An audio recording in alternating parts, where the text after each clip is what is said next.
der Livestream der Nürburgring Langstreckenserie. Präsentiert von Falkenreifen. Herzlich willkommen zur ADAC Ravenol Nürburgring Langstreckenserie. Welcome to the Nürburgring for the NLS, the Nürburgring Langstrecken Series. Und jetzt ist das Rennen freigegeben. The red lights are out now. Viele Zuschauer unterwegs. I would think that's very, very close. Jetzt kommt er ran, zieht sich ran.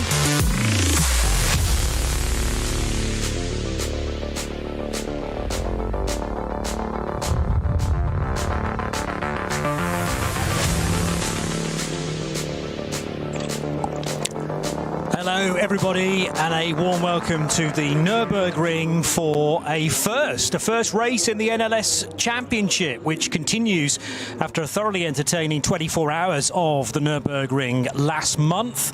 That of course was a victory for Mercedes, the first time in a decade, and congratulations again to Maro Engel, Maxime Martin, Fabian Schiller and Luca Stolz for taking the victory in the Ravenol Mercedes. But we now go back to the bread and butter form of the 4-hour races. There is a 6-hour race just around the corner though as well at the start of August, but this is the first ever ADAC Eifel Trophy, which forms NLS Nürburgring Langstrecken Series number 6. So we had 1, 2 and 3 over the first 2 months of the, first 2 months of the season, let's say March to April, and a couple of qualifier races, each of 4 hours. This then in total is the 6th 4-hour race. And it's a very good morning to Bruce Jones. My name's Johnny Palmer. It's going to be great actually to get back into the stride. I mean, also my mind is sort of in the 24 hours of Le Mans mode, because we were both there 7 days or so ago, but good to get to the green hell again, and a fabulous entry once more. Yeah, again, 110 were on the entry list, 107 went out and actually qualified. A few didn't get the whole way through, but yeah, packed full. Yes, reappraise. One thing that seems to be the theme of this summer through April, May, and now we are at the end of June. We're having a lot of hot races. Good to see the fans out there with the shades on and the hats to keep them protected, because they'll be out in the sun for probably 6 hours. You arrive before the race, a huge number of people on the grid.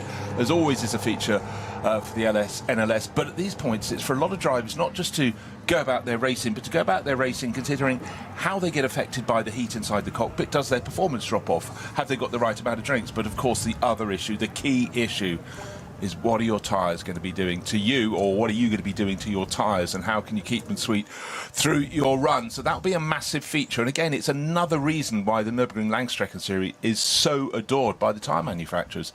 Brilliant circuit for testing tyres. We test them in the cold, and bear in mind NLS 1 was called off because conditions were so cold and wasn't considered safe to go out on the circuit. But it's a learning process, and for a lot of the teams they have a huge amount of support from the tyre manufacturers for that very reason. But today we've got some different cars at the front. We've got the KCMG Mercedes on the outside of the front row, 2.8 seconds down from the fastest lap, Walkenhorst Motorsport, 2-driver lineup, Christian Cronjes and Mateo Villagomez.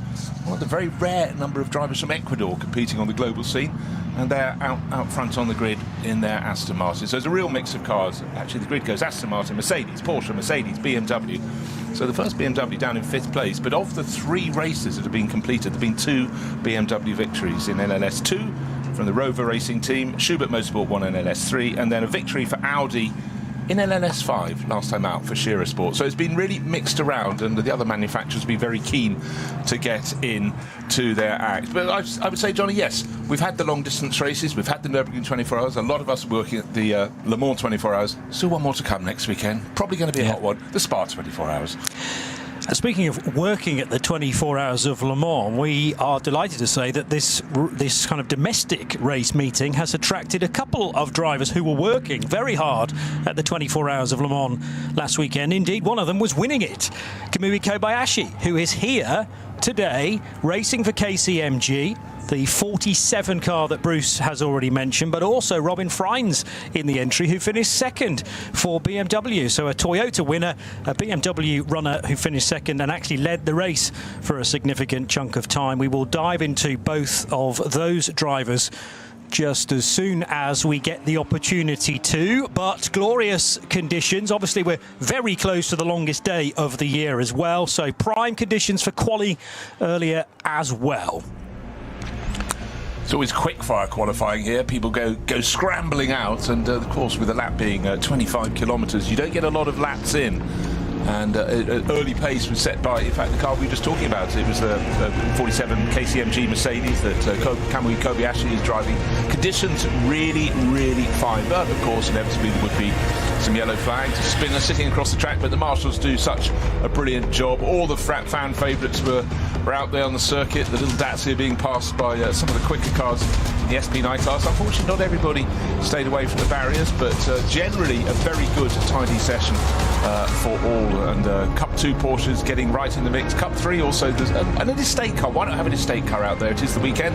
Hamper in the back, off you go racing. But it really was, as the Combi tried to set its pace, a chance for drivers to pick their way through traffic. And gradually the picture was beginning to be formed, with Walkenhorst Motorsport showing good form. Mechanical problems for some, though, Johnny. Always a trick in qualifying. And also for the 495 Sirocco, which ended up with the bonnet across the windscreen right at the end of the lap, fortunately. So there wasn't too far for the VW. Actually, labelled as a VW Golf. That looked very much like a Sirocco. Anyway, the Pascal Otto Fritzer and Michael Bura car in strife. But it was, as Bruce has mentioned, the story of the 35 Walkenhorst Motorsport Aston Martin that took pole position, and that was a time from Christian Krognes, a 7:54.452, to give him the right-hand side of the front row. And Naoya Gamu did the fastest time in the number 47 car, Kamui Kobayashi's teammate. They're also joined by Nirai Fukuzumi, and then a Porsche. So we've got Aston, Mercedes, Porsche, Mercedes.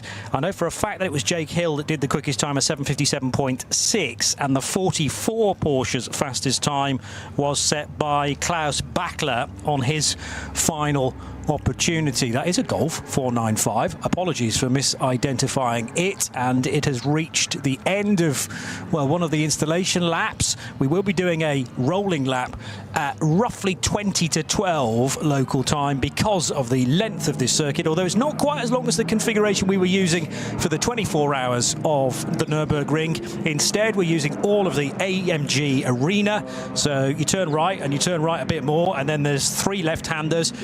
And also we're using the Goodyear Spanger, which is the cut-through route, halving the Grand Prix track pretty much, and that enables 1 or 2, Bruce, actually far more than 1 or 2, to do a sub-8-minute lap. I reckon 9 of the SP9 cars all managed to duck beneath that time.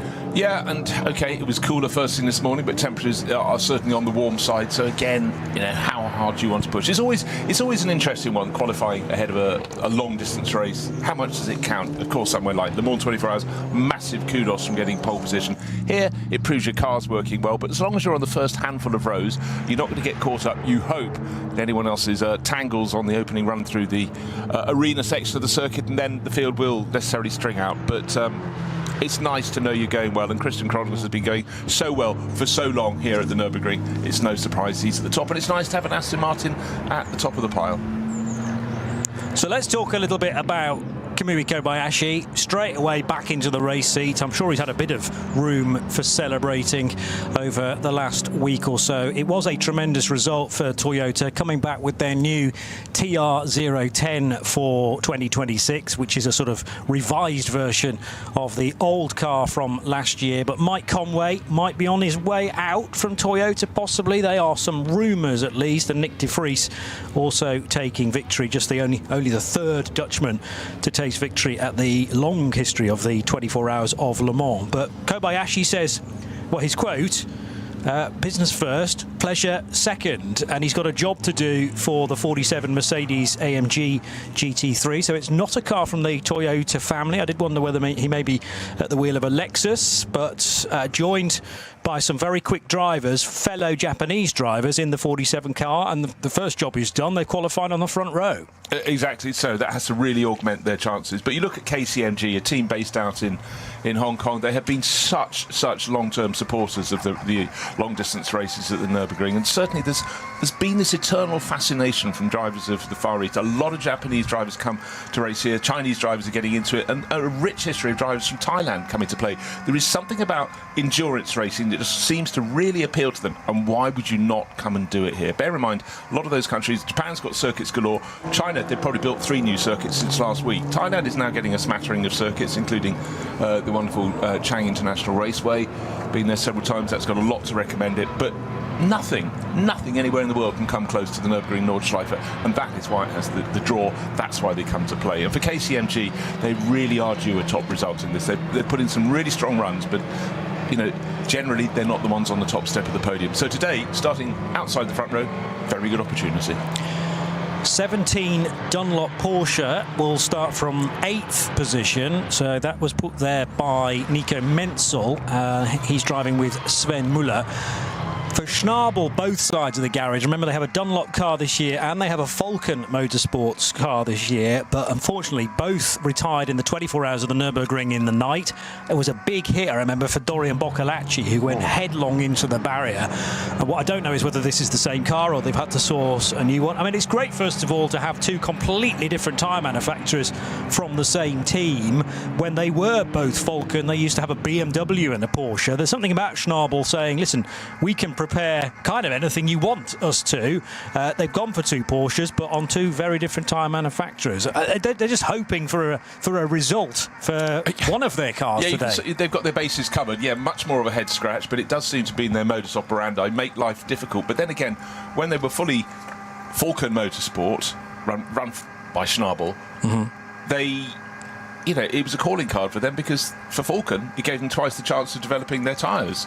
And you never know, there's a market out there, and definitely the top class, SP9, you know, it's the window at the top of this series, but other classes further down, they'll be looking as well. And, oh, hold on, those Falcon tyres are very good when it's about 5 degrees and sleet in the air, etc. So, you know, there is a big window for customers there too. So, yeah, but it's the tricky way about going about business. But you look at the number of wins that the Falcon Motorsport team has had when run by Schnabel Engineering, and you need quite a few fingers to count the victories.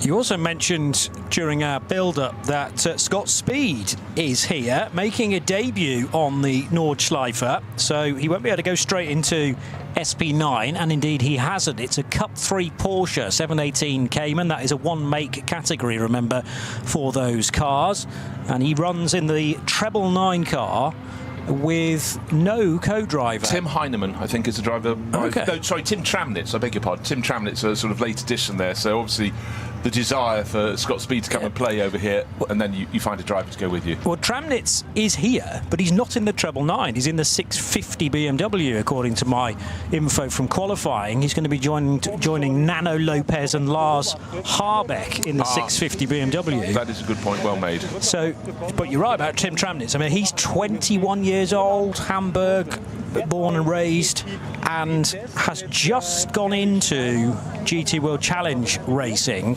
I think he's been competing with Jens Klingman this year at both. How's that as a mentor, someone to bring you in? Been there, seen it, done it. Really cool, calm head on Jens, and the results go with it as well. But yeah, again, it's the very essence of all forms of racing where you're doing long distance racing.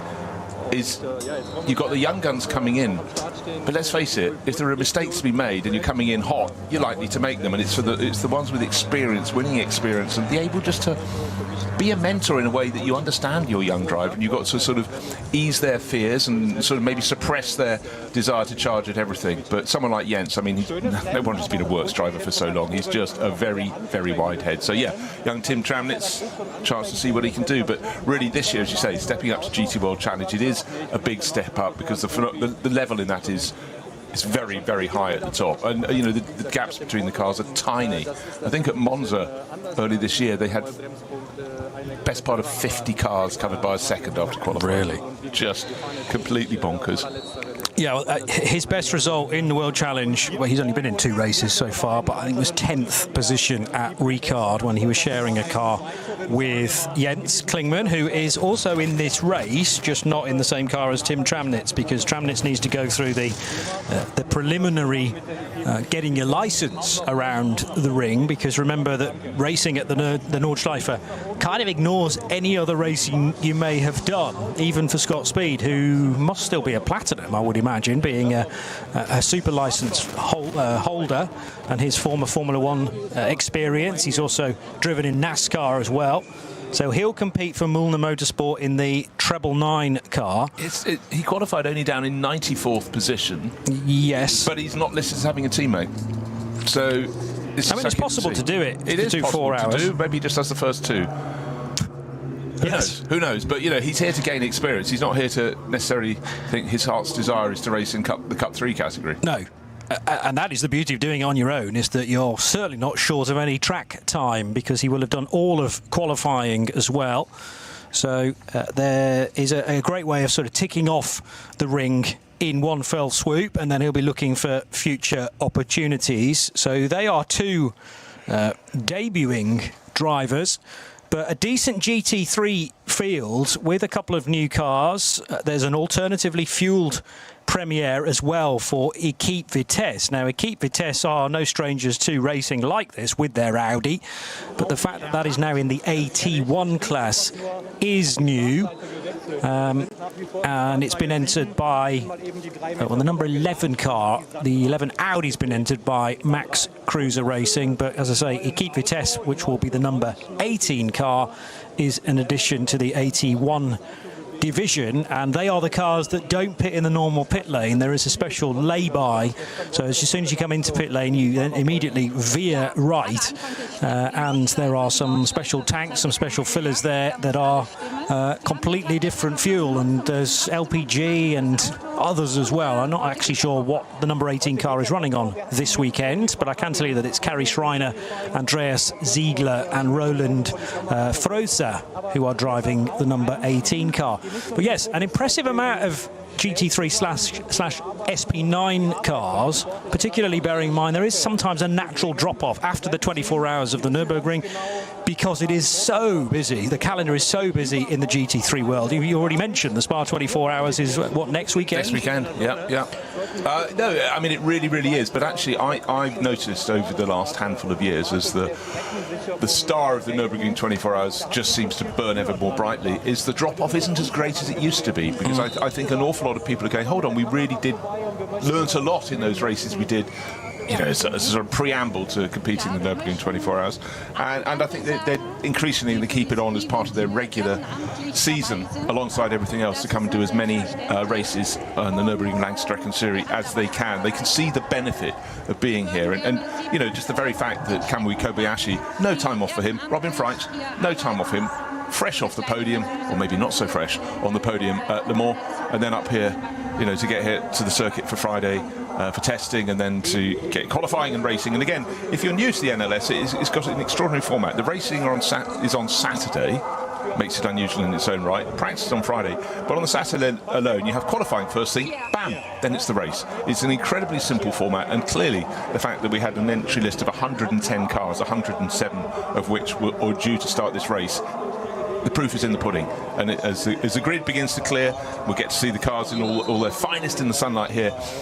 They're doing something right, but a lot of the races have a long history. But this is the first ADAC Eifel Trophy. A lot of the other races are sort of the 56th Barbarossa prize or whatever at the end of the season. So again, but different organising clubs sort of put their name to these events. But really, quite honestly, the Nürburgring just needs no introduction. It's just getting more and more usage. And the good thing is, I mean, think back to 1976 when the Formula One Grand Prix nearly didn't start. The drivers were in revolt. Because the perceived lack of safety as the speeds of the cars increased and so on and so forth. They did agree to race, and ironically poor Niki Lauda was terribly burnt in that event. So that was the end of Formula One at Nürburgring. Or was it? It was on the Nordschleife, but obviously in the mid-80s Formula One came back to town to use the modern iteration of the circuit. But the number of races still on the Nordschleife dwindled, but the NLS has revived all of that.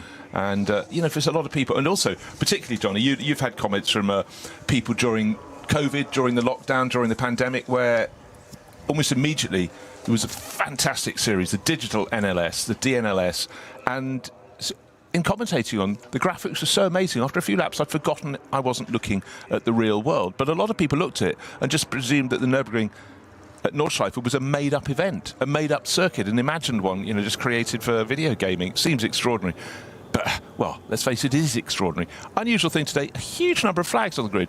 Nothing unusual in that, except they're Norwegian. We know we've got a Norwegian driver on pole position, Christian Krognes, but obviously further down the order, maybe around the Cup 3 section of the grid, we've got a good half dozen waving as the people are gradually being escorted off the grid. So we'll have to work out whose car that is that's a full-on Norwegian crew.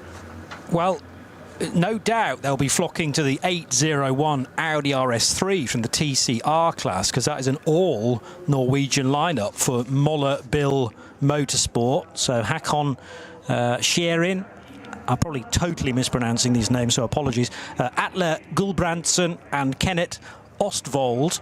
So 3 Norwegians in the same car. Also, we've got Lars Erik Vogstedt in the 898 BMW M2 racing car, and of course the pole position man Christian Krognes, who is joined by Matteo Villigomez. And Villigomez is less of a recognised name, I'm going to say, with the Nürburgring Nordschleife, but that is an SP9 Pro car. So again, Villigomez getting some signatures. He's obviously progressed through already the slower cars, the mid-category racers, and 35 looking like a strong package. They're also keeping it relatively simple with just the 2 drivers. That's exactly what the 44 Porsche crew are doing as well, the Falcon Motorsports crew. But what do you know, if anything, about Matteo Villigomez? Well, he, from Ecuador, that rich...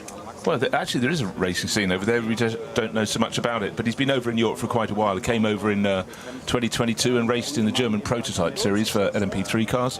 A bit of French 4, bit of single-seaters. Then he moved into GT4 and then gradually stepped forward. Last year, he won the silver class in the Spa 24 Hours. So he got an awful lot of track time. That was with Romain Leroux, Oliver Soderstrom, and that was a Walkenhorst Motorsport Aston Martin. Who's he racing for this weekend? Walkenhorst Motorsport. So he's staying loyal to them. But, it's great having people from countries that don't really bring drivers over to Europe. Ecuador, fantastic, beautiful, stunning country, having its own personal problems at the moment, and unfortunately becoming a little mired with trades you don't want in your country. But fabulous, beautiful place, and he's doing a good job. I've been looking at his career, and he's just been ticking his way forward, ticking the boxes as he advances. And let's face it, racing around here, he's going to gain just a phenomenal amount of experience. Still only 23, and he started to taste the endurance way of doing things in 2023 then in the GT4 European Championship with Racing Spirit of Le Mans, who are a well-known team in ACO rules racing, the crew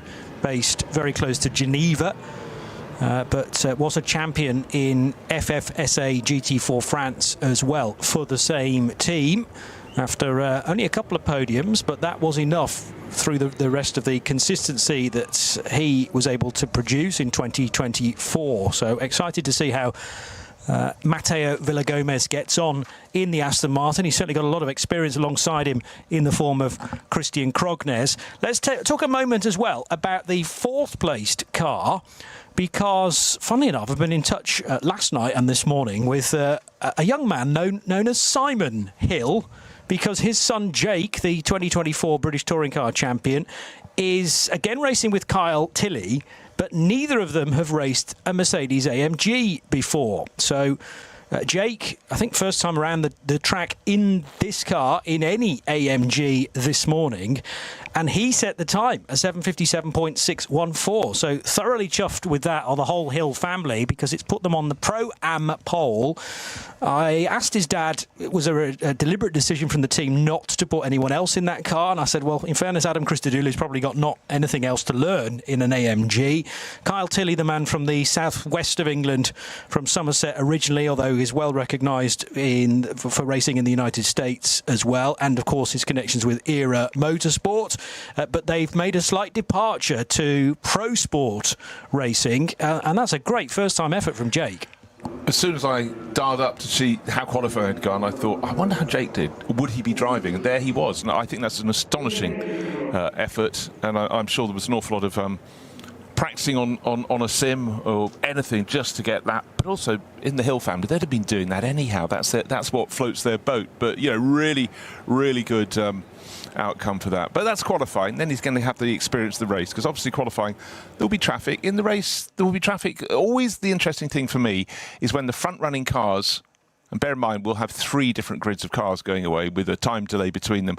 When the front runners in SP9 catch the tail enders, obviously they're going to be considerably faster, but it's how you handle the traffic. And a whole new audience got to see how you handle the traffic around the Nürburgring Nordschleife when they watch Max Verstappen competing in the Nürburgring 24 hours. And oh my golly, the comments on social media, people going, is this for real? Oh, how exciting. But we know, you know, we're the connoisseurs, Johnny. We've been following this for a very long time. Yeah. Too long, some say. But I mean, you just never know with every race that happens every 3 to 4 weeks what you're going to get in terms of entry, in terms of which drivers are in which cars, because that tends to chop and change a great deal.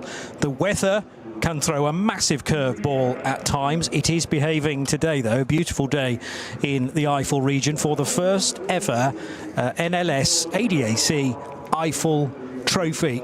And the cars are now in their dummy grid. We are at 11:40 local time, so very soon the cars will be waved off onto their rolling lap, and this will not exactly compromise the first stint, but it always pegs you back a little bit. You can only make 7 laps maximum on a tank of fuel if you're running in SP9. Some cars will come in after only 5 laps. You're not allowed to pit before that point for fuel, at least. I mean, if there's a tyre going down or there's some damage, then fine, but you're not allowed to put any more fuel in it until your car has completed 5 laps. So we'll get cars, some pitting on 5, some pitting after 6, and most, I would say, pitting after 7. After that, you can do an 8-lap stint. Remember, this is a slightly shorter track, but it doesn't give you the full lap back again, so 8 laps will be the order of the day to the finish. And then depending on the speed of those laps, whether we have any code 60, whether we have any yellow flag areas, we're not ever going to get a full safety car because the track is just too long for that. But sometimes there is the need to repair some barriers here and there, and therefore there will be localized speed limits in place. That will obviously reduce the pace of the race. So we might get to 28 laps total distance, maybe 29 at a push.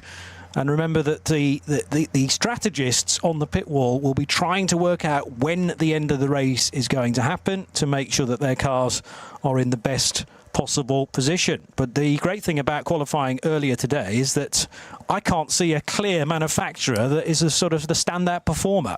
I know, entirely so. You never know what you're going to get in qualifying, and it doesn't always give a representative picture because it's all about just getting a few laps in, working the traffic to help you, not to hinder you. But yeah, there is no clear pattern at all.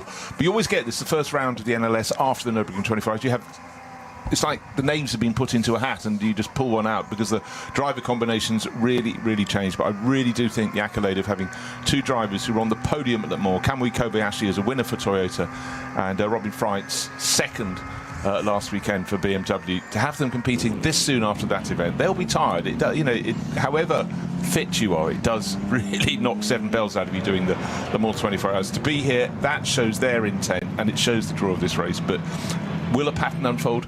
It may well do, but certainly today the heat is going to be an issue because it's going to make those tyres really work for a living. And we've seen this particularly from drivers not experienced. They go at it really hard early on. At the end of their stint, you see them falling back because they have just, you know, they've learned a lesson. Unfortunately, they're paying the price that they didn't get it right.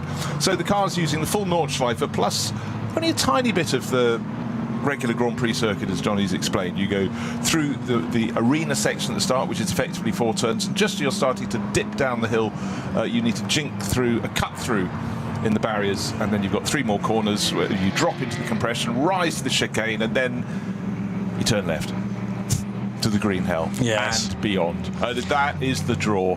I mean, actually, whenever on the Grand Prix loop they can do overtaking, there's nothing against it, but they suddenly realise, oh, that was where the track was wide. We're now going to narrow for about the next 19 kilometres until you get on the far end of the Dottinger Höhe, and then at least it opens up for that long kink straight back towards the finish of the lap.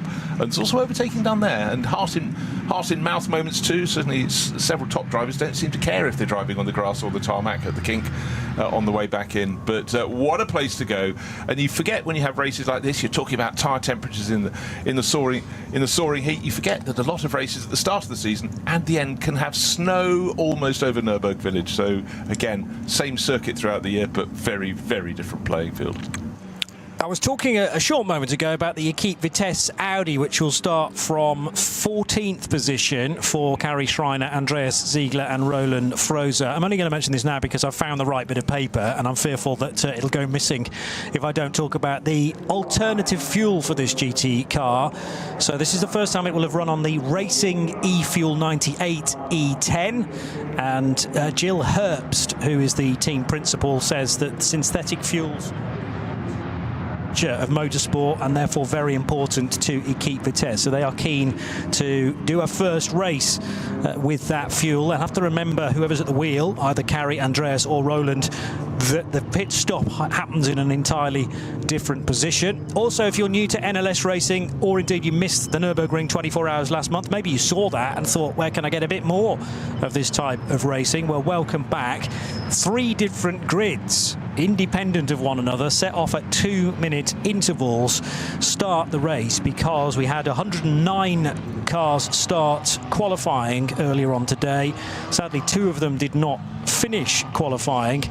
But because there's a huge amount of cars that will be beginning NLS 6, the only way to do that safely, to make sure that everyone can see the red lights going out and therefore the race start, is to do it in 3 independent start groups. So we have Startgruppen 1, 2 and 3, and different cars, different categories of cars are within those groups. So for instance, Cup 2, which is still for Porsche Carrera Cup cars, the 911, the kind of classic 911, but in its most up-to-date form. Obviously, we have 911 GT3Rs in the SP9 part of the race, but there are GT3 Cup cars with not as much aero on those cars, so they are very, very fast down the Dottinger Höhe, for example.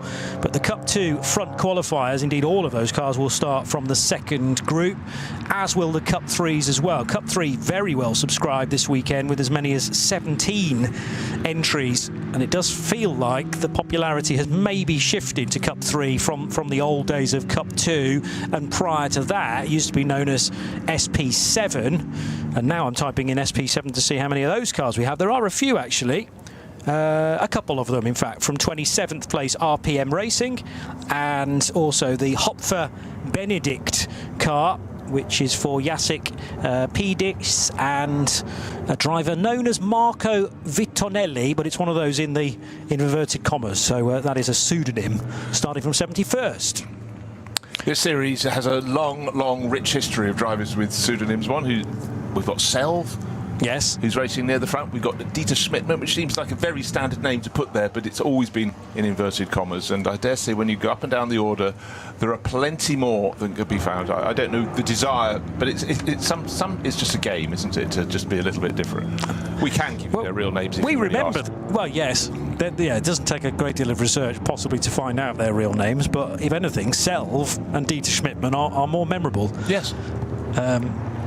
I'll forget them in the race, I'm sure. I'll forget which cars they are driving and which way round they are sometimes as well. Very smart Cupra working its way through the AMG arena, and it's the third of the 3 groups that is often the most varied. So just caught sight of the BMW 330i from the Team Zorg Rennsport crew. There is a Toyota Supra in there as well, a couple of Supras actually in the entry, and the highest place is in 35th place for the Toyo tyres with ring racing car for Kasuto Kataka and Miki Koyama. So that will start in the SP10 class. We've not really spoken about the SRO GT4 division, which is SP10, but that again is a good mixture of different makes. Pole position was taken by the AMG GT4 of Pro Sport Racing again. So Pro Sport have a GT3 car starting 4th overall, and they've taken SP10 pole for Anton Abbey, Yannick Himmels and Jörg Wiebahn. And that is a Pro-Am combination of drivers. Yeah, well, Jörg, he has done endless laps around here. He was the one that set the time. But again, that role of mentoring other drivers, bringing them on, and, you know, that's definitely what Jörg is doing. But SP10, I'm still waiting for that to really grow. You know, because the cars look fantastic, but, you know, there's a big draw to have the ones with the bigger wings and a little more speed in SP9. But, you know, motor racing is cyclical. It's also what other events you can do with it. You can do the whole lot with this. So it's RS1, part of the Radio Show Limited network of channels. Bruce Jones and Johnny Palmer bringing you commentary. And hopefully you've found some visuals as well to accompany that commentary for the first ever ADAC Eifel Trophy, live from the Nürburgring Nordschleife.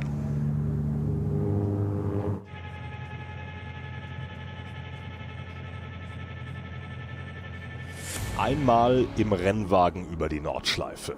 Ein Traum vieler Rennfans, der für die allermeisten nie Realität wird, mit dem neuen Gran Turismo 7 aber ein ganzes Stück realistischer.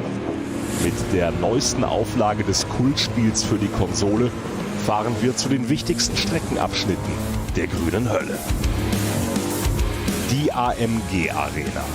Erstes Nadelöhr nach dem Start und durch die unterschiedlichen Linien ein toller Ort für Positionskämpfe auf der Grand Prix-Strecke. Auffahrt Nordschleife. Nach der Vidol-Schikane biegen wir ab vom Grand Prix-Kurs. Hier beginnt der 20 Kilometer lange Ritt durch die grüne Hölle so richtig. Fuchsröhre. Mit Vollgas bergab, durch die Kompression und den Berg wieder rauf. Wie so oft auf der Nordschleife, kein Platz für Fehler. Breitscheid, der tiefste Punkt der Nordschleife. Die Brücke über die Hauptstraße von Adenau ist ein Zuschauermagnet. Das Karussell, benannt nach Rudolf Caracciola, einem der ersten Heroen des Rings. Die alten Betonplatten der Stallkurve sind Kult. Brünnchen, der Zuschauer-Hotspot. Ob beim Rennen oder bei Touristenfahrten, ob bei brütender Hitze oder im strömenden Regen, hier ist immer etwas los. Die Döttinger Höhe. Windschattenschlacht bei 270 km/h und die Überholmöglichkeit schlechthin am Ende der Nordschleifenrunde mit dem neuen Gran Turismo 7. Und damit von der virtuellen wieder zur realen Nordschleife.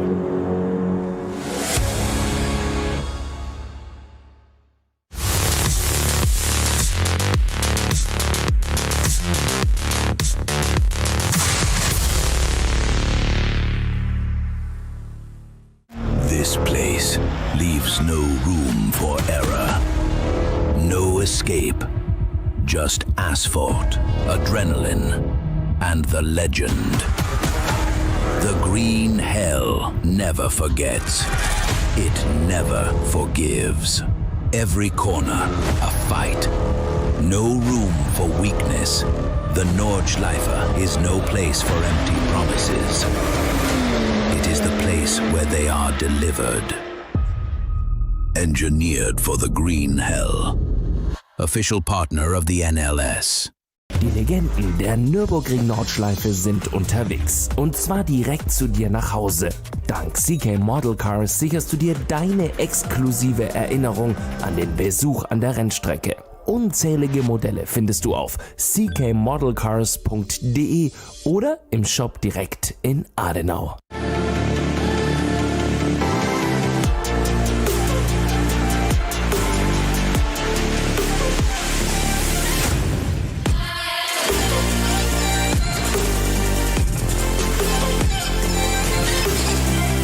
Falkenreifen.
Liebe Fans, Lovely fans. Besucht uns auf unseren Social-Media-Kanälen. Follow us. Auf Facebook, Instagram, YouTube und TikTok.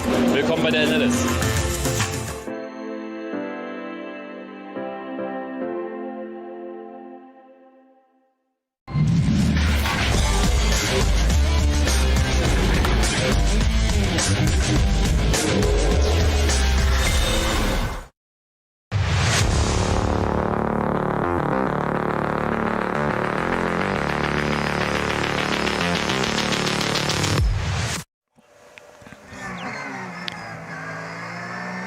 The first edition of the ADAC Eifel Trophy, live from the Green Hell, live from the ring. Me, Johnny Palmer and Bruce Jones looking after matters then for this 6th race. Remember, NLS 4 and 5 were actually the qualifying races for the 24 hours of the Nürburgring, so they were not listed as NLS races in terms of wordology, if you like, or title. However, we are back to the NLS title from this point on, and after this race we will have the KW 6-hour ADAC Ruhr-Pockel-Rennen, which is the 1st of August. That's over 6 hours. Then a double header, the 12th and 13th of September, which will be rounds 8 and 9 for the 65th edition of the ADAC Rheinolder's Langstreckenrennen and the ADAC ACAS Cup.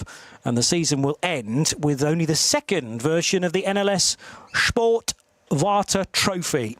So 4 hours for the mainstay, but the 6-hour race at the 1st of August is the standout there. The slightly longer distance and a bit more strategy weaved into that as well. Maybe also the need for slightly more drivers if he's got speed, because if he wants to return, well, maybe he will even tackle a 6-hour race on his own. He's doing 4 hours on his own today on what is going to be a warm day throughout as well. Something to bear in mind as you're doing your driver changes. But it's been a very nice qualifying session for Aston Martin with their Valkenhorst number 35 car. We will get you starting drivers in due course. I'm sure there's a document knocking around somewhere on the internet telling us precisely which are the nominated drivers, but in truth I've not been able to find that, and we will get all the answers anyway as soon as they cross the line, and all will be revealed. But Christian Krognes, the more experienced of the two drivers in the 35 Aston Martin, joined by his 23-year-old Ecuadorian teammate Mateo Villagomez, and we'll see how he gets on in one of his early experiences of the Nürburgring and the mighty Nordschleife. The all-Japanese driven number 47 KCMG prepared Mercedes will start from 2nd place. And then it is a Porsche and a Mercedes on the 2nd row for Klaus Bachler, Tim Heinemann in the Falken Motorsports, the two-tone blue Porsche on the inside of the 2nd row, alongside the Pro-Am pole sitter, Pro Sport Racing's Mercedes, put there by Jake Hill. And we will wait to see who will be doing the opening stint there. Best of the BMWs will start from 5th place for Antel Zigo, Moritz Krantz and David Yarn. So maybe the lesser fancied M4 there of Gamotor Racing. Also a Pro-Am car starting from 5th position in the predominantly white livery with the red stripes on it. Looking very nice indeed, resplendent in the bright sunshine that we have. And then the Loesch Motorsport Black Falcon Porsche number 48 will have Patrick Hasselheimer, Tobias Muller and Dylan Pereira its drivers. That's a strong lineup. It certainly is. That's the first time I actually caught sight of that. But yes, they could go very well, particularly as that's another Pro-Am car. So we have Pro-Ams 4th, 5th and 6th. The top 3 cars on the grid are all SP9 Pro. Well, I think we can safely say the stage is set. A warm lunchtime, early lunch. I like lunch any time of the day, frankly, at the Nürburgring Nordschleife. 3 grids of cars, 107 cars coming out to play in this amazing circuit, this stunning historic circuit that if someone suggested to build it now, they wouldn't be allowed to do so. 25 kilometres uphill, down dale, through the forest, round part of the Grand Prix circuit here at the Nürburgring. The final couple of twists and the cars, the lead group of 3 groups with the fastest cars, the SP9 class, will be coming onto the start-finish straight right now. They'll be looking at the lights on the gantry, waiting. They won't flick it just yet because you only got the first 4, 5, 6 rows of cars onto the start-finish straight. But the start of NLS 6 2026 is almost upon us. And the first time that we've gone racing under the auspices of the ADAC Eifel Trophy. Red lights are greeting everybody that have been selected for the opening stint, but shortly they will go out. The Renazzo Motorsport Lamborghini had a little look there, and now they really do fan out Formula Ford style, and a couple right up against the pit wall there, including the gold Porsche. Down the inside is the BMW, as that's possibly the Robin Freins car that was put there earlier on. So that's eager to gain places. The black and red BMW, which is up to equal 6th position, side by side actually with the fellow M4. But the Aston Martin number 35 has got away well. Almost contact further behind too with the Bilstein Mercedes. An electric start for that, up to 3rd position, as now it's neck and neck for 4th and 5th. Falcon Motorsports to drivers right, BMW to drivers left, and there's definitely contact between those two cars. I'd be very surprised if either door mirror survived that contact at the Goodyear Spanger. And the Renazzo Motorsport Lamborghini's way off the road as well in the background as it leaves the sharp right-hand hairpin.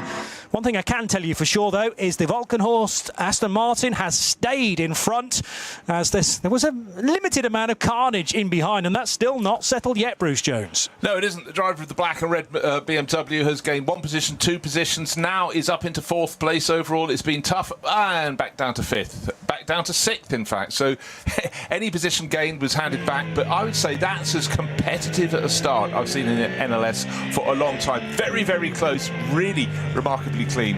And now, breathe in. Gabriel Piana et al. He's in the number 5 Porsche onto the Nordschleife itself, through the double lefts of the Sabine Schmitz curve, and then suddenly it starts to get real. It starts to get historical.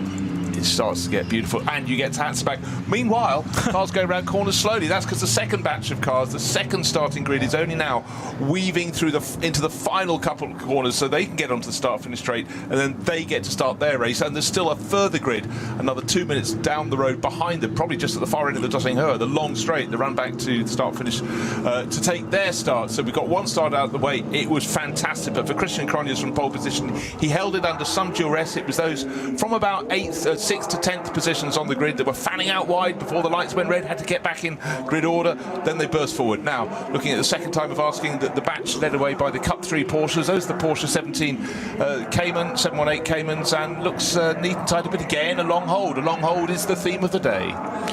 Sure is. 9:62 then as we look at the grid on the left-hand side. Driver's right looks to be on pole position. That's the WNS Motorsport Cayman, but it is being challenged by the smearless racing car, the yellow and black of Oscar Sandberg and Alexander Fielenbach.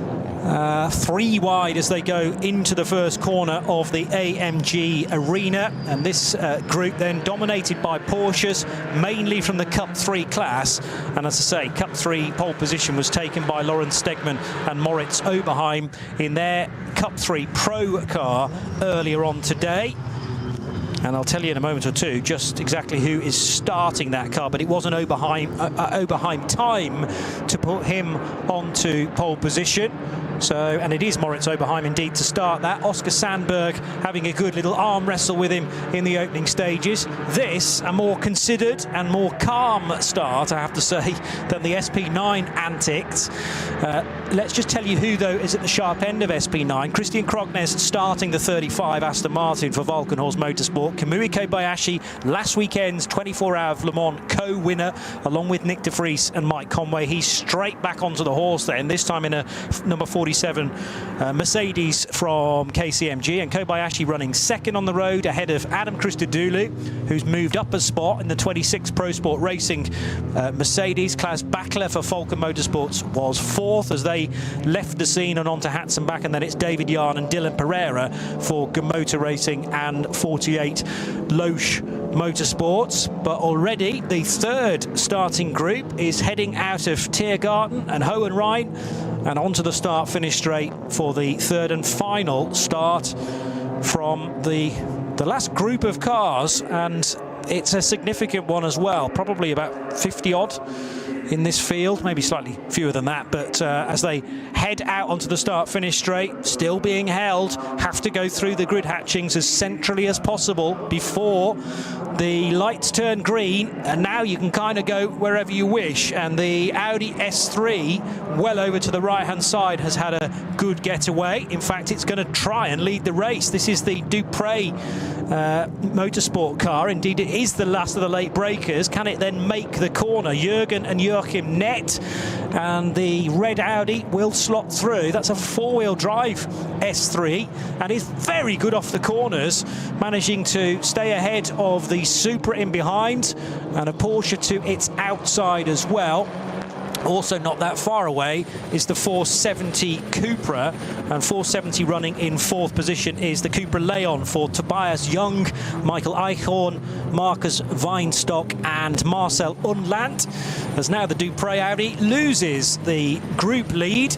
Porsche back to the front, but again, good tussling and nice fair racing, Bruce. Yeah, really, really good racing, but that four-wheel drive Audi definitely has the grip in the corners, but the Porsche Caymans around it can brake later. They're slightly quicker in a straight line, so it's going to be nip and tuck around the circuit. But yes, three starts, all different. With the third group, they had the early flick of the lights. The other two, they held them for as long as they possibly could. Does it help? Does it hinder? Don't know. But what I can tell you is that Christian Cronjes is still leading from Kamui Kobayashi. We had expected Naoya Gamu to get in the car. I saw him up on the grid preparing his helmet, but anyhow, Kamui Kobayashi has taken over the KCMG Mercedes, and Adam Christodoulou is giving chase from fourth to third. He's gone in that yellow and blue Mercedes AMG, so they're right in the mix. And in fact, it looks as though Christodoulou is the fastest driver out there, but he's back in third position. We're going to snap away from looking at the cars in the third of the starting groups and see what's happening up front. But I would say that was a really, really competitive start. Certainly challenges left, right and centre. You suggested there may be a door mirror that's been slightly twisted and tweaked. No doubt there would have been, but it was clean. No one went off the track, with the exception of the Renazzo Motorsport Lamborghini, who thought, let's try looking at the curb and the grass beyond. The only bit of contact I thought I saw, yeah, and there was definitely side-to-side contact, was the 44 Porsche of Klaus Bachler up alongside David Yarn's BMW, and they were brave to think they could go through Goodyear Spanger side by side without contact. I think the problem for Bachler was he mounted the curb on the right-hand side, and that then jolted his Porsche well left and into the side of an innocent BMW. Yeah, I mean, did David Yarn give a bit of a squeeze? Possibly, but I'd say he was the innocent party there. The other car just came across, deflected off the curb, and again the rise, where little streaks coming off the cars on the opening lap on the charge up to the Vidal chicane, because side by side contact can get messy. But the race is super at the moment. Just the combination of cars.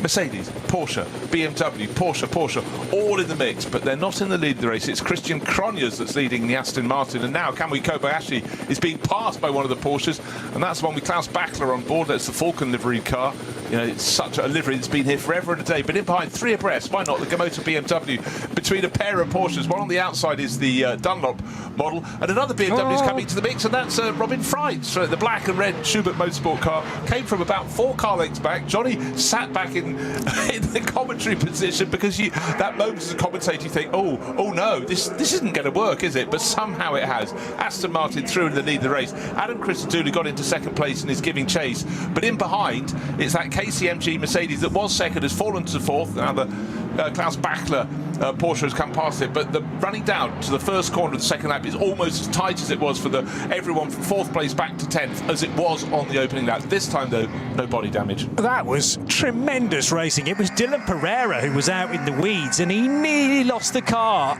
just after Antonius Bucher. As down the inside now will go Nico Menzel on David Yarn in the big BMW number 23. Can't find a way through though in the Dunlop liveried car, the Dunlop shod Porsche, and now nibbling at his heels is Robin Freins in the black and red car. Now, is that on Yokohama tyres? The beautiful thing about this is the different tyre manufacturers as well. And also the cars that are in those liveries. It really helps us. But I just want to note it in your diary for next year. The 20th of June is International Bash Your Car into David Yarn's BMW Day. two in a lap and 2 corners. Yeah. He's not been to blame for either. And then he had the moment when he was running down the Dotting, along the Dottinger with a Porsche on either side of him. And in behind, he'd have looked in his mirrors, and there was coming Robin Freins, who was getting a treble toe.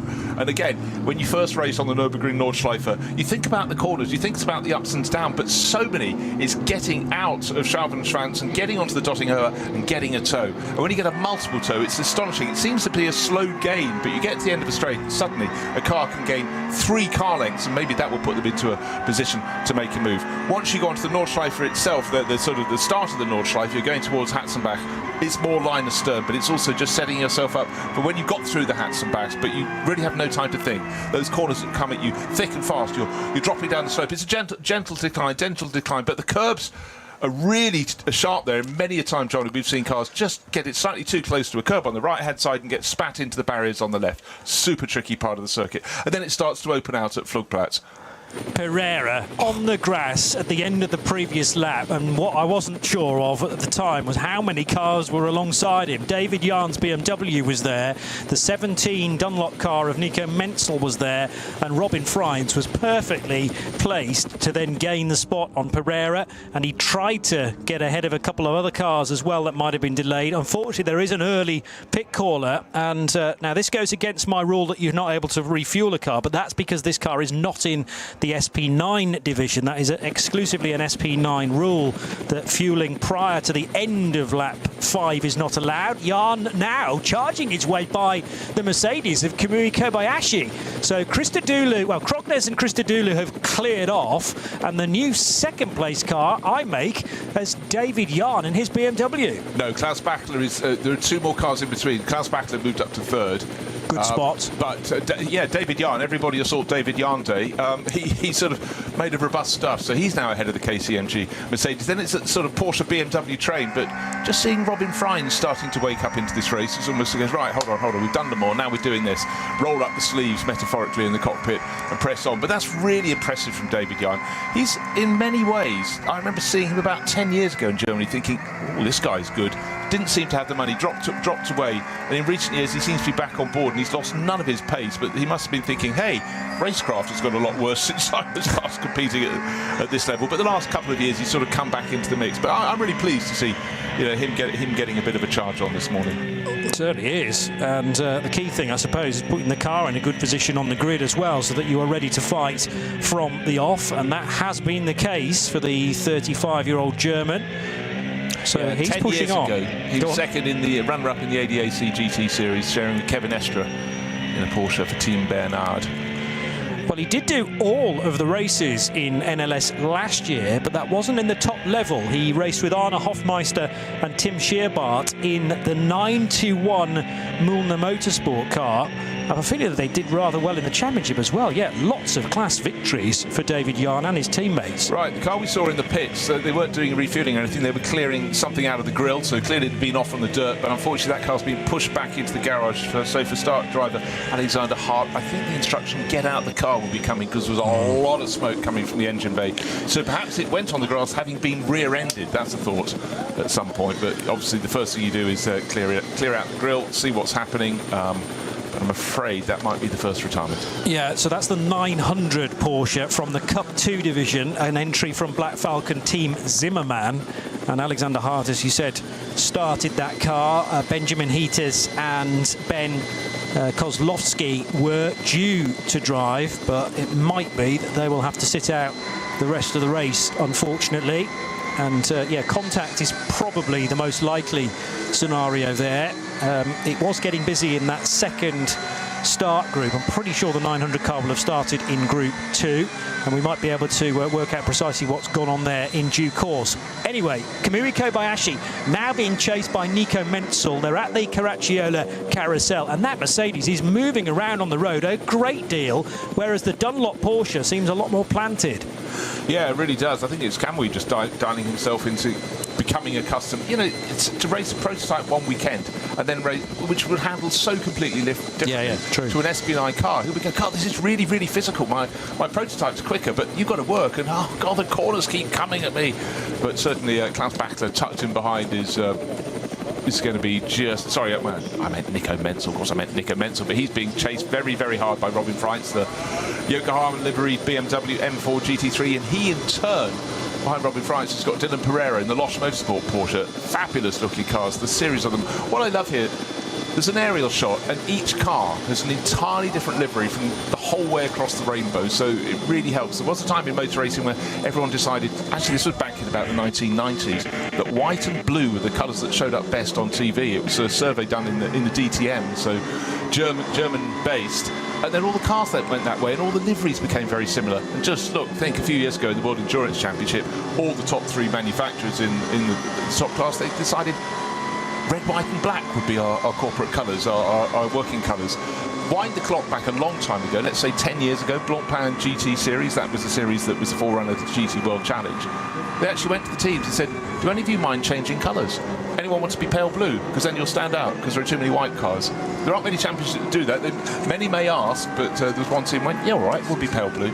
But it's you know, for the fans, it's so much better. And also, every car looks different if you paint it in different colours, and it gives people a chance to, you know, really pledge their allegiance to a team because they like the look of the cars, they like who's driving. And I tell you what, if you're just watching today and listening today, you'll understand driving around the Nürburgring Nordschleife, particularly in the top class, is incredibly intense. It's move, counter move, and then of course when you get to the Dottinger Höhe, it's getting to work a toe. And Adam Christodoulou is sharp intake of breath. The lead Aston Martin jinks one way on that long return straight, and Casey gets it tightened further back. Kamui Kobayashi's worked a really good toe. He's got past Nico Mansell, going past, and he in turn is past. He's doing his overtaking, and both cars have just been overtaken by Robin Fries, the black and red Schubert Motorsport BMW. Got the double toe. Remember, on the first lap, he got a treble toe and came right back into the mix, but he's behind KCMG. It's actually KCMG Mercedes has had to fight every inch of the circuit for Kamui Kobayashi, but if he makes one little slip up, he's got 1, 2, 3, 4 cars right on his tail. But for now, the race led by Christian Cronjes for Aston Martin started from pole, but he's only a quarter of a second ahead of Adam Christodoulou. And Christodoulou's probably done more races around the Nürburgring Nordschleife than anybody else in the top class, with perhaps Klaus Bachler and maybe Nico Mansell to keep him company. Oh, and Frank Stippler as well. What about the progress, though, on that one lap alone from Klaus Bachler? He's eaten up a 4-second disadvantage to catch these 2 Mercedes, who are now, well, Adam Christodoulou is trying to climb, sorry, 2 Mercedes, Aston Martin Mercedes. Adam Christodoulou is trying to climb into the cockpit of Krognes's Aston Martin. They were drawing level as they headed across the line, but Bachler needed to wriggle free of the fight for 4th position. He's not only done that, but he's set absolute best sector times pretty much across the board to do an 8 minutes 1.2 second lap, whereas the 2 front engine cars that lead the way were in the 805s. And Klaus Bachler, if he can't overtake these 2 cars, is potentially going to drive through them in order to lead this race. Stellar fight out front. The next question is, can the Gemota racing car of David Yarn join the party? Well, the opportunities are coming. They're already picking off some back markers, one of which clearly, as it limped along the Dottinger Höhe, was returning to the pits with a problem. So that's one of those scary moments. You're looking at a battle, and then suddenly the lead driver has clear line of sight. The chasing car that's right in this slipstream is just head down and waiting, and then suddenly the lead car has to jink out because there's a much slower car limping home, and that was a scary moment there, I would suggest, for Adam Christodoulou, if indeed he even saw it. He just was reacting to stay in the slipstream along the Dottinger Höhe on the run back towards the pit, still with that very tricky section through Tiergaard and Antonius Bucher curve to go. But right now, that lead duo is not a duo, it's a trio. The big question, you're quite right, can David Yarn gain 2 seconds or so and get on the tail? The answer to that is affirmative. First 4 cars line. I really do not like racing around this circuit. It's just brilliant, isn't it? First 4 cars, they had that sensational opening lap that was, as I said, as competitive as I've seen between the top 20 runners as they sort of work their way around the part of the Grand Prix circuit we used before, going out, turning left and left at Sabine Spitz curves. What's happening in a straight line using a toe is that man again, Klaus Bachler, getting closer and closer and closer to Adam Christodoulou, who is going, thank goodness this was a corner, I could nip across his bows and cut him off. At the moment, this is actually taking the pressure slightly off our race leader Christian Cronjes, who's probably half a second clear. But as Klaus Bachler is trying to work out what to do with the yellow and blue Mercedes of Adam Christodoulou, David Yarn is just getting closer and closer. He's now just a carling off the tail of the aquamarine and darker blue Porsche. But we've got a slower car up ahead, and they're coming to a slow zone. They're having to literally hammer onto the hammer the brakes. That will give the likes of Robin Freitz and everybody else a chance to catch on their tail. So let's give you the order as they go along at limp speed. Christian Cronjes leading in an Aston Martin. Adam Christodoulou right on his tail in a Mercedes. Then Klaus Bachler, the prefers the Porsches, in third. 2 BMWs, David Yarns and Robin Freitz, nose to tail in fourth and fifth positions overall. Sixth place is the KCMG Mercedes. That's, bear in mind it started second. A few places lost there to fall to sixth for Kamui Kobayashi. Nico Menzel in his Porsche is tucked behind in seventh. Another Porsche, Nico Menzel in behind, and the field is released. They've got around that slow car, but suddenly the flags were clear. The slow zones at the Fuchsröhr. Off they go. And to complete the top 10, it's Dylan Pereira, as I said, in his Porsche in 8th, Frank Stippler in a Utah Racing Audi in 9th, and Gabriele Piana, Black Falcon Team Porsche, in 10th. And they are line astern. That was the classic concertina that you get, though, around here into the initial yellow flag area, which obviously means no overtaking, but it doesn't mean you can't catch up with the car ahead of you. So everybody closes up. The gaps between the cars condenses significantly. You have to be at the code 120, so 120 kilometers per hour as those boards are held. Then it will have been a code 60 to go through the incident area at the base of the foxhole, the Fuchsröhre. And then, as soon as you see green flags or past the marshal post with the greens, you're back on the loud pedal again, and the top 5 are right together. There's a little bit of a gap now between the black and red BMW of Robin Freitz and the blue and white Mercedes of Kamui Kobayashi for KCMG. They head then through Breitscheid to one of the lowest points of the circuit and begin the climb to the awkward right-hander at Bergwerk. So they'll slow for that corner here and then let rip as they climb the hill through Klostertal and Kesselchen. Much of this is full throttle, assuming that there's not any traffic to deal with. And as I say that, there were a couple of cars from Group 3 that needed to be bypassed, but they are doing very much the sensible thing, staying on the racing line. It's not their job to get out of the way. You have to allow the quicker car to find its way through safely, but that is working well as they start to head up the hill towards the style strecker and eventually the carousel. Again, we talk about drivers like Scott Speed. They cannot come straight into the top class. There's a reason for that. They have to earn their ring permit, and they're being observed in a slower car how they tackle and behave in front of the fastest cars when they come through. And in fact, because there's a lot of aerial photography, a helicopter records a lot of the action, they get very clear line of sight, the race officials. They go, actually, well done, the faster cars are coming through, you stayed off. You either kept your racing line, but what they don't want is a driver moving around the circuit trying to guess which way the front runners are coming in. Because eventually, a bit like going black or red in the casino, you're probably going to pick the wrong one. So stick to your line. But again, I really felt for the driver in probably one of the slowest cars in the field, who was immediately ahead of that quartet that were leading the race, and then suddenly everyone else got to the tail. It was when they released, he would have put his pedal down to try and get away, but wouldn't have had the performance and just got swamped. But importantly, that driver stayed out of the way, did not cause any trouble, but then he'd been totally shocked by the pace of the SP9 cars when they were released, because they are nose to tail, top 10, going at it. Are we going to get a point where the top 5 get away a little bit? We sort of saw that. It closed in again when they got into that slow zone, but certainly in terms of pace, Christian Cronjes is smooth as he's always been for many, many years. But he's on his toes now. He's got to be on his toes because Adam Christodoulou is all over him. But Christodoulou's got an awful lot of company, and Klaus Bachler in third place looks the most dangerous of all of them, because we've seen his speed with which he caught those first 2 after their breakaway. And but again, Klaus Bachler, a Porsche 911 and Falcon tyres. There are no elements in that combination hasn't worked with before. And Klaus has been just running at the top level. No wonder Porsche have him on his books, because he's just an expert in 911s. What a lovely position to be in, because of course he can race anywhere in the world under the Porsche badge.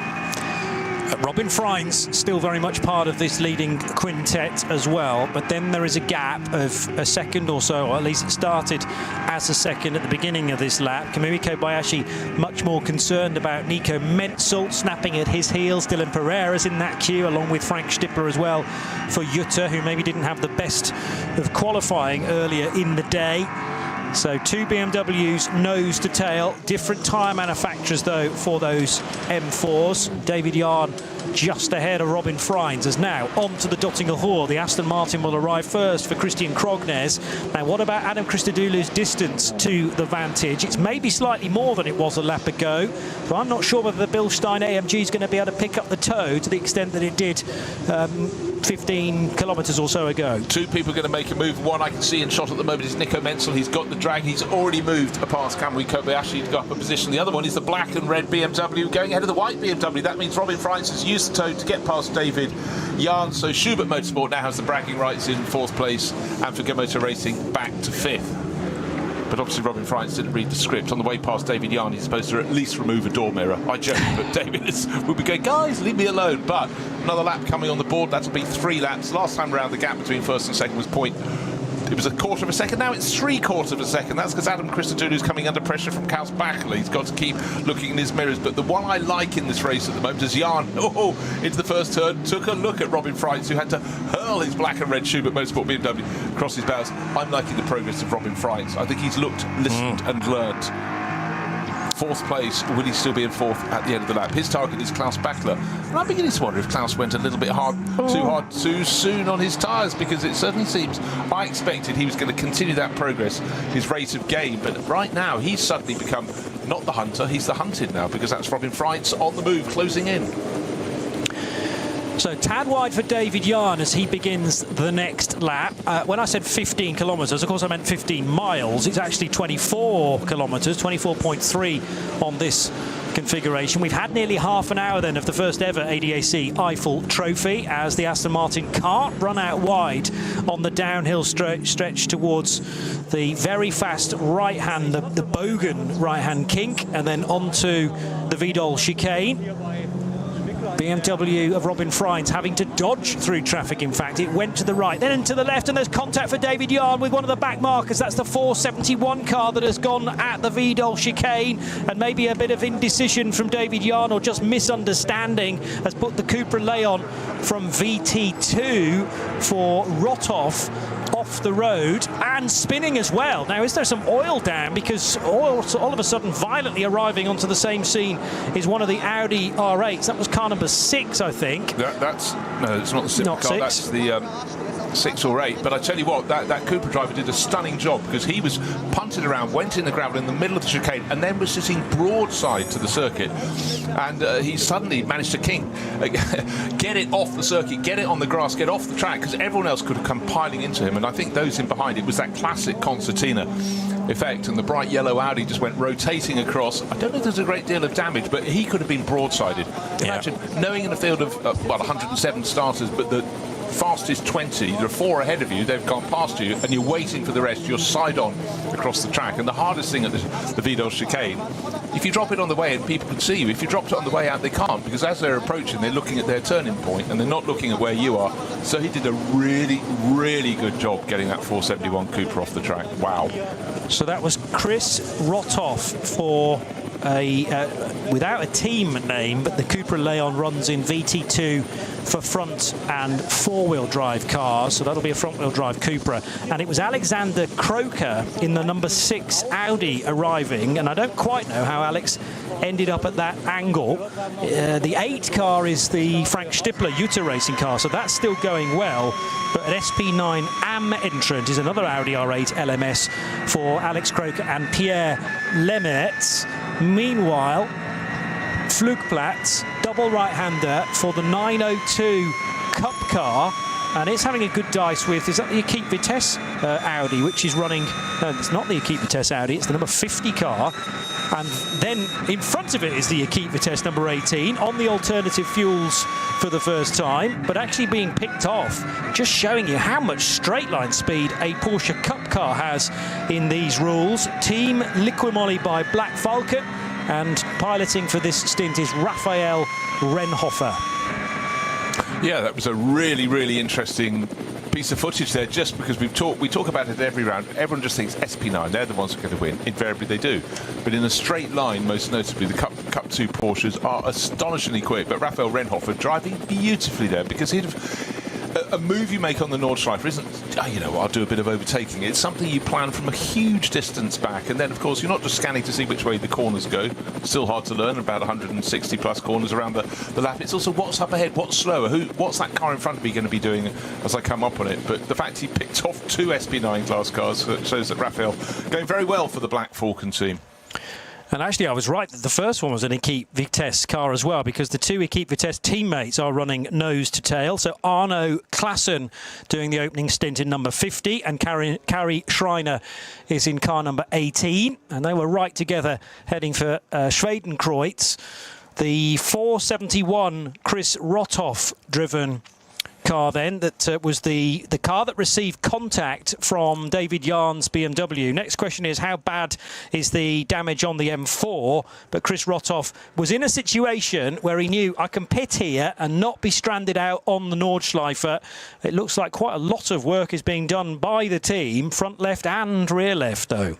Yeah, I think it was side-on contact, but he did, again, I'll just reiterate, he did such an amazing job to be suddenly sitting broadside across the track, not even facing the traffic as it comes towards you.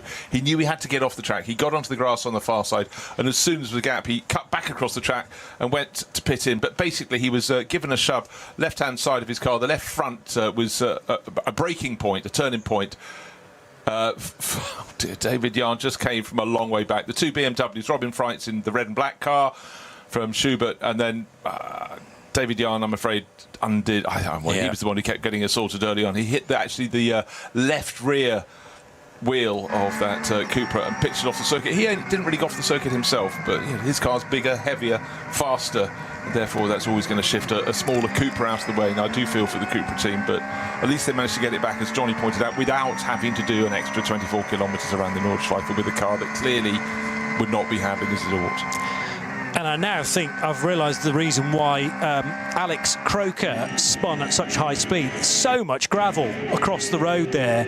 And in fact, those that arrived on the scene straight away, like Nico Menzel's Dunlop Motorsport Porsche, did incredibly well to A, find the gap, and B, find any sort of grip on that part of the track coming out of the Vidal chicane, because they didn't quite know where the cars were going to go next. The gravel was strewn left and right. And Alex Croker, I think, just made an error, but not through his own fault necessarily, just because of the lack of grip as soon as he arrived at a normally very, very fast Vidal chicane. Robin Freins is still chasing, but no longer David Yarn. He now has within his sights the 3rd place car of Klaus Bachler. Yeah, that's something that's going to shape up nicely. One person that's not going to enjoy a message from race control is the driver of car number 48. A penalty lap to be served, forcing another car off the track. That's Dylan Pereira. Remember, he was running in the top 10. Lost Motorsport Porsche. We had moments where he was on the grass early on, but something has been spotted, and he is going to have to serve a penalty lap, which effectively wrecks your race. Well, yes, to an extent, but I think the penalty lap is actually a good time to demonstrate that. You have to go out wide of the AMG arena and go through the dotted white line. But as long as you go all the way through that lane and therefore don't take the quickest route at the AMG arena, that is generally the penalty served, I believe.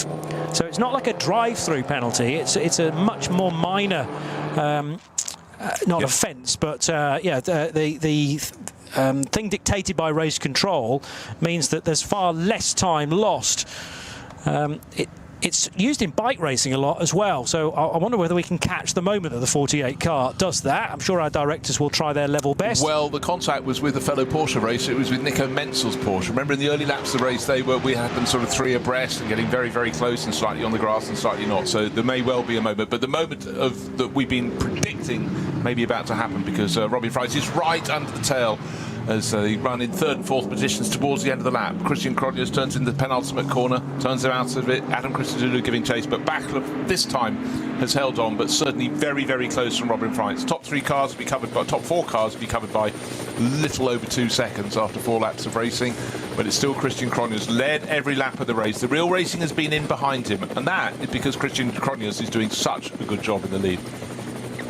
So looking out for Dylan Pereira and whether he will dive to the right through the AMG arena section. There is a full lane out wide there that you need to be careful not to cross, just like the blend line leaving the pits, as the 48 car gets very, very close to the back of Frank Stippler. And just Dylan Pereira go out wide? I think he was thinking about doing that to take his penalty lap as early as possible. Klaus Bachler, though, out front. Now, what happened in the aftermath, because all of a sudden Alexander Croker is going to arrive on the scene in the number 6 Audi, and it was so close to contact. He could have, as you made the point at the time, sideswiped and absolutely wiped out Chris Rothoff, who possibly saw Alex coming, but there was very little that the little 471 car could have done about that. Yeah, I was saying that he did a really wise job to get onto the grass and therefore off the track where the cars were coming through, but I'd forgotten the fact that he went out wide and then thought, I'll see it. Oh no, I won't just cut across just yet, because there's a bright acid yellow for Audi coming in,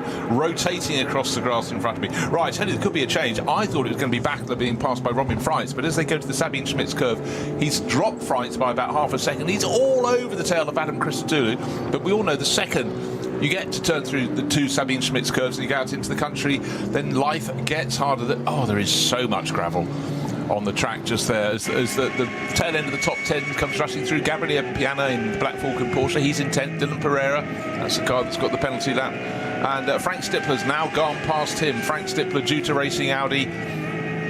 And he in turn is all over the tail of Kamui Kobayashi. So little by little, Kobayashi's gone from 2nd to 3rd to 4th to 5th to 6th, and now in 7th place. And now he's got a challenger in behind in the form of Frank Stippler. There are no tricks at all at Nürburgring Nordschleife that Frank doesn't know. He'll find a moment, and surely he'll move up in that due to racing Audi.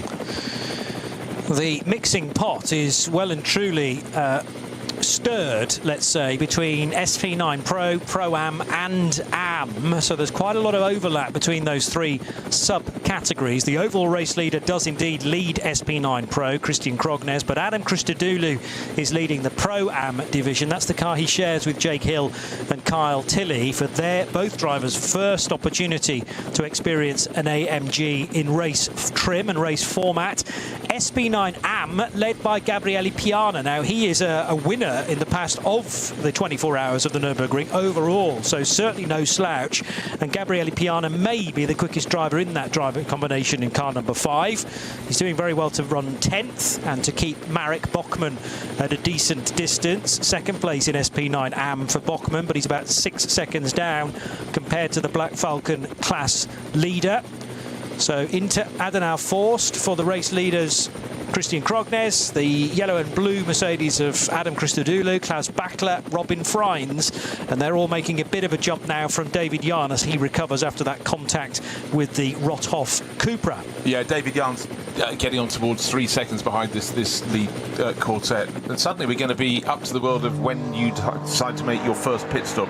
Ordinarily, they will come in at the end of 6 laps. We're at the end coming towards the end of 5 laps right now. Some might blink and go early, but if you go early, you have a shorter pit stop, but at the end of the race, you'll have your pit stop earlier commensurately, and you'll have to have a longer pit stop. So you sort of, if you pit early, you gain in the early part of the race. The race order seems to change its pattern, but then of course it's payback time later on. So it's how you choose to distribute your pit stops through the race. ADAC Eifel Trophy, the first ever which forms part of the Nürburgring Langstrecken Series. This is race 6 of 10 then. The Porsche Endurance Trophy for the Nürburgring is currently led by the 953 car. So that is the Oscar Sandberg Smurlis racing car that has got ahead now of Moritz Oberheim in 962. 959 is Heiko Eichenberg. And then in 4th place, it's the 961 WNS Motorsport car. But there's very few bits of time between these cars, virtually nose to tail. Jörg Wiebahn has found his way in between, I notice, Eichenberg and Marquez. So SP10 car may be recovering after some early incidents in the number 176 Mercedes. But the Porsche Trophy Nürburgring 4 718 Caymans was always going to deliver some high-stakes competition, and with 17 starters, that is not disappointing.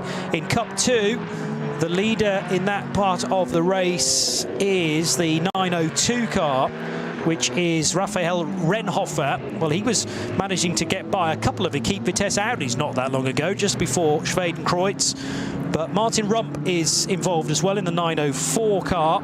And then in third position, 921, is the Bednarski-driven Mühlner Motorsport car. A few cars back, actually, because in between them are one or two cars from other classes. But it's been a good getaway so far for Renhofer in the team Liqui-Moly by Black Falcon Porsche. He's almost 6 seconds ahead of the Estonian Rump in his Mühlner Motorsport car. Yeah, I think early on where we had the best of the Cup 2 runners, Raphael Renhofer getting past some SP9 class cars, I think they'd actually just been caught up a little bit. I think they'd been bunched in traffic. He chose his moment. But what we tend to have is the fact that we will get Cup 2 cars leading this race because they make their first pit stop sort of a lap or so after the SP9 cars have to come in. But there have been times when there have been incidents at the top end of the field for SP9 and suddenly you got quite deep into the race. You've still got a Cup 2 cars in the mix. However, they inevitably cede position late in the race, but it does mean you'll suddenly have a slightly distorted lap chart if you were imagining one with the Cup 2 cars gaining seemingly 10 positions out of nothing, but that's simply by dint of not serving their first pit stop as early as the SP9 class cars do. Fantastic racing still between Robin Freitz, still in fourth place, still right under the rear ring of Klaus Bachler, and as the Dutch driver attacks the Austrian Adam Christodoulou, gets a bit of breathing space. In fact, Christodoulou in the pale yellow and light blue Mercedes has pulled clear of them, and he's now getting much closer to our race leader Christian Kronius. About 9/10 of a second was the gap between first and second. Certainly not 9/10 between Klaus Bachler in third and Robin Freitz in fourth, more like about a third of a second, and still the black and red BMW attacks. Yeah, clearly they've done maybe a bit of setup change on that BMW because it didn't feature too well in qualifying, but I also did make the point that it might have been the situation after traffic for BMW number 77 on the Yokohama tyres. Certainly it's got a good run this time on the Falcon Motorsport Porsche of Klaus Bachler, within 3 car lengths of it on the Dottinger Ruhr. But straight line speed from the Porsche 911 GT3R is very good as well. So BMW, if anything, is losing a little bit of pace, even though it's in the draft. Now it's inching its way closer, but surely it's going to run out of road as they go underneath the bridge at Antonius Bucher. Depending on how brave Robin Freitz wants to be on the brakes, he will get within a car length of the Austrian racer. And in fact, the two race leaders aren't that far away either. Intervention vehicle to successfully negotiate as well. That was being indicated to the drivers by white flags. This might be Robin Freitz's best opportunity, though. Down to the first corner again, Bruce, right on the tail of Bachler. Yeah, he made a much better exit from the final corner. Bachler was actually starting to haul in the second place Mercedes of Adam Christodoulou, and the move comes. Late dive, but too late because Robin Freitz dives down the inside but doesn't do a lot of braking, and then he goes straight on, eventually gets the grip to turn in, and at that point fourth became third, became fourth all over again. Came very close as well to the rear of Adam Christodoulou's Mercedes in that process. I think he knew what he was doing just about, but might as well throw one up the inside and see what happens. But the ideal is that you stay within the white lines and try not to hit any of your competitors. Well, they've all survived that moment down at the first corner. We are 42 minutes in to the race, and much earlier on in the lap, the KCMG Mercedes of Kamui Kobayashi was either nerved into a spin or he lost it himself. That was at Bergwerk, and doing battle with, now, was that an Audi in behind him? Yeah, Frank Stippler was in behind him in his Audi. Yeah, the 8 car. Okay.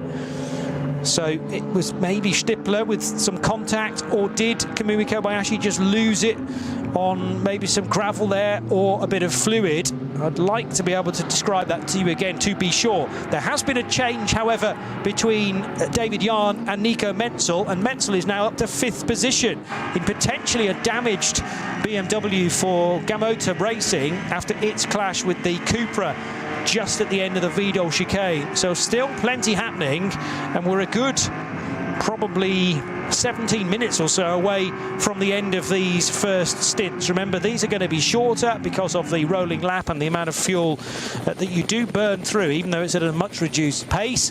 And now all of a sudden everybody has to get off the gas because there is a restriction at the end of the Hatzenbach, and not for the first time.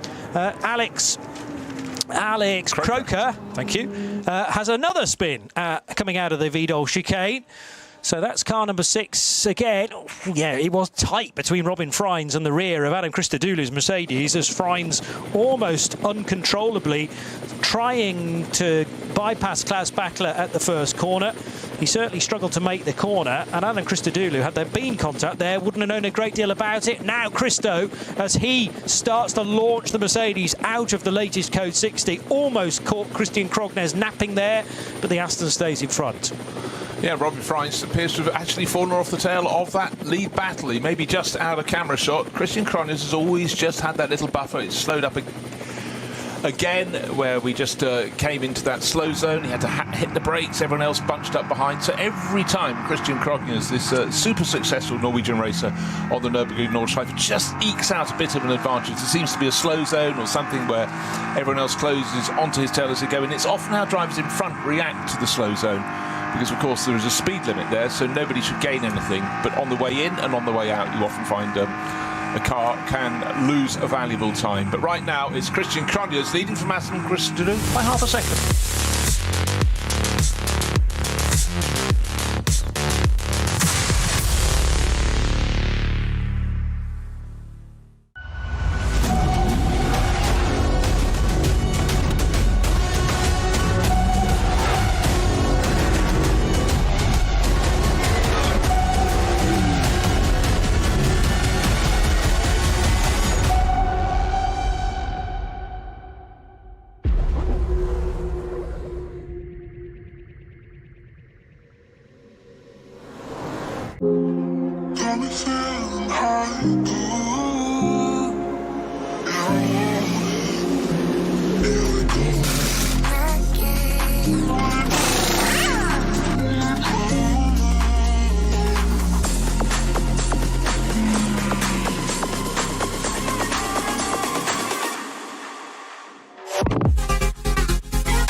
Dein Online-Shop für Simracing-Hardware und Zubehör. www.simraceshop.de.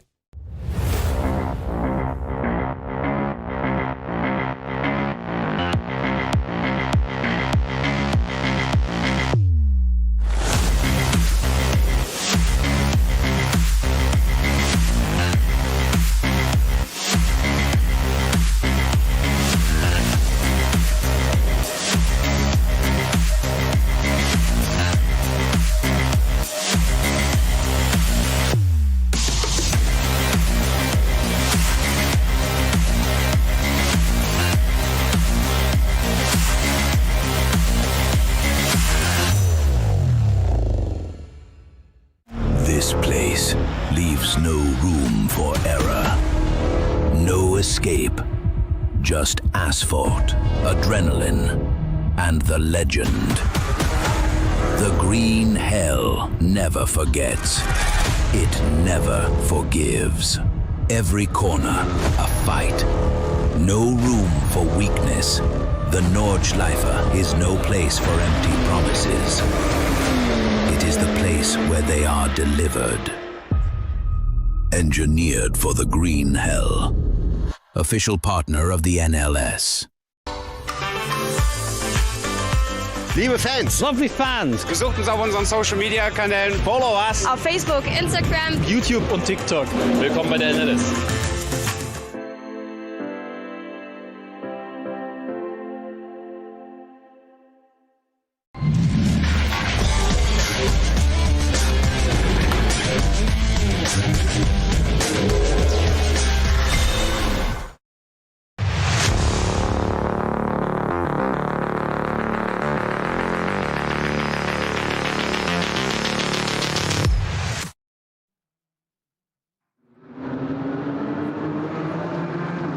News just in from race control, and it is that the number 23 car of David Yarn was at fault with the incident with the Cupra at the Vidal chicane, number 471, so that is going to be a drive-through penalty. There's also damage to a Porsche Cup car which has come into pit lane. Also the Dacia is in for what looks like routine work, but that is possibly an earlier stop than we might have expected there for the Logan. It's the 913 Porsche which is in pit lane, displaying damage to the rear bumper, and that is the Bill Cameron, Jim Cameron Porsche from Cup 2, which I presume is having to pit out of sequence maybe to get some of that repair work done. And in fact, has it just turned right at the end of pit lane to go back into the main paddock? We'll find that out in due course, because again, the fight is on from the vantage point of Klaus Bachler. He can just about see the vantage that leads the race of Christian Krognes, but is it about to be swallowed up by Adam Christodoulou? The Dottinger Her discuss, it's straight. You can't see a great deal apart from the car in front of you when you get onto it, but it does rise. The cars go up a little crest. They're getting towards the sort of starting point when you do your Nürburgring Nordschleife tourist car laps. Then you go under the bridge. At this point you go, hold on, the track goes left. Yes, a straight that turns left, but anyhow, carry on. Going up the hill all over again, and Christodoulou is all over the tail of Christian Krognes. But Krognes hanging on his Aston Martin, and the third place car, Klaus Bachler, his Porsche got a tow from the pair of them. So the first three cars are going to be covered by about a second, and the fact they're going past the pits at 6 laps means they'll be coming in on lap 7. Just remember that. But Robin Freitz blinks after 6 laps. He dives in from 4th place in his Schubert Motorsport BMW, so others may follow. And for Robin, he wasn't quite close enough to catch the toe off the cars in front. Might as well come in. That, I think, was a very, very clever call. Well, also it might be partly in response to knowing that the top 3 were going to stay out for another lap, because you're right that any gain that you might make in the early part of the race should then kind of go against you towards the finish. But that is great potentially for Robin Freitz and an early track position, because I reckon when that BMW rejoins and then the 3 cars ahead of him also pit, the BMW number 77 could leapfrog these 3 and then at least have chance to dictate the pace for the middle segment of the race. Yeah, 100%. It is a roll of the dice. It is a gamble, because his final pit stop will necessarily come early. You've only got so much fuel in your car. You can stretch it to 8 laps if all is well, but the fact he's getting a full tank now means he'll have that final stop early. That final stop will have to be longer. It's yin and yang. You balance it out, but I tell you what, I think that's a masterstroke. It wasn't quite close enough to stay with the lead trio, who are all over each other. At the moment, it's still our pole starter, Christian Krognes in his Aston Martin. Still Adam Christodoulou, who did such a good opening stint. He got up from 4th on the grid to 2nd. And Klaus Bachler, who sort of fell down the order and has been fighting his way back. Any little slip-up, and these 3 could hit trouble. But right now, they are slightly holding each other up, and that is clearly what Motorsport was thinking. Bring Robin Freitz in now. He's not close enough to tackle them. He could be in a lap's time, but why not just go track position? We'll take it, see where we go from there. Known, I believe, in modern Formula 1 parlance as the undercut, as in you pit. I thought that's what I did when I shaved. Yeah, I know. I don't like the term, but I sort of understand its meaning. So you are getting the car out slightly earlier from the race than the others that you're fighting with. Hopefully then you'll be delivered back onto the racetrack in relatively clear air. The problem is it's very difficult to work out where the clear air is going to be next when you've got so many cars doing lots of different lap speed. But with a bit of luck, Schubert Motorsport, this is not their first rodeo, will benefit from that, and it'll provide an even closer race for us. Now, straight into a code 60. And one has just appeared at Flugplatz, which is where the top 3 are. There's an intervention vehicle over to the right, and actually barrier repairs. Big barrier damage, yeah. And I'm not sure how that happened, but this is the approach to Schwedenkreuz, and it's bent back quite a significant section of the Armco barrier. So the trailers, or the large HGVs with trailers, are now on site in order to recover car, repair barriers, and that might be there for a while. Yeah, it could well be. I mean, sometimes when you go with an aerial shot, you go, did they damage that as well? But it's previous barrier damage that hasn't been considered, you know, they've just been scraped. But that looks as though it was a glancing blow, but normally a glancing blow doesn't do too much damage to the barrier, but certainly hard at the first point. Okay, this is even more of an advantage for people who are pitted this lap, because the cars out on the track are being slowed right down. When they get clear of the zone, they'll be released, and that's exactly what's happened now. Christian Krogner has really read the restart very, very nicely, but for Robin Freitz sitting in the pit, we don't know if he's going to go back out to do the second of the 4 stints, but that meant the cars out on track were not running at full racing speed. So what I thought was a brave bid, perhaps a masterstroke, has been given a little bit more of an assistance there. Schubert Motorsport could be the ones that gain. I can tell you that David Yarn hasn't yet taken his drive-through penalty for Gummotor Racing, so no pit stops indicated for any of the top 5 cars. Good early progress from Frank Stippler. Well, obviously that is always the case. There is another car in the barrier just after Adenauer Forst, hence the reason why the cars in the top 3 positions all had to back off collectively there as well.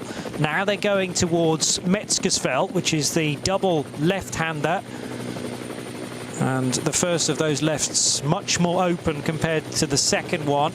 And now down the hill on their way to Exmüller and Breitscheid. And for Christian Krognes, try as he might, he cannot shake Adam Christodoulou. They're fighting amongst themselves, and that in turn is aiding Klaus Bachler to stay within touching distance.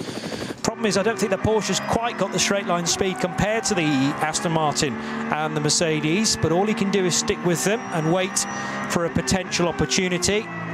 David Yarn now in behind in the number 23 car.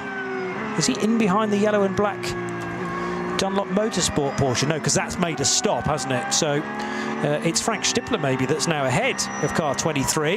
So Stippler up to 4th place by the looks of things.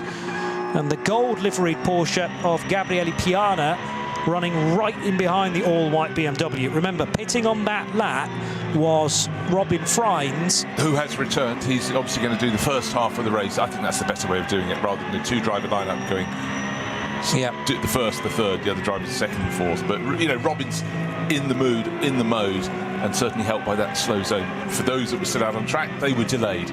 Equally easy, he could find a slow zone on his outlap, but you just take every margin you can get. And yes, the other car to stop on that lap then after 6 laps was Nico Muller. It was Menzel exchanging the race seat for Muller, Sven Muller, in the number 17 car. Dylan Pereira still right behind Gabriele Piana. So that is another change as well, with Piana able to get ahead of the Luxembourgish racer. And Piana making good progress in this, the pro stint of an SP9 AM driver lineup. Conditions perfect, racing pretty close to that as well. Of course, we had the moment with the poor Cooper being given a whack with 2 laps, or 2 out of 3 laps, the bright yellow Audi spinning at the very same point on the exit of the Vidal chicane. We've had a little bit of barrier damage, but they're working on that now, and the crews are just super efficient. They've got a large number of vehicles with new sets of barrier ready to go along to the scene of contact with the barrier, remove the old panels, check that the uprights are correct, and bolt it on. It's something they know they're going to be doing at some point during any round of the NLS. They may get away with it occasionally, but other times you can get double doses. And the bizarre thing is that so many races that are in full dry conditions, which you think would be perfect conditions, you actually have more people overstepping the mark than when it's sort of streaming and wet, which are other conditions also available here on the Nürburgring Nordschleife. A wonderful day today. For me, I'm just looking to see where Robin Freitz will be after that pit stop. He ought, with all rights, plus the assistance and help from the slow zone that trapped and delayed the cars that hadn't pitted on the same lap as him, he should definitely be in front. The question will be where, how much in front? That's the question we'll find out fairly shortly in about the next, I don't know, 5 minutes or so. 33 Audi making a stop for K. Kramer Racing. Michele Di Martino doing the opening stint for the SP9 AM runner. They were 5th prior to that stop. And I assume everything's going to plan for K. Kramer Racing. Now, the question is, what happens with David Yarn's drive-through penalty. He's going to have to pit at the end of this. Gabriele Piana, meanwhile, is trying to get ahead of David Yarn, and there was a touch there to the rear left corner of the BMW, really unsettling the M4. That could have been a huge incident on the way towards Flansgarten. They're now at Ice Curver, but yes, Piana putting his nose down the inside where it was not wanted, and David Yarn not fully expecting that. Now the Stefan Beloff S and the run towards the Kleiner Carousel. That's actually given David Yarn a bit of a jump, actually, out in front. He's going to have to pit at the end of this lap, as are everybody else that hasn't yet made a stop. And then the next time around, I fancy, David Yarn, or maybe a new driver in BMW number 23, is going to have to make another call to pit lane straight away for that drive-through. And there's another slow zone out on the circuit, so again, that's going to be helping Robin Freitz. It's not his part of the circuit, it's hitting the cars at the tail end of the top 10, who are going to be coming in at the end of this lap. They're waiting to get to the Dottinger Höhe for that long blast back, but they've got to slow. There are course officials at the side of the track, and a car has clearly hit the barrier, so actually it's pulled up to the side of the track as they go onto that long return straight. But a move coming now from Klaus Bachler. He's ahead of that, and he was all over the tail of Adam Christodoulou. These cars are about to dive in the pits. They've got the last 3 squiggles at Tiergarten to get through, and then they'll be diving into the pits. So Christian Krogner started from pole. He's going to be coming in from the lead of the race, probably stay on board. He's in one of the 2-driver lineups. In he comes, first 3 cars. Krogner's, Christodoulou, Bachler, Aston Martin, Mercedes, Porsche, into the pit lane. So it becomes a race on pit road to an extent, because these are all timed pit stops, remember, and timed according to each of the 3 cars doing a 7-lap stint entering. However, Robin Freitz only did a 6-lap stint, and how much time has he been able to gain on his outlap versus the 3 in-laps for Krognes, Christodoulou and Bachler? More cars about to make a pit call are David Yarn's BMW, Frank Stippler's Jutta Racing Audi, but Stippler is ahead of the BMW in this gold Porsche, a Gabriele Piana, who again gets very close to the tail of the BMW, just in time, I hope, to go down to the speed limit required in pit lane. Dylan Pereira will pit as well from 7th position, and therefore the next car due across the line will be Robin Freitz. Can he get ahead of all of these cars as they are parked in pit lane for the first time? I think absolutely has got to. They had a couple of slow zones in their lap, and that none so far have affected Robin Freitz. He has a shorter pit stop because he pitted. Remember, he was in 4th. With it, the top 4 cars were covered by 2.5 seconds, I think, maybe slightly less. So with the shorter pit stop time, he'll emerge into the lead of the race, and I would think he could be as much as 10 seconds clear with that helping hand. And think how many laps you'd have to fight away to get to the top if you had no interruptions for you or your rivals. So I think this has been a bit of a gift for Robin Freitz. But we will see. He's still around the lap. There could still be some more slow zones facing him. There's a slow-moving vehicle on the along the Dottinger Höhe. So that means all attention. But the cars coming along the Dottinger Höhe also appear to be running at a bated pace. So just looking, track's clear at Hocheichen. That was a while ago.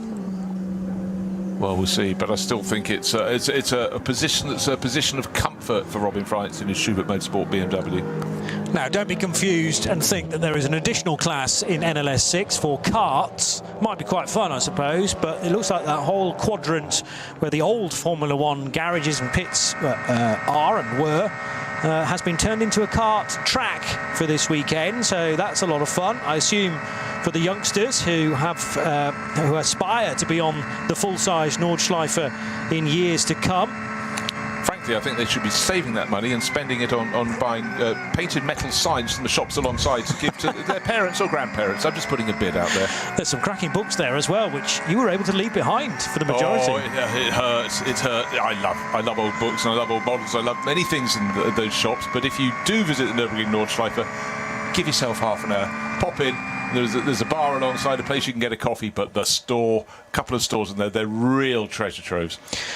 2 big winners then, because of their early stops, are certainly Robin Freitz, who goes into the race lead, and up to 2nd place now is Sven Muller in the number 17 Dunlop Motorsport Porsche that he shares with Nico Menzel. And it got out ahead of the Mercedes that had been chasing for so long. The car started by Adam Christodoulou, back out onto the circuit, but it's swapped over, so the Falcon liveried Porsche has gained the jump. Car number 44, Klaus Bachler, stayed on board.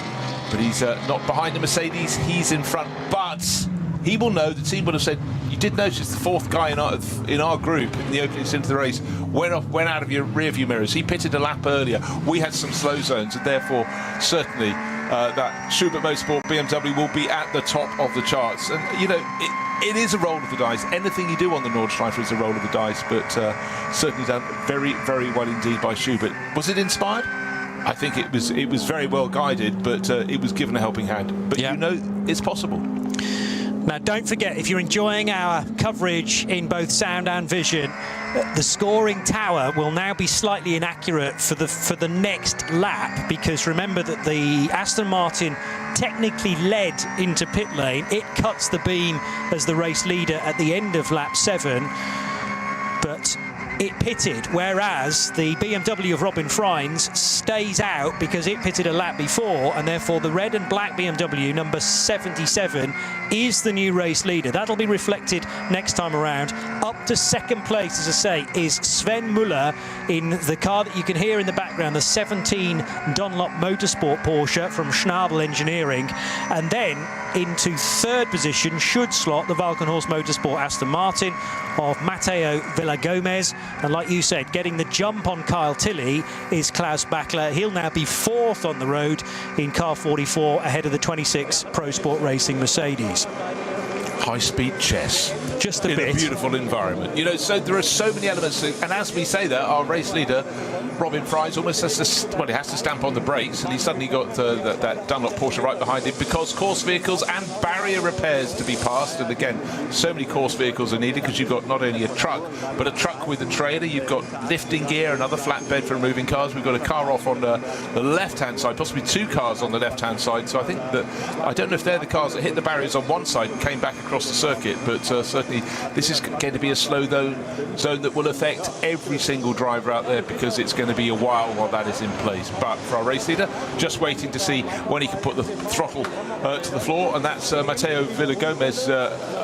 Not so, what am I talking about? He's in third place overall, but effectively it's Robin Freitz leading the way as the lap charts will be pushed around, and Sven Muller in second place. So car 77, Schubert Motorsport BMW, now back up to full speed, and tucked in behind, within a second in arrears, is car number 17, Sven Muller, who's actually just done the best first sector of anyone. So clearly just a lap and a bit into the second stint, and it's going very well for that Dunlop Porsche.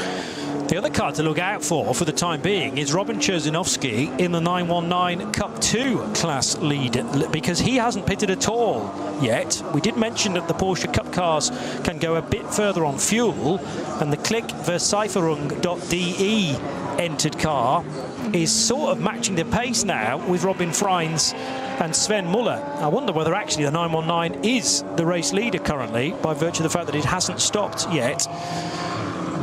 We'll check that, but certainly Cherzinovsky was ahead at the start of lap 8, ahead of Freins and Muller.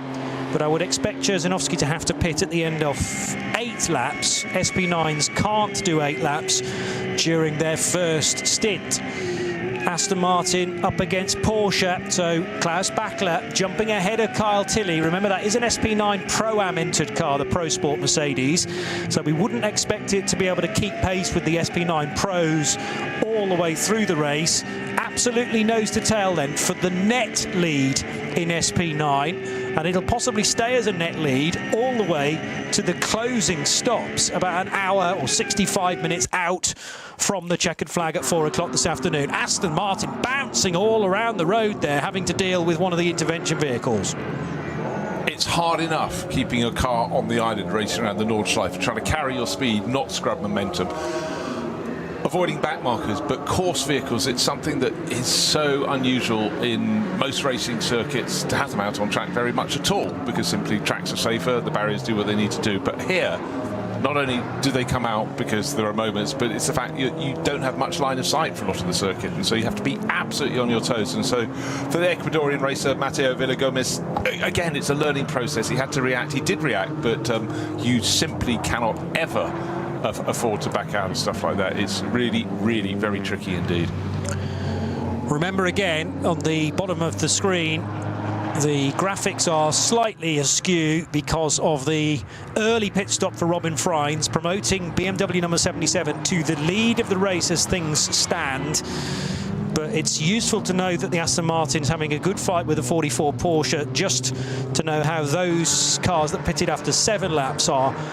Their trajectory is appearing towards the end of the lap. They're down in what's called 12th right now, is actually the car leading SP9 on the road.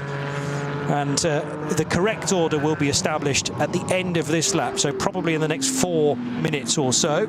Yeah, I think the big problem is that the graphics are run at the end of the first racing hour. If they could do it the equivalent of a lap later, so say at 10 minutes past the hour, then you'd get the accurate picture of who is in the lead of the race on the track. But just to remind you, by pitting on lap 6, you get a shorter pit stop. Let's just give you an example. Your pit stop has to be 374 seconds. If you pit on lap 7, you save 23 seconds. Your pit stop is 23 seconds shorter, longer. Longer, yeah. Sorry, at that point. But the equivalent pit stop at the end of the race, you know, it's fair, it balances it out. But if you want track position, which is exactly what Robin Freins did, he was in 4th place, he'd been fighting hard, wasn't making any great gains on Klaus Bachler, come in, and then as soon as a slow zone was thrown while he was still having his pit stop, that's more advantage gained, and that is why he and the Dunlop Porsche that came in at the same time, car number 17, ought to be listed at the top of the timing graphic.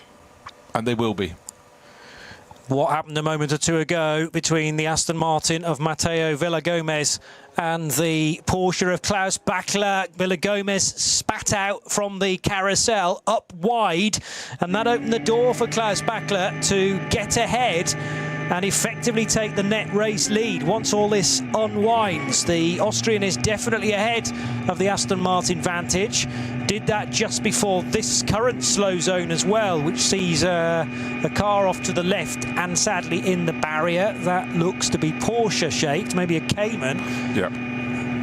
I then suddenly started to second guess myself and wonder whether it was an Aston Martin from SP10. Have we even got an Aston Martin in SP10? No, I'm going to stick with my first guess because you agreed with it as well, that it was a Porsche. And now Klaus Bachler gets going once more. So I reckon Bachler is potentially 4th on the road, or now 3rd on the road, behind Robin Freins, behind the 17 car of Sven Muller. Still remains to be seen where Robin Cherzynovsky is, though, as well, in his class-leading Cup 2 Porsche, which might actually make Klaus Bachler 4th when you total up all of the front runners. But that is a key overtake on Villagomez, considering the amount of time he had to sit in the wake of Christian Krognes, being told by his engineer to stay well over to the right, and by the race officials as well, at Galgenkopf. Then he sees the green, and he gets very, very quickly back up to speed in time for the start of the Dottinger Hoor. Yeah, absolutely critical. If someone's on your tail, you do not want them to get any closer. Don't allow anyone to tow. But for Klaus Bachler, nobody in front of him. He's got all the straight, but he just needs to keep pressing on. But quite a lot of barrier damage so far today. We're only just over an hour into this race, and about 4 points around the circuit. Barriers have been repaired, but obviously the barriers have to be in a safe condition, and that is precisely why they need to be fixed. And the crew's incredibly efficient. You think about on a regular racing circuit, 5 kilometres round or whatever, and you've got various points to get on the circuit, but a lot of the info of this circuit is just forest. There are no access roads, so you really have to sometimes run them along. Right, now we're getting the effective picture. A challenge for the lead. So Robin Freins has got Sven Muller all over him. The black and red Schubert Motorsport BMW turns into the first corner, turns sharply right, and then swings across to turn into the left-hander that follows. And even there, in that short run between the first and second corners, the yellow and black Dunlop Porsche with Sven Muller is looking busy, looking not effective yet, but trying to unseat. But Robin Freins is not the sort of driver to be unseated, but certainly it's looking good between them. So there we are, 8 laps on the board, a third of a second between first and second. But have these two escaped? Yes, they have, but they're going to have to give time back in the final pit stop of the race. They'll be longer at a standstill. But really, it's a question, Johnny, how they use these next laps. Of course, they're fighting for position, but actually, if they're quite clever, they wouldn't really challenge each other too much. They'd try and eke out more of an advantage than they possibly can. Oh, big switch to the tail from Robin Freins. Down into dip he goes. Up above him, he sees the climb to the Vidal chicane. through ITT Bogan. He runs a little bit wide, putting the Porsche on the outside line. I think that was actually just a defensive move. Porsche's got more speed than straight and up the hill, but unfortunately for him, for Sven Muller, it's filled with black and red BMW. First and second, they remain the same. Gap back to the best of the rest is to Klaus Bachler. As you pointed out, he'd moved ahead of the Aston Martin of Mateo Villagomez.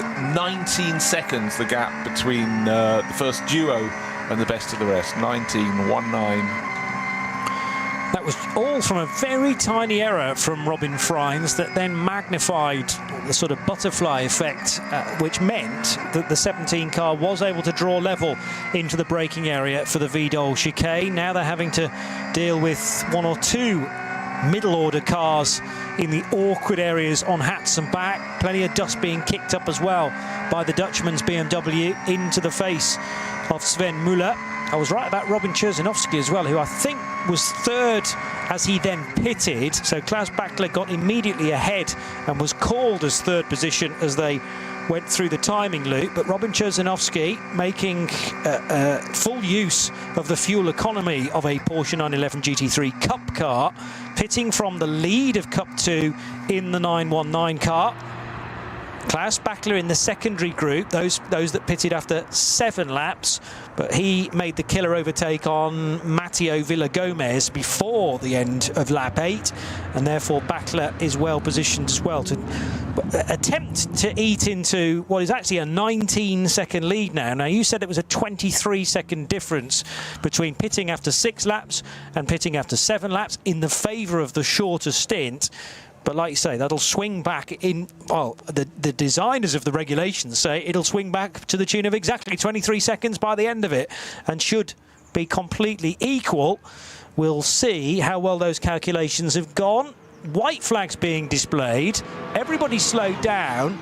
Because the slow car, those in behind it thought they weren't able to overtake, but of course a white flag doesn't mean that. It just warns you of a slow car, and the Porsche that started the overtaking there had read the regulations, whereas arguably the Aston Martin number 37 got a bit confused between the flags there. That's the Dumoulin entered Pro Sport Racing Aston Martin. Yeah, and that's Marek Bachmann at the wheel, and he's someone who really knows his craft around here. So I think just momentary confusion, but these things... oh, sorry, Bachmann started it into one of the Dumoulins. I apologise.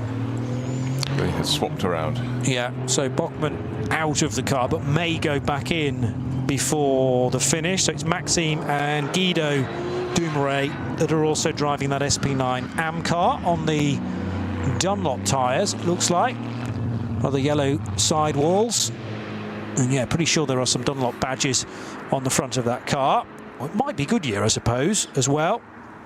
A lot of former Dunlop categories in Central Europe have now been changed to Goodyear as the parent company. The exception, of course, is the 17 Porsche in this race.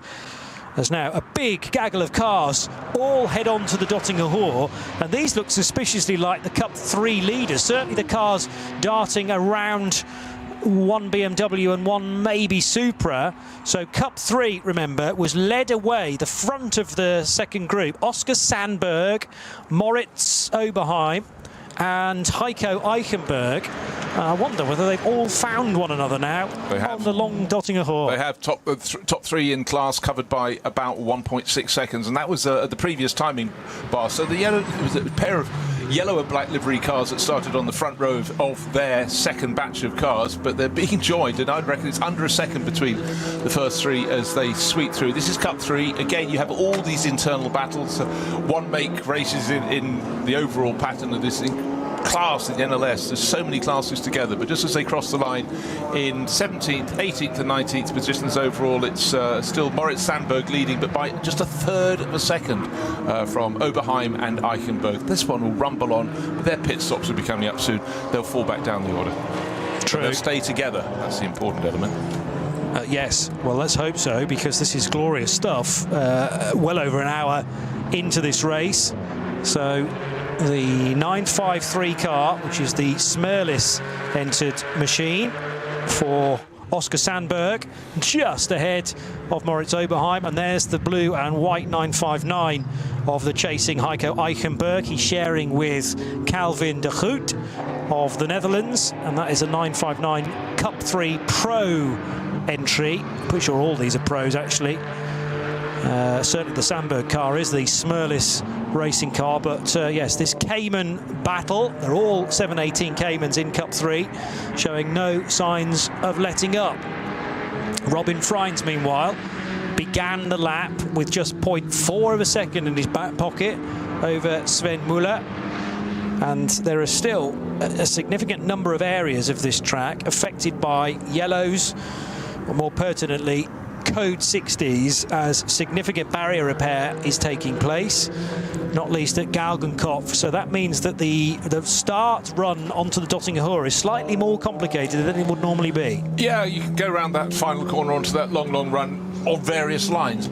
Normally, now you cannot. You have to take a much tighter line to the right-hand side. And also, when you get barrier damage, quite frequently, what you get shrapnel on the circuit. You get bits of damaged cars, so you don't want to go near the barriers where possible. So every team will be saying, stay right, hard right. Yes, it's not the fast line out of Galgenkopf, but the last thing you want to do is pick up a shard, pick up a puncture on your run at the fastest point on the circuit. So again, frustrating, but it is something very, very much an element of everything that happens on the Nordschleife. Robin Freins has cleared off. He went from a third of a second to about 2 seconds in the blink of an eye. I was starting to wonder whether actually Sven Müller had got ahead of him, but so was I. That's not the case. The blue and black BMW is way out in front now as he heads for the Stefan Bellof S and the Kleiner Carousel, whereas Sven Müller just having to try to stick with the BMW as best he can, but he's also mindful of who may be behind him. Klaus Bachler's not really catching at a huge rate of knots. We will be able to tell you lap times at the end of this one. Now, this is a chance for Sven to claw back some of that ground lost to Robin Freins as they go into the caution at Galgenkopf.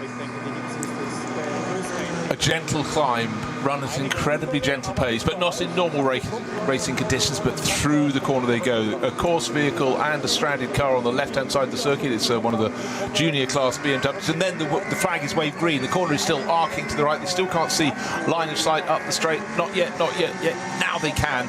And then it's the run all the way back to the pits. But Robin Freins, again, he's sitting on a buffer of 2 seconds. Anything more than a second, you're not offering much of a tow. Anything more than 2 seconds, as Robin Freins says, you're offering no tow at all to the car behind. So that'll be frustrating for Sven Müller, but again, just slow points around the circuit. It's stop, but that is the nature of the VLN, as it was, and now the Nürburgring Langstrecken Series. But to make sure when they get out of the slow zone and you go under green flag, you want clear line of sight, clear track, and Robin Freins on the flashes on that Schubert Motorsport BMW, making sure the BMW junior class car knew he was there, gets past with no interruption, and will be able to continue into the final flick to the right, the flick to the left, onto the start finish straight. Job done. Again, a professional driver doing precisely what he needs to do. Both of these cars, first and second, then pitted after 7 laps. Therefore, they can make it to 15, I reckon, before they need a bit more fuel to get them through the next hour. So that's now 3 laps ticked off within this stint. Are you sure it's I had them listed as after 6 races? Oh, no, you're right, yes. Yeah. Sorry, getting confused with the stints later on in the race. So it was 6 laps and 7 laps for the other cars in the next batch. Yeah, fine. So therefore, it will be 16 laps. Hang on, 6 laps. No, 14 laps. 14 laps, thank you. Brain fade all of a sudden. Maybe Le Mans catching up with me. Get Johnny off the pit wall. Your team is giving up on you now. 14 laps for these two, 15 laps for the cars in behind. But that will see things remain equal all the way to the final pit stop. And remember, the final pit stop is dictated by when the checkered flag will come out.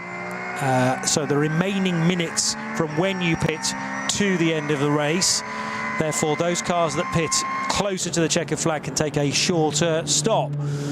So we're still 3 laps into this stint, and therefore another 5 to go for Robin Freins and Sven Müller. And Klaus Bachler, what was his lap time like? It was quicker than Müller's time in the yellow and black Porsche, but not as quick as Robin Freins. Well, that can be seen actually from the seat of Sven Müller, to the extent of how hard that Schubert Motorsport BMW is pushing. 3.7 seconds was the gap between the BMW and the yellow and black Porsche. 16 seconds back then to Klaus Bachler's Volker Motorsport car. They are team cars, remember, Sven and Klaus. And then it's another further 16 seconds back to Vela Gomez. Yes, it is. So that Aston Martin has possibly got on the wrong side of one or two of the Code 60s, because that is a lap time that is over 10 seconds slower than Klaus Bachler's effort. I fear that's the case. I mean, Mateo Villa Gomez was having a really good attack when he started his stint. Then we didn't really get to see much of his car at all. But, you know, passed by Klaus Bachler, no disgrace in that. But I really think Bachler's form looks fantastic this weekend. So, yeah, hold on. Why am I saying that? He's third. The sister car from Schnabel Engineering on Dunlop tyres is running second. But again, we have had that schism, according to when you make a pit stop. Oh, someone trying to lighten their car. Number 494 coming in with most of the car intact, the VW Golf, but not the rear bodywork section, which is hanging on by, well, not a great deal. That's definitely going to get the black and orange warning flag, and hopefully it's at a point in the circuit where they can cut into the back entrance to the pits, because yes, it is. It's very early. They're coming out of the arena section, and in fact, I think the bodywork, they're still behind as they go through the little cut through, but by the time they exit the Vidal chicane, they're going to have to go right back to the pits, not left onto the Nürburgring Nordschleife. Also going to check for whilst that happens, the BMW number 23, which was started by David Yarn, but there was that message on the screen to say that it would have to take a drive-through penalty. That car's now been taken over by Moritz Krantz. Yeah, it's running in 6th place overall. It's 15 seconds down on Kyle Tilley, who's the second driver into the Pro Sport Racing Mercedes that was started by Adam Christodoulou, so Jake Hill will be waiting his turn. So therefore, car 23 has not done the drive-through. I'm guessing that will be completed at the end of this lap, unless they are arguing it in race control. So let's have a little scramble back down the order to see how Scott Speed was getting on, the American former Formula 1 and NASCAR racer. He's 13th in his class, 999. He's running solo, unless they've drummed someone up to take over the second part of the race. So well done, the VW Golf, with the dragging bodywork. It's taken the back route into the pit, so shouldn't cause any damage. But for Scott Speed, it's about getting the tick on his ring permit. Get through this race cleanly, but he'll also, I'm sure, be enjoying this. You just think of the comparison to some of the circuits he was racing on when he was racing in NASCAR, and of course when he was fleeting the racing in Formula 1. So Sebastian Disch brings that 494 semi-damaged VW Golf in. Fernandez, Flavia, Pellegrino and Thomas Schoenfeld are the other drivers in the VW Golf Mark 8. It's a GTI Club Sport. Dan and Arenberg and the 48 Porsche that was started by Dylan Pereira. It's now, though, being driven by Patrick Assenheimer. We mentioned this being a strong lineup, chasing down Moritz Krantz for Gamota Racing. But bear in mind, the BMW is going to have to pit sooner rather than later to take the drive-through penalty after its contact with the Cupra a good while ago now at Vidal chicane, sadly causing damage to Chris Rothoff's 471 Cupra. And what I haven't checked is whether 471 is actually back in the race now, having been stitched up. It does look like it has been stitched up, you might say, at the Vidal chicane after the contact, but also repaired in that definition of the phrase. Endurance Trophy Nürburgring for the Porsche Cup 3s and Cup 2s. Still an excellent fight for the 953 Porsche of Oscar Sandberg and Smerlis Racing, fending off Moritz Oberheim, and they're all going to come into the pits together as well. Very, very late on the brakes. Hopefully contact was avoided from Heiko Eichenberg in the blue and white SRS Team Zorg Rennsport car. But this is totally, I mean, all-out racing after nearly an hour and a half worth of it, and prepare for another 2.5 hours of relentless stuff from Cup 3. That's one of the reasons why Cup 3 has become so increasingly competitive. In years gone by, you're quite right, Johnny, that Cup 2 had the larger fields, but certainly those 718 came into very, very popular cars. And the thing was, it would be a TV director's favourite who'd go, right, anything happened at the front, let's just go to Cup 2 or Cup 3, because you just knew there'd be a fantastic scrap at the front. But in the last year or so, Cup 3 has been really, really where it's at. They've got their own scraps every single race. So, Robin Freitz leading the race for BMW, for Schubert Motorsport. His margin, nearly 3.8 seconds, but certainly the Dunlop Motorsport Porsche, Sven Muller, is hanging on in there. And in fact, it looks to my eye as though he's actually gained a few tenths around this lap. Beautiful sunny day on the Nürburgring Nordschleife. And our race leader just up in front, it's losing a little bit of time. He had to pick his moment as to when to pass one of the back-marking cars. He does it cleanly, gets past the BMW M240i, and the BMW driver very good indeed. I'm not talking about Freitz, I'm talking about the car he's just passed. Indicator on, making it absolutely clear which side of the circuit he's putting his car, so the faster SP9 Charger of Sven Muller could come on through. Clarity of intention is so vital from the drivers in the midfield order cars, but when the front runners are coming through, they do not have to keep out of the way. You just have to be consistent in where they are. It's a hard process for some drivers to learn, particularly if it's streaming wet and you've got limited visibility. But I'd say that's why this racing just looks so exciting, multi-class. And when the front runners go through, they sweep through. The performance difference is huge, which makes tidy driving all the more important. And suddenly a slow zone, and Sven Muller in second place is all over the tail of a Cayman. But importantly for him, actually, I think he's gained a little bit of ground as they went into the slow zone, because Robin Freitz is one car in front of the interloping Cayman. They're just going through Galgenkopf now and waiting to release, but I would suggest that was a little bit of a gain. And the Cayman driver, very good, he's saying, when we get released from the green flag, I'm going right, I'm staying right, out of your way. But already at this point, Robin Freitz has floored the throttle on his BMW for Schubert Motorsport and got the lead back to where it should be, north of 2.5–3 seconds. But certainly a tidy exit from Galgenkopf for Sven Muller in the Dunlop Porsche. Bear in mind, there's still 16 seconds or so of clear of Klaus Bachler, but that was 19 a few laps ago, so I'm really thinking this could be a race for Bachler. He came in after the standard 7 laps from that opening stint, whereas the 2 cars in front of him came in after 6. They will have the longer final pit stop, so if Bachler can keep gaining a tenth here, there, then I think he could well be out in front, because remember the difference is effectively 23 seconds. By pitting your last pit stop a lap earlier than your rivals, it will be the longer pit stop. So at the moment, you'd say he's ahead on that metric, but so much can happen in the remaining 2.5 hours. So much.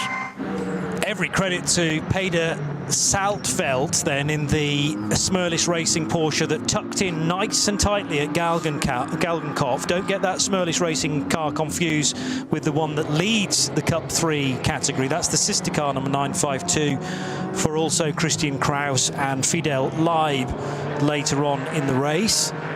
But the Cup 3, top 3 completely together, and now with 3 different drivers as well. So 953 is now in the hands of Fielenbach, and that is Alexander Fielenbach, who takes over from Oscar Sandberg. And then we have Stegman and De Groot in the 962 and 959 Porsches in Cup 3. What I don't know is in what order did they actually leave pit lane? Were there any changes there at all? Because, well, for sure, 959 looking very racy indeed on the brakes, and that was every credit as well to Heiko Eichenberg. He's handed over to Calvin De Groot, his Dutch teammates. Now, is this the Mitsubishi Lancer that we were talking about at the start of the race? Oh yes, taking on fuel. It looks bog standard from the front, but in fact in Kombi format, as they call it in Germany, or a state car, it wasn't a big seller. I mean, you think of this model of the Mitsubishi range, you think about rallying, you think about so many things from the Galant.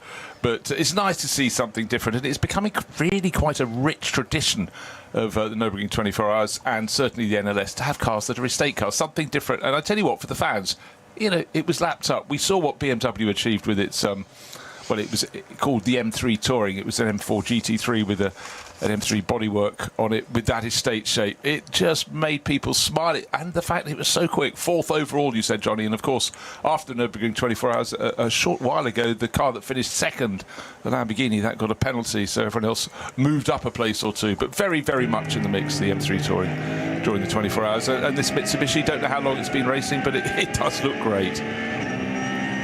That's car number 333. Yeah. Certainly grabs the attention, running on Hankook tyres. So yet another tyre manufacturer to add to the long list that have a presence at NLS 6 this year.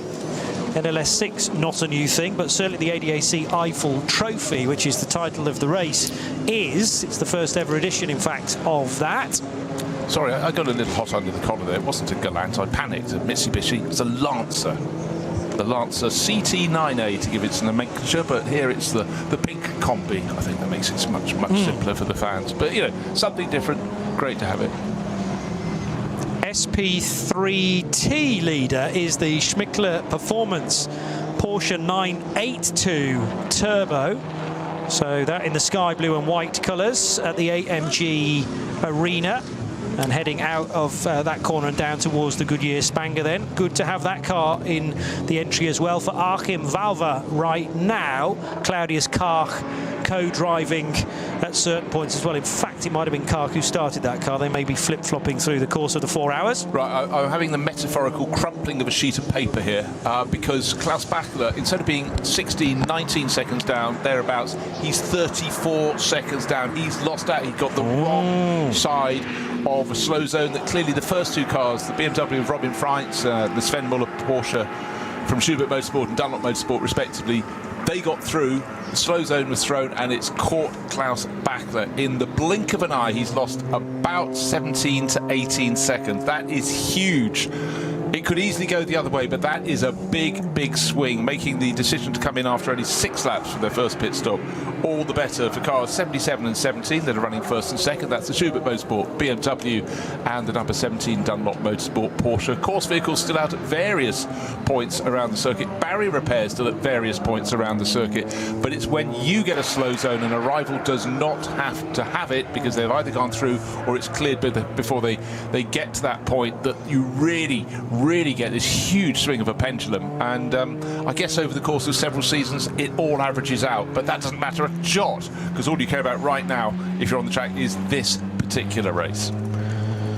Also a chance to catch the number 100 BMW 325i. There is a class exclusively for these cars, and this is Henning Hausmeier, who shares with Oliver Frieser in their number 100 325i. So that car, I think, in the lead of its class. No, it's second, I beg your pardon, of the 325i's. And there are at least 3 in the race. No, more than that, 5. Sadly, the 5th placed one didn't get too far at all. There were, though, 109 starters for NLS 6, the ADAC Eifel Trophy. And that is the total number of cars here this weekend, even though only 107 officially qualified. The officials did allow the 2 non-qualified cars to take the race start, the 477 VW Sirocco and another BMW 325i, car number 112 from Team JS Competition. Robin Freitz and Sven Muller separated by a small margin at the start of this lap, but Freitz is certainly looking the quicker of those 2 cars. They were the massive beneficiaries then of maybe no code 60s on their lap or fewer of them. That's the Mitsubishi Lancer that we were waxing lyrical about not too long ago. This looks like an outlap, Bruce, for the treble 3, and it's going to struggle to get to the end of the Grand Prix lap. It's not going for a land speed record. Safe to say the pink-nosed Lancer estate car, a flatbed is in front of it, but nowhere near it because it doesn't look as though it's got any motive power. Coming up the rise to the Vidal chicane at walking pace. Yeah. No idea what's wrong, no visual keys to that, but it has to get through the chicane. Actually, can you take the escape roads to go past the chicane and then rejoin? But anyhow, that is a car heading back to the pit, so the novelty of the Lancer estate car may not be with us for much longer. Can't tell you what's wrong, apart from the fact it's not running at anything close to racing pace. Just taking a look at what's happening in SP10, haven't really considered that very much since the start of the race. 31st and 32nd position overall for the first 2 cars, but they're covered by 3 seconds. Leading the class is car number 170, Toyo Tires Supra. That's Toyo Tires with Ring Racing, to give it its full name. It's Kutaka, and he's being chased by Jörg Wiebahn, the Pro Sport Racing Mercedes in that SP10 class car, which is effectively for GT4 runners, but going very nicely indeed.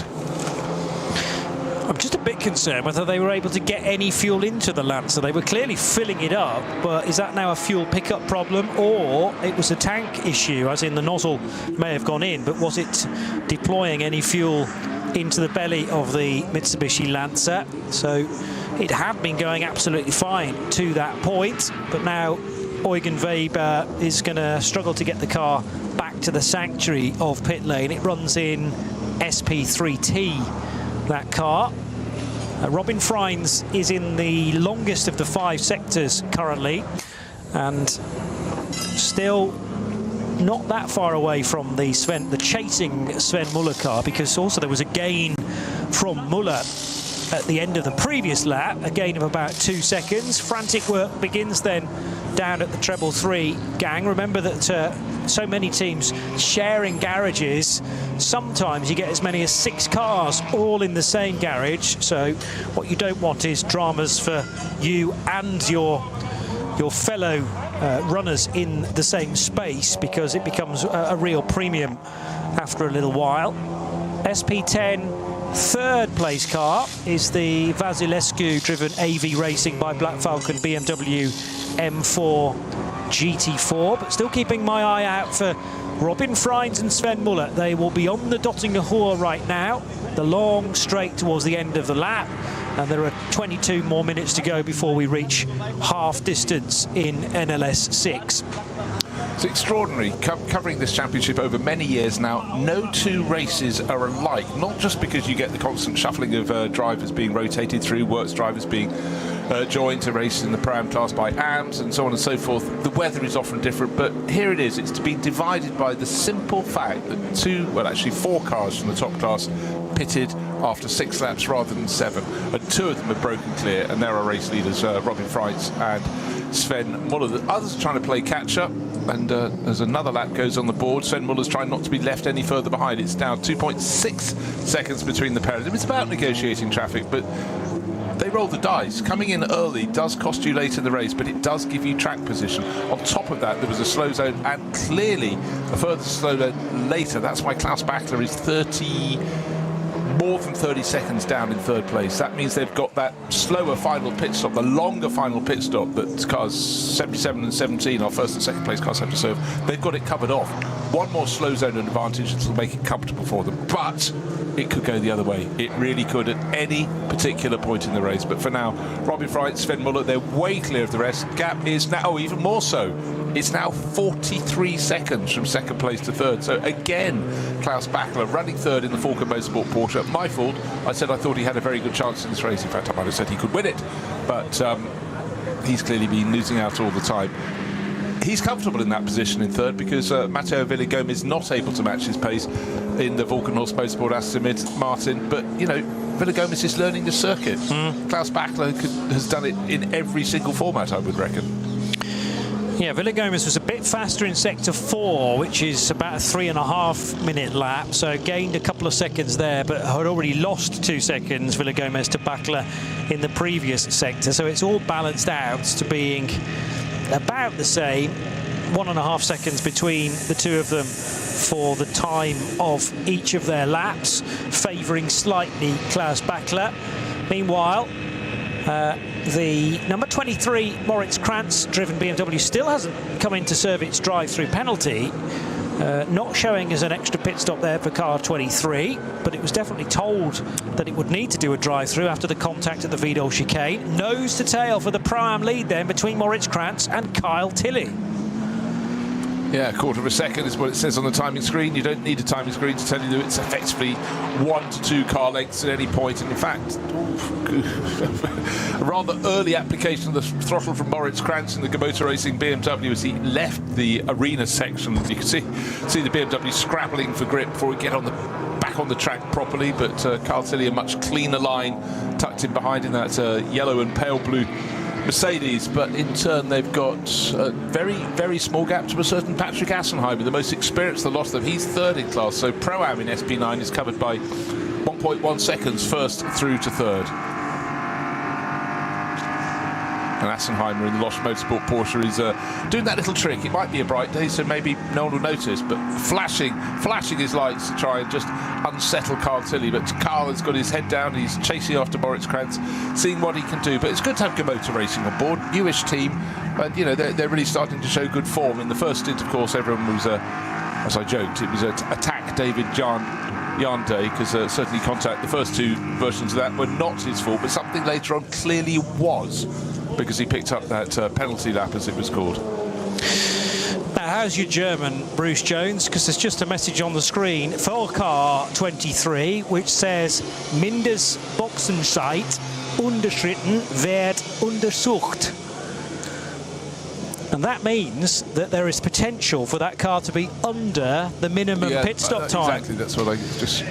So we've now potentially got this 23 BMW. Well, for sure, it owes the officials a drive-through penalty after its contact with the Cupra at the Vidal chicane, and it's now being checked to see whether its one and only pit stop was too fast.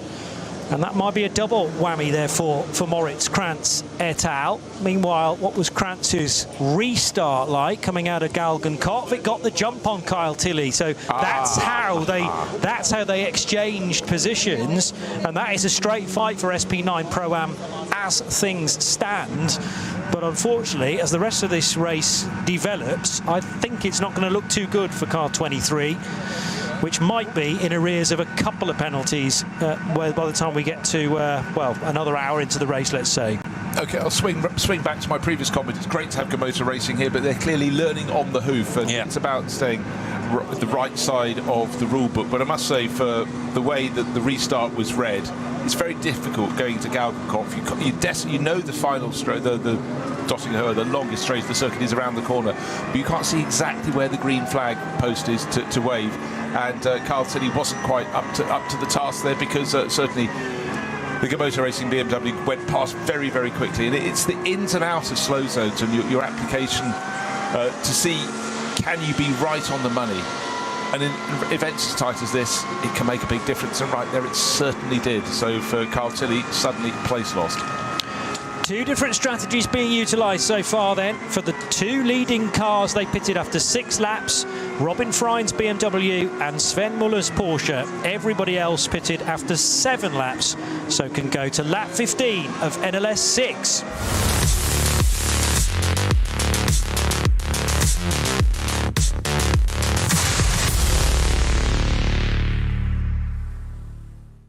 This place leaves no room for error. No escape. Just asphalt, adrenaline, and the legend. The green hell never forgets. It never forgives. Every corner, a fight. No room for weakness. The Nordschleife is no place for empty promises. It is the place where they are delivered. Engineered for the green hell. Official partner of the NLS. Die Legenden der Nürburgring Nordschleife sind unterwegs. Und zwar direkt zu dir nach Hause. Dank CK Model Cars sicherst du dir deine exklusive Erinnerung an den Besuch an der Rennstrecke. Unzählige Modelle findest du auf ckmodelcars.de oder im Shop direkt in Adenau.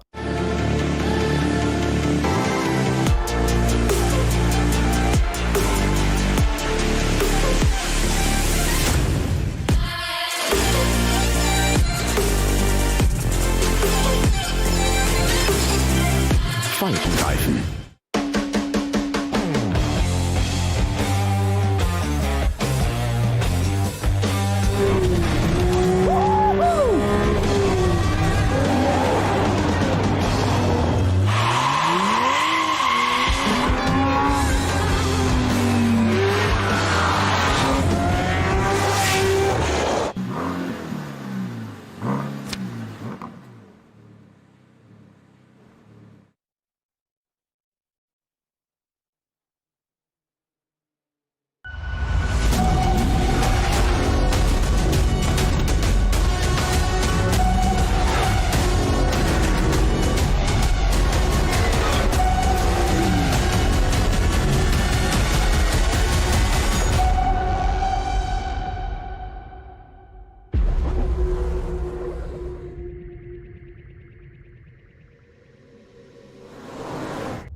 Liebe Fans. Lovely fans. Besucht uns auf unseren Social Media Kanälen. Follow us. Auf Facebook, Instagram, YouTube und TikTok.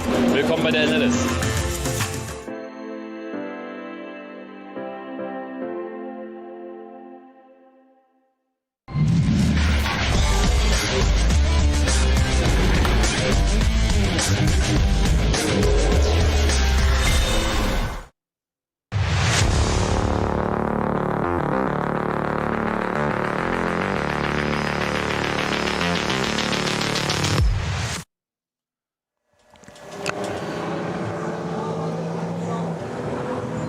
The Radio Show Limited network of channels bringing you the latest edition of the Nürburgring Langstrecken Series, and it is a Yokohama shot. No, it's not. There was a change on the start-finish straight. We were just referring to whether Sven Muller, I should say, was going to be able to get by Robin Freins, and just remember how dominant Robin Freins was in the BMW earlier in this stint, Bruce Jones. It looks like, it feels like the Dunlop Motorsport Porsche has been fine-tuned and set up to be good at the end of its stints. Well, it certainly does. I mean, that's a 3-second swing, but it's not just the 3 seconds gain to move ahead for the Dunlop Motorsport Porsche. He had to make the passing move, and Robin Freins wasn't going to make it easy, but okay. Was there a slip-up? Did Robin Freins run wide? Unlikely. Was the traffic that maybe gave him half a chance? But a 3-second swing and a place change is something huge. Got to see if Robin Freins maybe has a slight problem, or is it simply it's a hot day and the Dunlop Motorsport rubber seems a little bit better in these conditions on the Porsche than the Yokohama rubber is on the Schubert Motorsport BMW. But a change that I wasn't expecting, because whenever they've been together, Freins, remember, was fighting higher up the order early on, and the Muller, or initially the Menzel-driven Dunlop Motorsport car, got into the pack at the front with the first 4, but we had the slow zone. He caught onto the tail of it. Since then, it's been working, but that is a big swing, unexpected swing, and be really interested to see where the move was actually affected. Was it into the first corner? But it was more likely along the Dottinger, and as I say that, we have a play on the screen, a brilliant drag. He must have driven a good lap anyhow to get close enough to get the toe. Classic case. Muller pulls out to the right hand side just as they go under the bridge before they go into the compression and the rise up towards Tiergarten. The move was done, but that was indicative of getting a really, really good run out of Galgenkopf. And then of course now it's Robin Freins' turn to go, okay, you did that to me, if I stay close enough I'm going to do exactly the same to you next time around. But where are we in their stint? They came in after 6 laps. They'll be coming for their second pit stop after 14. When they end this lap, it'll be lap 13. So they've got half of this lap, well, 2/3 of this lap, and all of the following lap before they make their pit stop. Turn as barrier repairs still continue. The cars, including those race-leading duo, going past the barrier repairs at 60 kilometers an hour, standing still in racing parlance. 2 cars have been referred to the stewards because of potentially failing to manage the code 60 correctly. I don't know which code 60 it was. Might have been the Galgenkopf one. First car is the 801, the Norwegian-driven Audi RS3 LMS. It's an all-Norwegian lineup indeed for Håkon Scherin, Atle Gulbrandsen and Kenneth Ostvold in their Mollebille Motorsport Audi. And then the other car to be referred to the stewards, so the extra step up in officialdom, is the Achim Valver and Claudius Karch Smickler Performance powered by Ravenel Porsche, but that's the 982 Turbo. As out of the foxhole code 60 goes the number 17 race leader, heading for Adenauer Forst.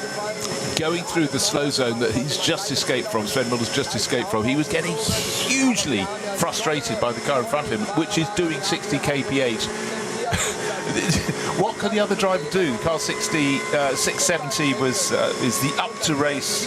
It's one of the BMW M240i class cars, and unless he was only doing 57 kph, therefore Robin Freins was able to do 60 and close in very marginally. I don't know what, but it's, you know, it's the heat of the battle, and Sven Muller was showing his emotion. He wants to be going at full speed.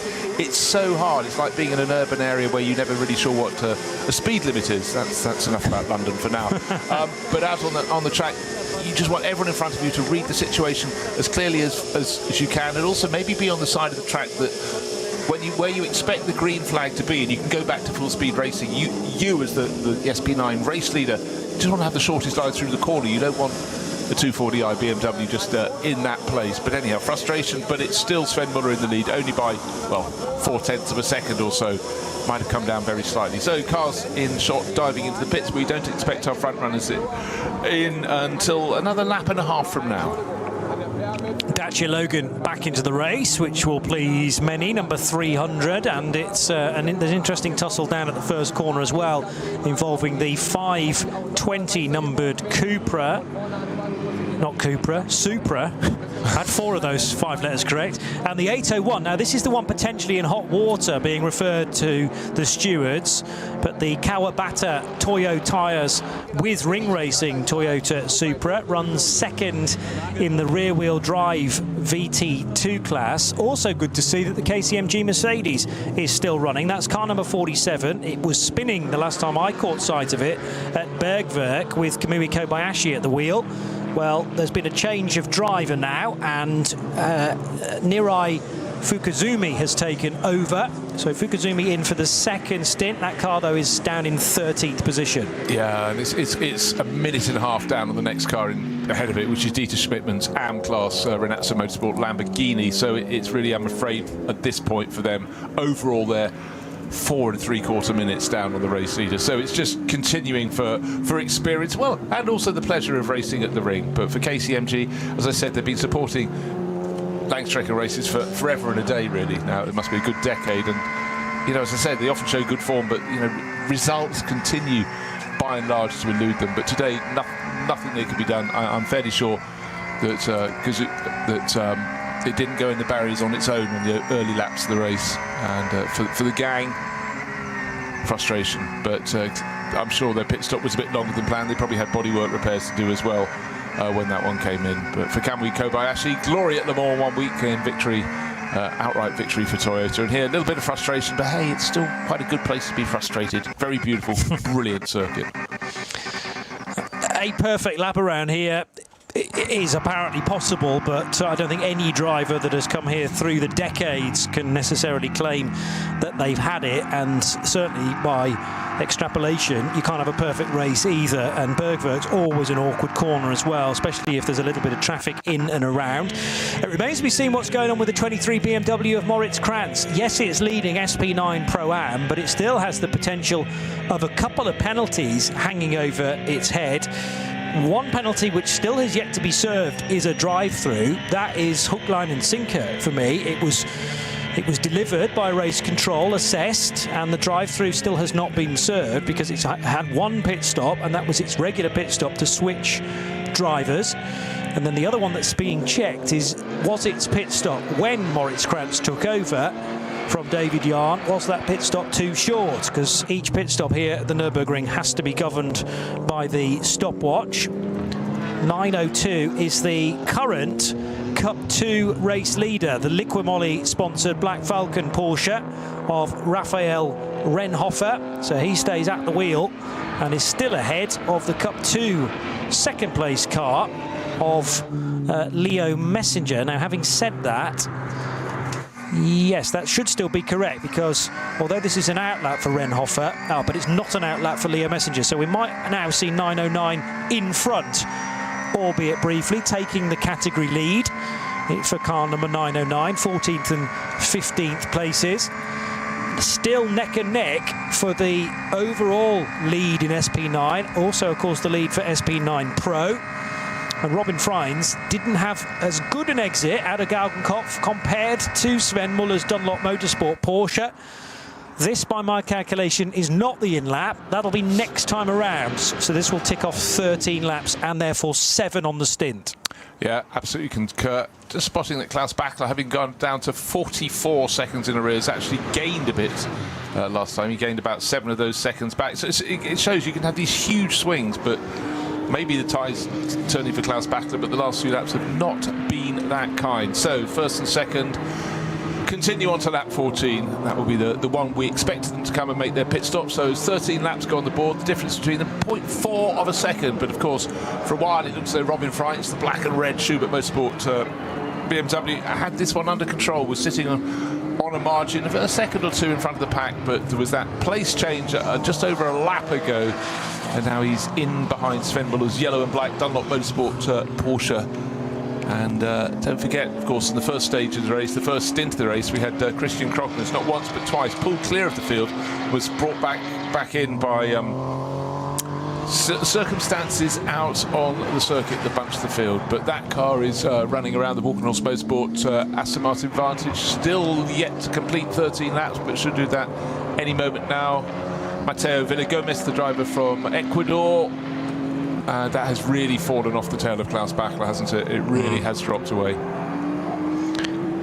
There was an interesting lap from Klaus Bachler, though, because he lost 5 seconds compared to Robin Freins in Sector 3 and then gained 5 seconds in Sector 4. So whether that's to do with an intervention vehicle in different places as the cars are reaching the various sectors, tough to say, but 5 seconds down, 5 seconds up, and actually the gap in the end was 0.9 of a second when you total up the full 24-kilometre lap. You don't often gain an advantage around the part of the Grand Prix loop that is used here, but just as they were turning the first two runners, Sven Muller in his Dunlop Motorsport Porsche and the chasing Robin Freins in the Schubert Motorsport BMW, a back marker between the pair of them after they left the Vidal chicane. And then Robin Freins guessed wrong and had a real twitch. They were turning the first part of the Schmeen Spitz curves and lost momentum and had to stay off the throttle, and that has just opened out a little bit of a gap, a tiny margin for Sven Muller, and he'll be going, thank you very much indeed. Yeah, so about 0.3 of a second on the first part of the Grand Prix track.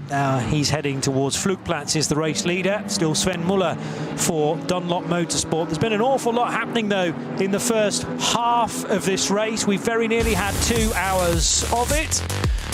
And it all got underway at midday this afternoon in glorious conditions in the Eifel.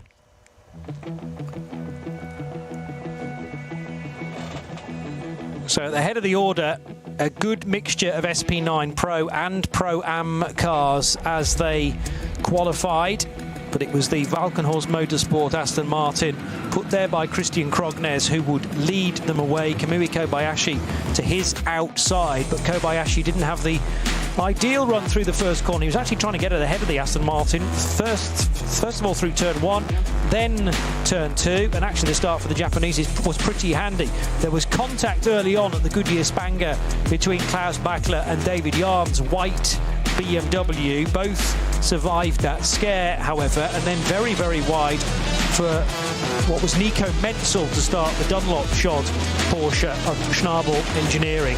Cracking fight, which continues at the head of Cup 3, involving 3 differently entered Porsche Caymans, and it is still the Smurlis car of now Fielenbach doing battle with the De Groot SRS Team Zorg Rennsport 718 Cayman. 3 abreast towards the end of the second lap, which saw Dylan Pereira with 2 wheels, if not 4 wheels, on the grass. He was rather forced wide by David Yarn and Nico Menzel collectively. An awkward moment for David Yarn when he tagged the back of a Cupra as well, which sadly spun the 471 of Chris Rothoff. Rothoff was able to pit, but his Cupra brought a lot of gravel onto the racetrack at the Vidal chicane, and that meant a violent spin for Alex Croker, nearly cleaning out the then stricken Cupra on the grass.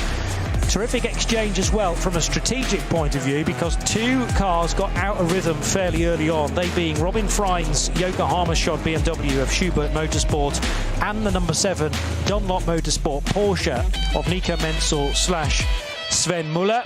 There was a little bit of damage here and there for a few cars, including the Mark 8 VW Golf.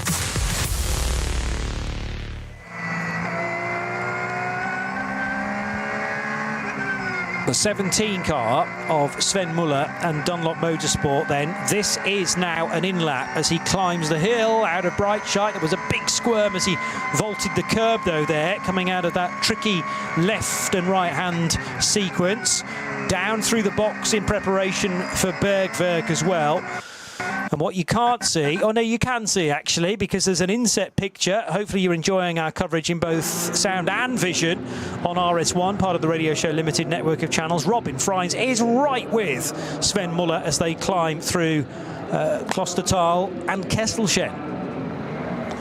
Yeah, keeping that pride going. It's a really, really tough battle. I've seen a message I've never seen before up on screen. Car number 506 being pinged for unnecessary driving.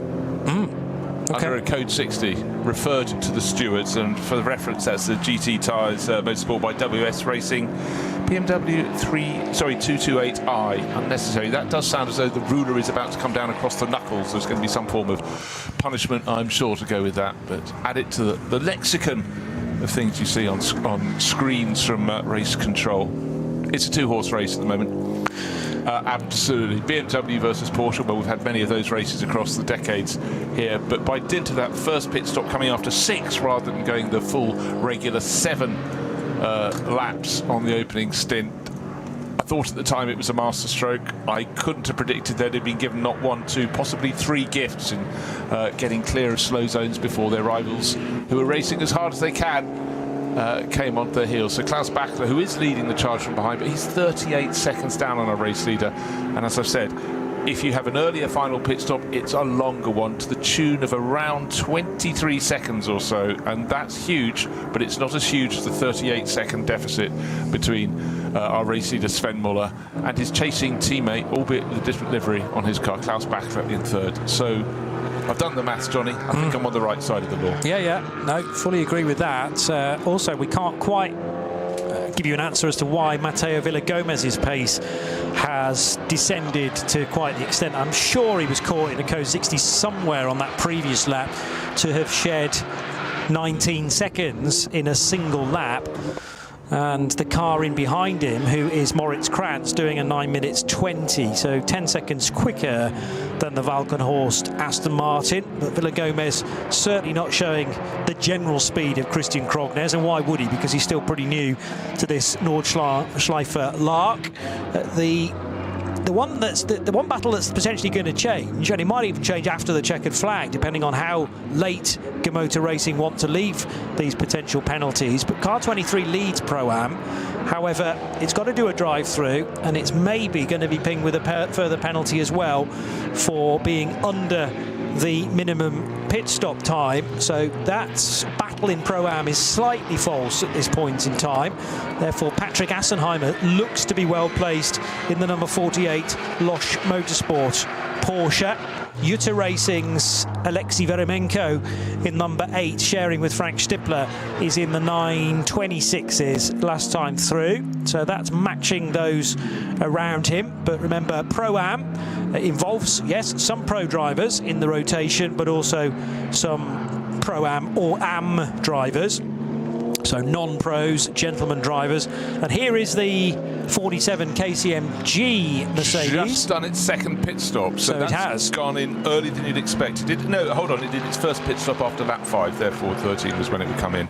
So expect number 32 and 50 to come in as well, because they were the ones that blinked first. 50 is one of the Keep Vitesse Audis, and 32, my dear friends, is the K. Kramer Racing another Audi coming. Oh dear, sitting sideways across the track, missing its rear wing. Car 71, multicoloured Dayglow Porsche, and that's running in the SP7 class. That's from RPM Racing, but last time I saw it had a rear wing. Now it doesn't. That Porsche moves from one side of the track to the other. Waved yellow flags at that section of the circuit, but luckily not a pack of cars bearing down. It's the climb to Tiergarten, so obviously arriving at some speed, but the marshalling is just excellent here, and it has to be.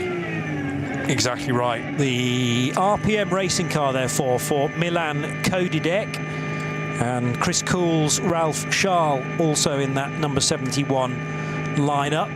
But it does look like it's Klaus Bachler's thumping the steering wheel, because his best opportunity of picking off his teammate has now been denied him because of this incident, ironically involving another Porsche, by the way. But the two Schnabel engineering cars might have had a chance of, well, not switching places, but any opportunity to benefit as those cars are pitting now is taken away from Klaus Bachler.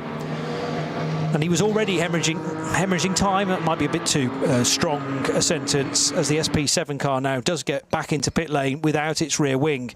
But there was an opportunity without the two leaders out on track for Bachler to really push on what's going to be his in-lap, and he's going to have to bide his time now. Probably when he hits the start-finish straight, he will pick up the speed, but all that time has already gone with Sven Muller and Robin Freins now pitting. Yeah, Freins out, Klingman in, but a message on screen. I think it's really escalating for Komoto Racing. You can't just leave your phone off. The manager of Car 23, please come to the office. And also the number 3 and representative of the number 321 crew. I'll just that's Porsche Tobias's car. But certainly, I think not serving a penalty where the message has been out for quite some time is going to be a big blow. But for Muller and Freins, who came in that order, Sven Muller from Robin Freins, next to nothing between them. Robin Freins looks warm as he removes his helmet, his balaclava, his earpieces. He did a good stint. Welcome to the Nürburgring on a hot summer's day. Robin Freins, he can be very smiley, but at the moment he's looking remarkable. He's probably just hot. He's looking a little bit cross, I'd suggest.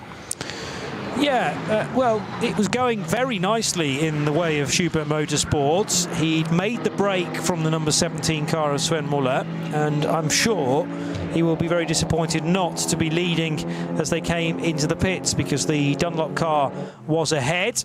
Robin Freins last weekend finishing second in the 24 Hours of Le Mans, along with his teammates René Rast and Sheldon van der Linde in the number 20 BMW hypercar, now getting back into the GT3 groove. Point of interest to me is the fact that number 35 Walkenhorst Motorsport Aston Martin has done a 7-lap stint, not an 8, because it pitted after 7 laps and therefore could run 8, but I think Mateo Villagomez has decided to give it back to Christian Krognes and see what he can do. Don't know if there's a problem with the car. We certainly think on 1 lap he really got caught the wrong side of a slow zone that the cars he was fighting with did not. But for the Ecuadorian driver, you feel fairly sure he's still got to go back and do a short stint at the end of the race. 1 hour and 50 minutes remain in this 4-hour race, but it really has become a 2-horse race, and it's going to be how it unfolds. Nico Menzel's now gone back into Dunlop Motorsport, number 17 Porsche, and Jens Klingman takes over after a double stint from Robin Freins in the number 77 Schubert Motorsport BMW. How they hit the track again, when they'll be covered by next to no time. They came in with, what, half a second between them. But the important thing as far as Robin Freins' frown is the fact that he came in not from the lead but from second place. Personal pride, professional pride, it's still there to be seen. Good tussle between Mike Stursberg in the number 5 Porsche that was started by Gabriele Piana. That's the Black Falcon entry, and on his tail is the Hankook competition car of now the driver known as Ricardo, and he shares with Michael Christensen and Yongkyung Kim. So there is a strong spin for the Equipe Vitesse Audi. Is that the 50 car or the 18? They both look, it's the 50 car, 5-0, and that will get back onto the straight and narrow. But that car in turn was also having a good fight in the early stages with the sister car, which is the 18 and the alternatively fueled Equipe Vitesse Audi R8. And that spin for the 50 car happened not far away from the race leader needing to go through the Vidal chicane. Number 17 Dunlop Motorsport Porsche back in the hands of Nico Menzel. So they're deciding against double driving stints and instead of a driver change every single time. There was also, I noticed, quite a big chunk of debris on the racetrack. Not on the racing line, thankfully, for Nico Menzel, but he needed to be wary of that. Okay, I was talking about how Walkenhorst Motorsport brought the Aston Martin in a lap earlier than it needed to.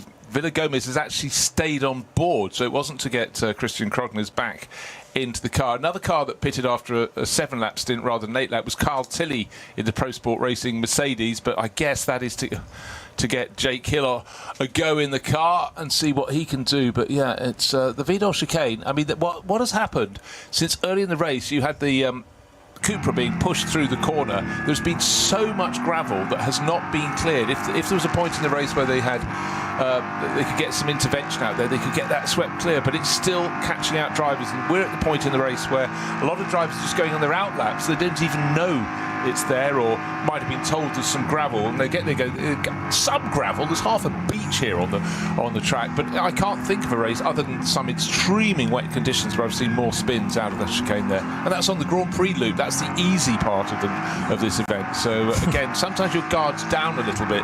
It's like you get, right, I'm turning left into Chabin Smith's, now I've got to have 100% concentration, but we have had rotations. Under investigation is car 77, I notice now. The second place car of ex-Robin Freins, now Jens Klingmann. Now, is that why Robin Freins was looking a little bit glum? Did he know more than we did? Well, quite possibly, because they might have just dropped the bomb on him, but normally you get a message on screen before the garage knows. But yeah, I just couldn't work out why he looked so cross. Yes, hot. But he's had a good race. I mean, you know, to narrow it down to a 2-horse race from a field like this for outright victory, you've done the hard yards and you've done the first half of the race, but we're waiting for notification because under investigation doesn't really give much of a clue. That's the message on the official screens we're getting here. As we find out more, we'll let you know. But yes, quite possibly, Johnny. Well, yes, so like you say, we're guessing in terms of the severity of the investigation, what it relates to. The 506 car is also under investigation currently, and that was about the unnecessary driving, the driving standards effectively in a code 60, and that's been referred to the stewards. The 507 BMW carrying reasonable contact damage on the front right hand corner. 507 is a BMW that is entered into the VT2 class for rear-wheel drive cars.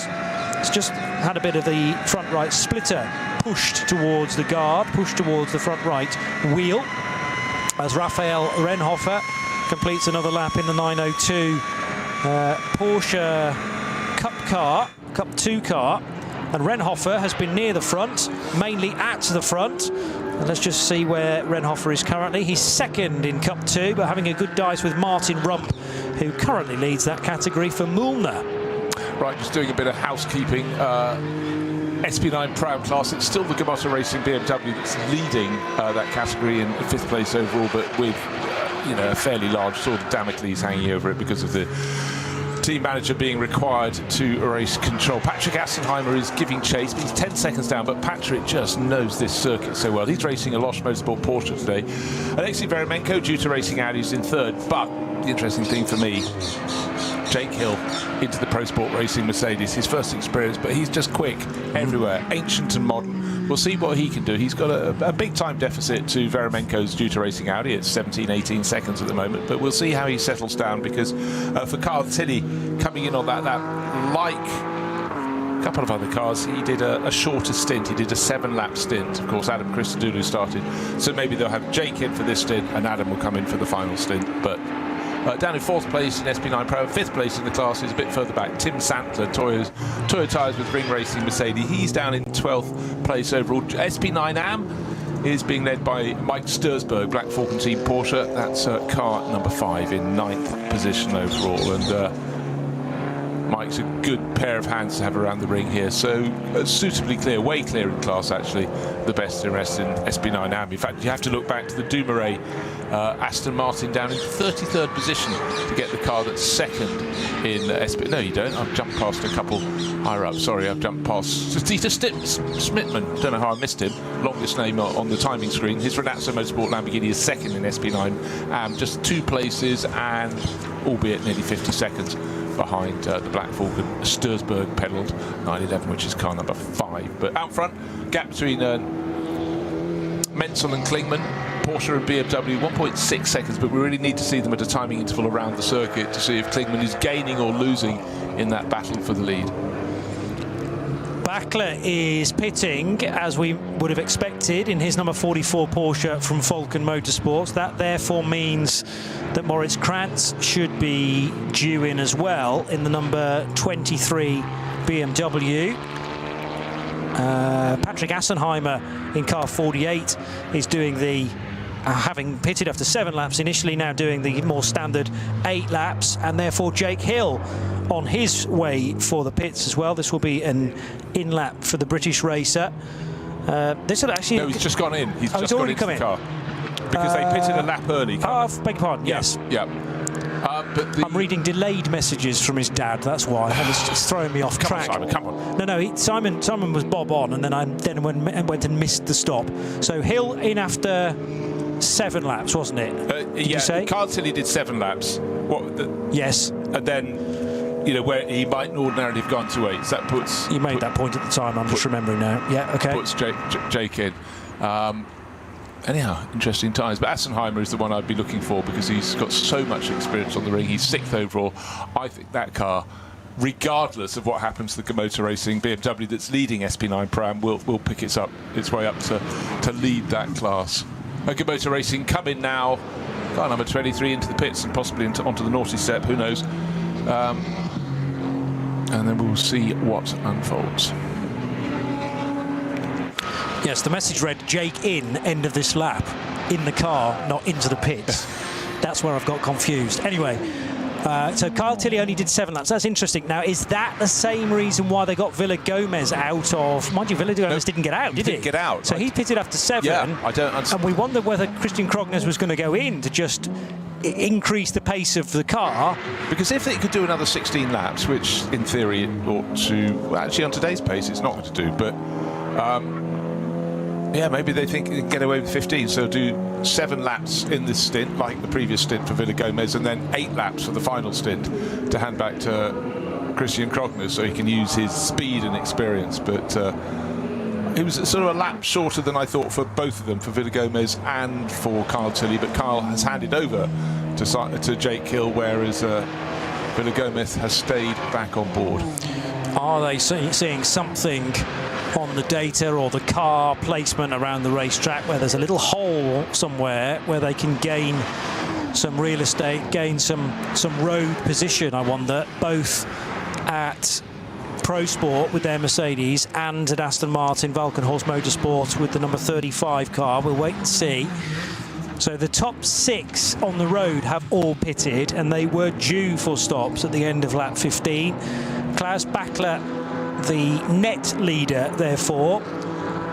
Moritz Krantz in the number 23 car. Now that could be another driver change because they've still got Antal Zigo to cycle through, the Slovakian racer for Motor Racing. And then it remains to be seen how many extra penalty stops that 23 car is going to have to make. Meanwhile, Cup 3 dicing continues down at the first corner. 9.59 is the Dutchman, De Groot, under a lot of pressure again from 9.53. And that is the car driven by Fielenbach.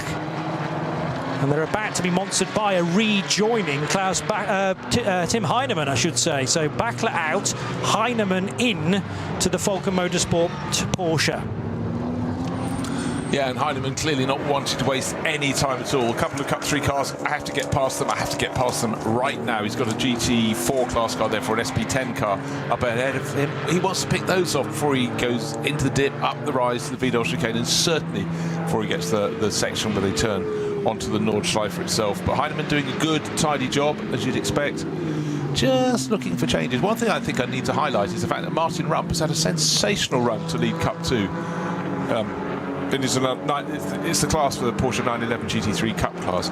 He's leading for Mühlner Motorsport by 55 seconds from the driver Renhofer, who's been running so strongly in that car. But, quite simply, the pace of the Estonian driver Martin Rump, it doesn't matter where I see him race on the planet, he is good. But that has been a sensational run for him because that is such a comfortable cushion to have.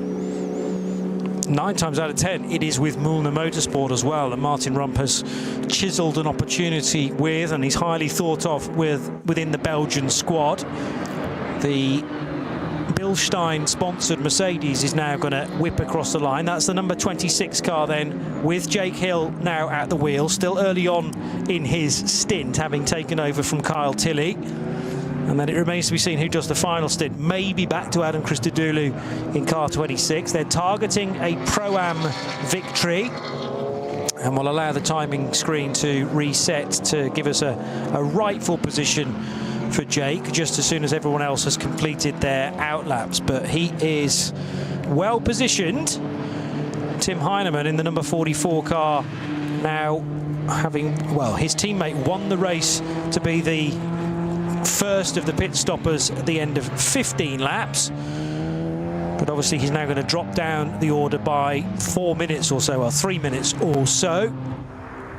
One thing that's always intriguing in this multidisciplinary field is when you get some older cars. For years we had the Opel Manta with the Foxtail. Eventually that's been put to one side for Volker Strycek and the gang. But there's a BMW 318i, absolute time warp. It's running in the production class, which is actually V3, if you must know.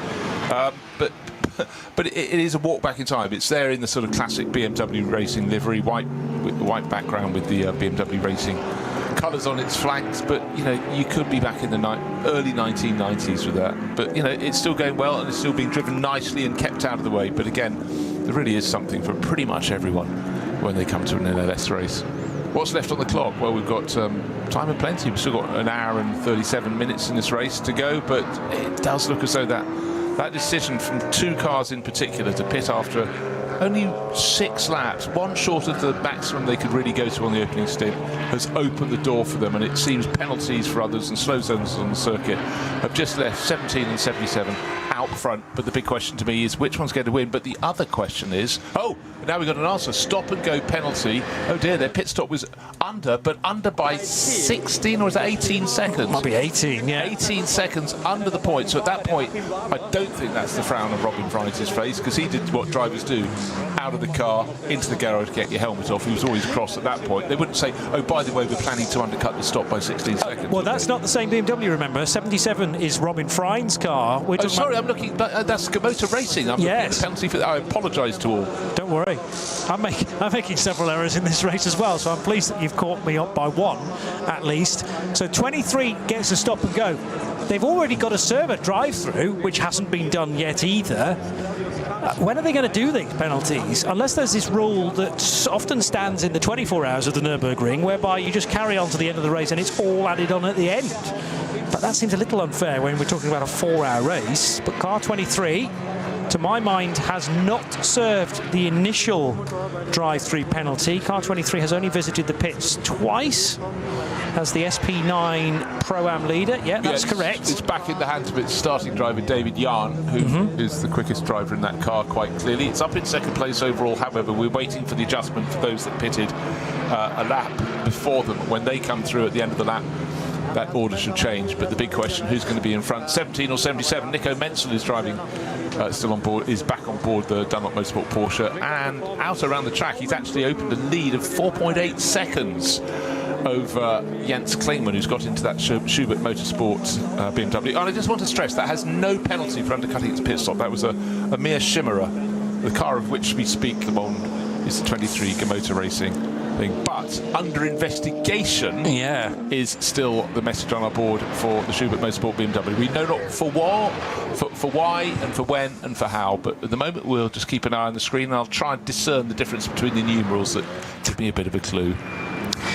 I would be reasonably confident that the 77 being under investigation is not related to a pit stop that's under time, though, because normally you get the additional message that says fallen below minimum pit time. That is another penalty, though, or a penalty of that description goes to car number 321 as well. We did mention that the SP3T Audi RS3 was being checked for its pit stop time. That's under, but this time by only 6 seconds. 18 seconds is a big mistake, though, for the Motor Racing crew. As we said, they are new to Nürburgring Nordschleife racing and potentially new to a minimum pit stop time as well. It's all about generally the time it takes to release the car from its standing spot to the end of pit lane, because it's not stationary time.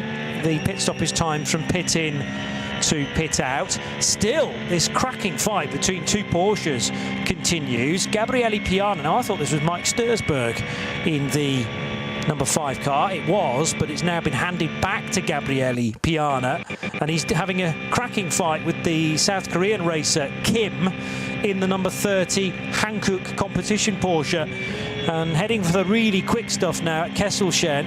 These Porsches are nose to tail, the 30 car right on the boot lid of the gold and red number 5.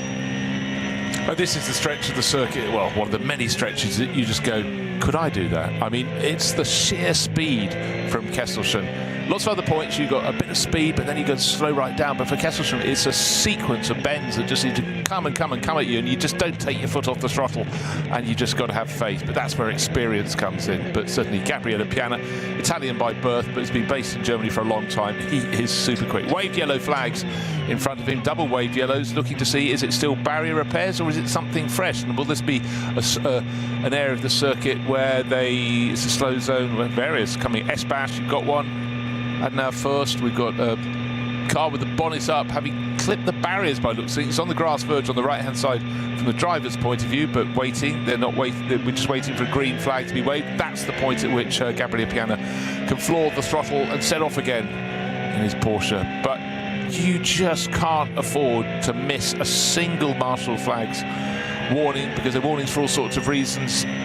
But invariably, it's about your safety and the safety of those around you that may be on the track sweeping up an incident. But, you know, they could be an area where the shade is on the flag or whatever. You're doing your hardest to manage a problem in the car or simply manage the cars around you. So drivers have to be so focused. And on the hotter days, it's harder to do when your attention necessarily, as your brain sort of begins to cook a little bit, isn't quite as good as it ought to be. But yes, the flags were there for a reason, because there's a great big pickup truck. That has now been passed by Gabriele Piana. But, you know, so much focus needs to be there on all signals all time. Do not look down in the cockpit.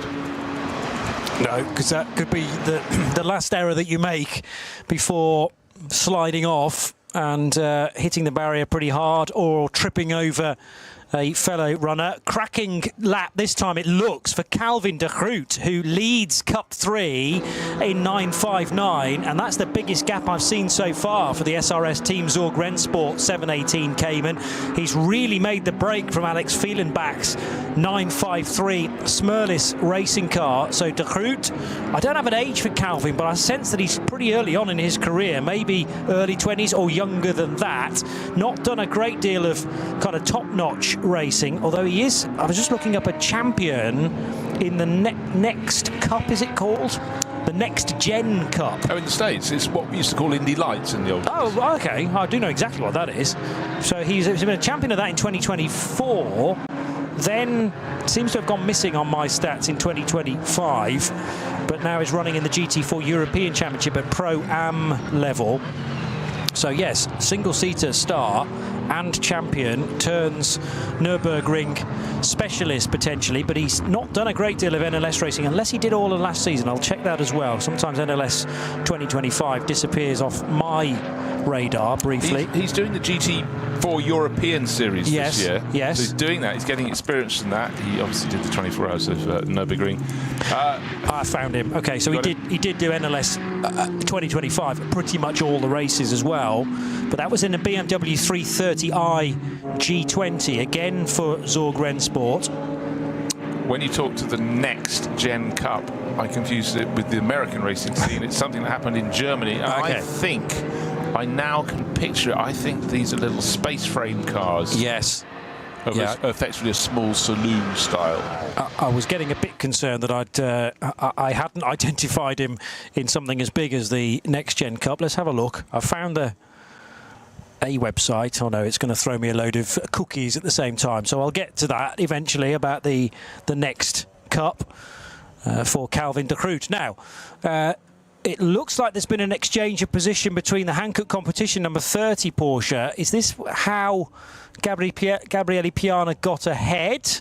They were drawing level. The 5 car on the inside of the number 30 Porsches, identical machinery, tried on the one side, then went down on the inside of Bergwerk, and as they left that scene, the 5 car was ahead of the number 30. So that was an exchange of position. Are they both running in the same subcategory of SP9? Well, no, the 5 car is an SP9 AM class leader, and the Hankook competition car is actually a Pro car, number 30. But the AM getting ahead of the Pro. You wouldn't necessarily have thought that, but of course it depends who's at the wheel of any of these cars at any one time. I'm keeping my eye on the gap between first and second. Remember, it went out to 4 and a bit seconds. Well, Nico Menzel is now 3.8 seconds clear of Jens Klingmann. So Jens settling into his run in the Schubert Motorsport BMW. But I'd say at this point in the race, with just under an hour and a half to go, it's looking pretty good now for Nico Menzel and the gang for Dunlop Motorsport. But the fact of the matter is, the driver in third place, originally it was Klaus Bachler, remember, in the number 44 Falcon Motorsport Porsche. It's been handed over to Tim Heinemann, but he's 51 seconds behind the second place BMW. And with that final pit stop coming up, whether it's 23 or 25 seconds different, it doesn't matter. They've got that margin times 2. When I say them, I mean Nico Menzel lead the race in the Dunlop Motorsport Porsche, and Jens Klingmann, the Schubert Motorsport BMW. They are so far clear. Inspired choice to pit after only 6 racing laps, come in a lap ahead of their rivals. Then the traffic worked for them. Slow zones confronted their rivals, and they're sitting on this buffer. But the speed they've been driving at, I would suggest they'd be at the front anyway. They just seem to be the most comfortable in the conditions. But what do? They got themselves into track space, track position, and they really today have made it work in a way that you really don't see that often. Yeah, it's rare to be able to get that kind of an advantage. I will say, with a slight caveat, that some gaps can close in the final stints. However, we were expecting something like a 23, maybe a 30-second disadvantage for that secondary group, and it's closer to a minute now. So it would have to be one heck of a swing, one heck of a maybe code 60 to slow down Nico Menzel and Jens Klingmann in their Dunlop Motorsport Porsche and Schubert Motorsport BMWs respectively. And therefore that call to get the cars in after only 6 laps, compared to the majority of the rest of the runners in SP9 that pitted after 7, has been a good call. But you could only say that with hindsight, really. It could have gone either way, and it's just that the code 60s to this point have fallen in the direction of car 17 Porsche and car 77 BMW. At the start of this lap, the gap was 4 seconds or so that could still alter. But you mentioned it being a 2-horse race, probably about an hour or so ago, and things really haven't changed from that situation. Quick look at the penalty screen again, and still a stop-go penalty of 18 seconds is listed for car number 23. Anything else that's going to affect front runners? Nothing, not really. No, not at the moment, but there's still the investigation for car number 77, the car in second place, the car driven now by Jens Klingmann. It's the black and red Schubert Motorsport BMW, 3.8 seconds down, but still there have been barrier repairs. In fact, the first barrier repairs were halfway through the opening stint of the race, and I don't think there's been a clear lap for any single driver since then. They're doing it as fast as they can, but as I said, I think there are about 4 different points on the circuit, certainly 3.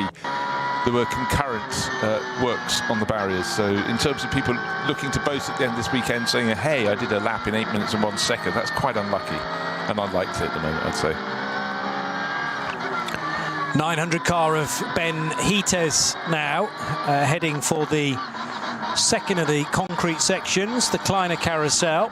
And still there is this restriction at Galgenkopf. It's been there for the majority of the race, you might say, certainly for the last, well, over an hour, after contact was made on the outside of this crucial bend.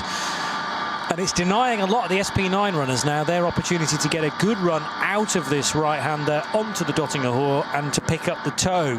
The toe you do eventually get, but it's much further down the Dottinger Hohe, because now the Benjamin Hites driven car can start to accelerate. In front of it, although not on the same lap, is the Jens Klingmann driven BMW, the Yokohama shod car. So Klingmann on the lead lap, trailing the Nico Menzel yellow and black Porsche by still about maybe 5 seconds. We'll time that, of course. The timing system will grab the exact distance between these 2 cars at the end of the lap. I actually think that the Porsche that leads has actually got even more time in its hand now compared to the chasing BMW, which has just cleared the Pro Sport Racing prepared and Dumoulin driven Aston Martin. That's the number 37 car heading for Tiergarten now, but the Yokohama BMW has cleared it in time. Yeah, did that very nicely. Right, the Next Gen Cup. It's a 100% electric junior touring car cup for young male and female drivers racing an LRT NXT1, which is a fully electric race car based on the Mini Cooper SE. Engineered and built by that Swedish team, Lestrup Racing Team. So there were races around Europe. Excellent. Well, 2024, Calvin de Groot was the champion, beating Victor Nielsen to the title. And he then did a full season of NLS in 2025 in a BMW 330i. So has stepped up another level to now race in the Cup 3 Porsches. And as I say, he was grabbing my attention because 959 has made a bit of a break from the other runners in for this stint, Alex Fielenbach and Lorenz Stegman. So whereas those three cars, 959, 953 and 962, came into the previous pit stop absolutely together, nose to tail, the gaps are starting to increase now. And that's not the only gap that is increasing, because the lead gap between Nico Menzel and Jens Klingmann, it was about 4 seconds after the pit stops, went just below 4 seconds. It's now 7 full seconds. Beginning to think the Dunlop rubber may be very suitable for the warmer conditions here, and certainly looks very undramatic, Nico Menzel's progress. He's clearly got the handling he wants in his car, but 7 seconds, that's suddenly getting harder. So maybe Robin Freitz still has a grumpy face on board as he stands in the garage or possibly walks away, but Jens Klingmann should take that Schubert Motorsport BMW through to the end of the race. But as we've seen almost from the opening lap of this race, you can gain an advantage where something has happened on track, and you can be the right side of a bit of real estate when a full course yellow is served, or more to the point, a slow zone, and then you could suddenly just gain all you'd have gained in half a dozen laps of really hard racing and corner cutting. But at the moment, it looks just in out and out pace. Nico Menzel, the Dunlop Motorsport number 17 Porsche, has got this under control. Still more than an hour to go, an hour and 21 minutes to be precise. Tobias Muller was right on the tail of the Dacia Logan ahead of another restart out of a Code 6. They call them restarts.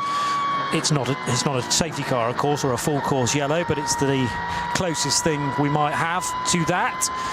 And the benefit of a localized Code 60 allows the rest of the racetrack, 24 kilometers or so, to still be action-packed.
Dein Online-Shop für Simracing-Hardware und Zubehör. www.simraceshop.de.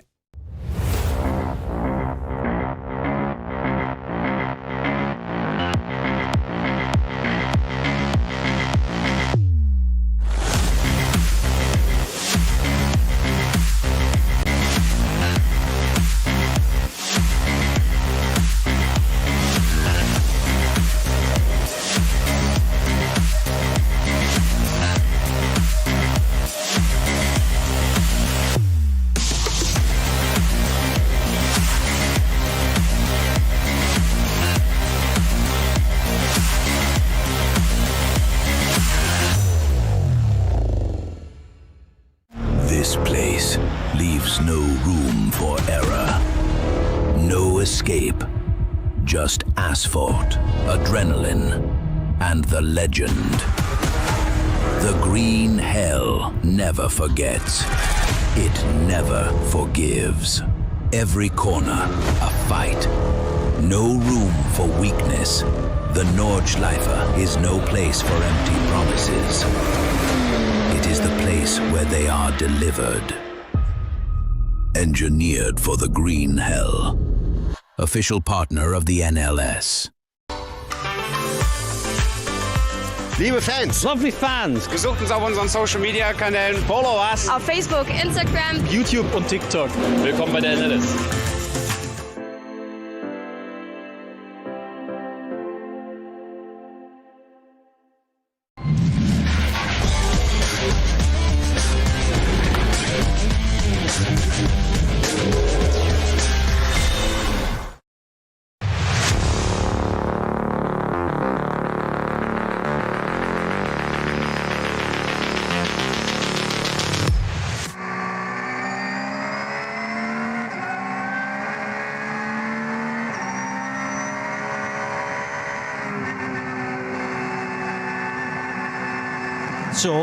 At high speed, having to go to the high side of not only an intervention vehicle, but that four-wheel drive Audi, I think, was then protecting a lorry on the racetrack, which had a race car strapped to the back of it in order for it to be recovered. So it wasn't yellow flags. You were able to overtake or legally able to pass those cars, but the white flags were out nevertheless. I'm just interrogating the antics of car number 23, the Motor Racing BMW, and actually now spotting 2 extra pit stops. So it made a stop at 1 o'clock, which was its standard fuel stop, I reckon. Then at 12 minutes past 1, it did actually come in, by the looks of things, to serve its original drive-through penalty. So we missed that first time around. Okay. And that was for the contact with the Cooper at the Vidal chicane. So it does appear to be in the clear regarding that. Then it made another stop at about 20 past 2 for fuel. And since then, it's just been in again to serve the extra 18 seconds that it owed according to its minimum pit stop time. And that's been the more damaging one for car 23 and David Yarn, because from the lead of SP9 Pro-Am, it has now dropped to 4th position. And that means that Tobias Muller for the 48 Losch Motorsport Porsche crew now lead Pro-Am, running 5th on the road.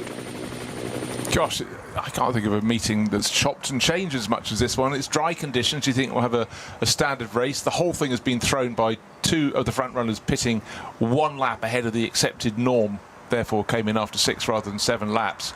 The race stints thereafter, not including the formation lap to get to the grid, can be 8 laps, but 17, the Dunlop Motorsport Porsche, 77, the Schubert Motorsport BMW, separated by 7 seconds now, but it just has worked for them. It was other periods on track when they were in the pits and others had to slow that they really gained the main chunk of what they need. And when they get to their final pit stop, it will be a lap earlier than all of their rivals, therefore it'll be a longer pit stop.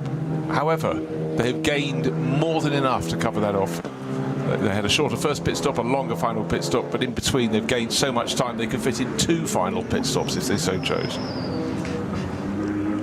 Yeah, it's just been a steady increase of that advantage over the course of the last couple of hours, really. Now 2:45 in the afternoon, the race scheduled to finish at 4 o'clock, maybe just afterwards, depending on where the race leader is when the checkered flag is being unfurled, or at least prepared.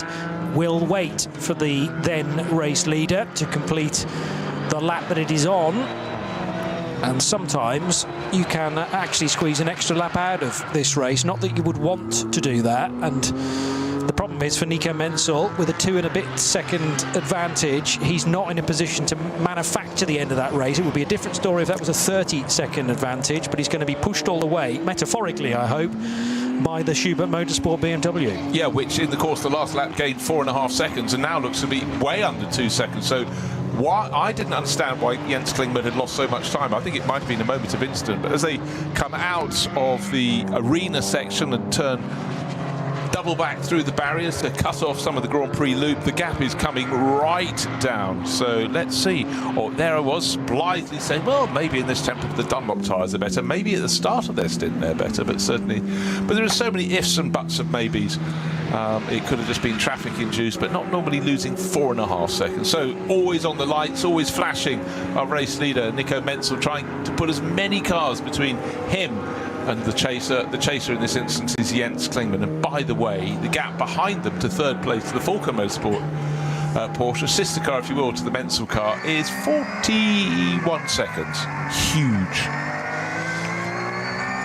Menzel to the inside line of the Dupre Motorsport Audi S3, that at Sabine Schmidt's curve, and now onto Hatzenbach properly. Still that big chunk of, it might be tyre debris actually, that's sitting there in the middle of the road, but it hasn't been collected by anybody. Now this is going to be a delay potentially for Nico Menzel, because he wasn't quite sure where that hatchback was going to go, either to the left or the right.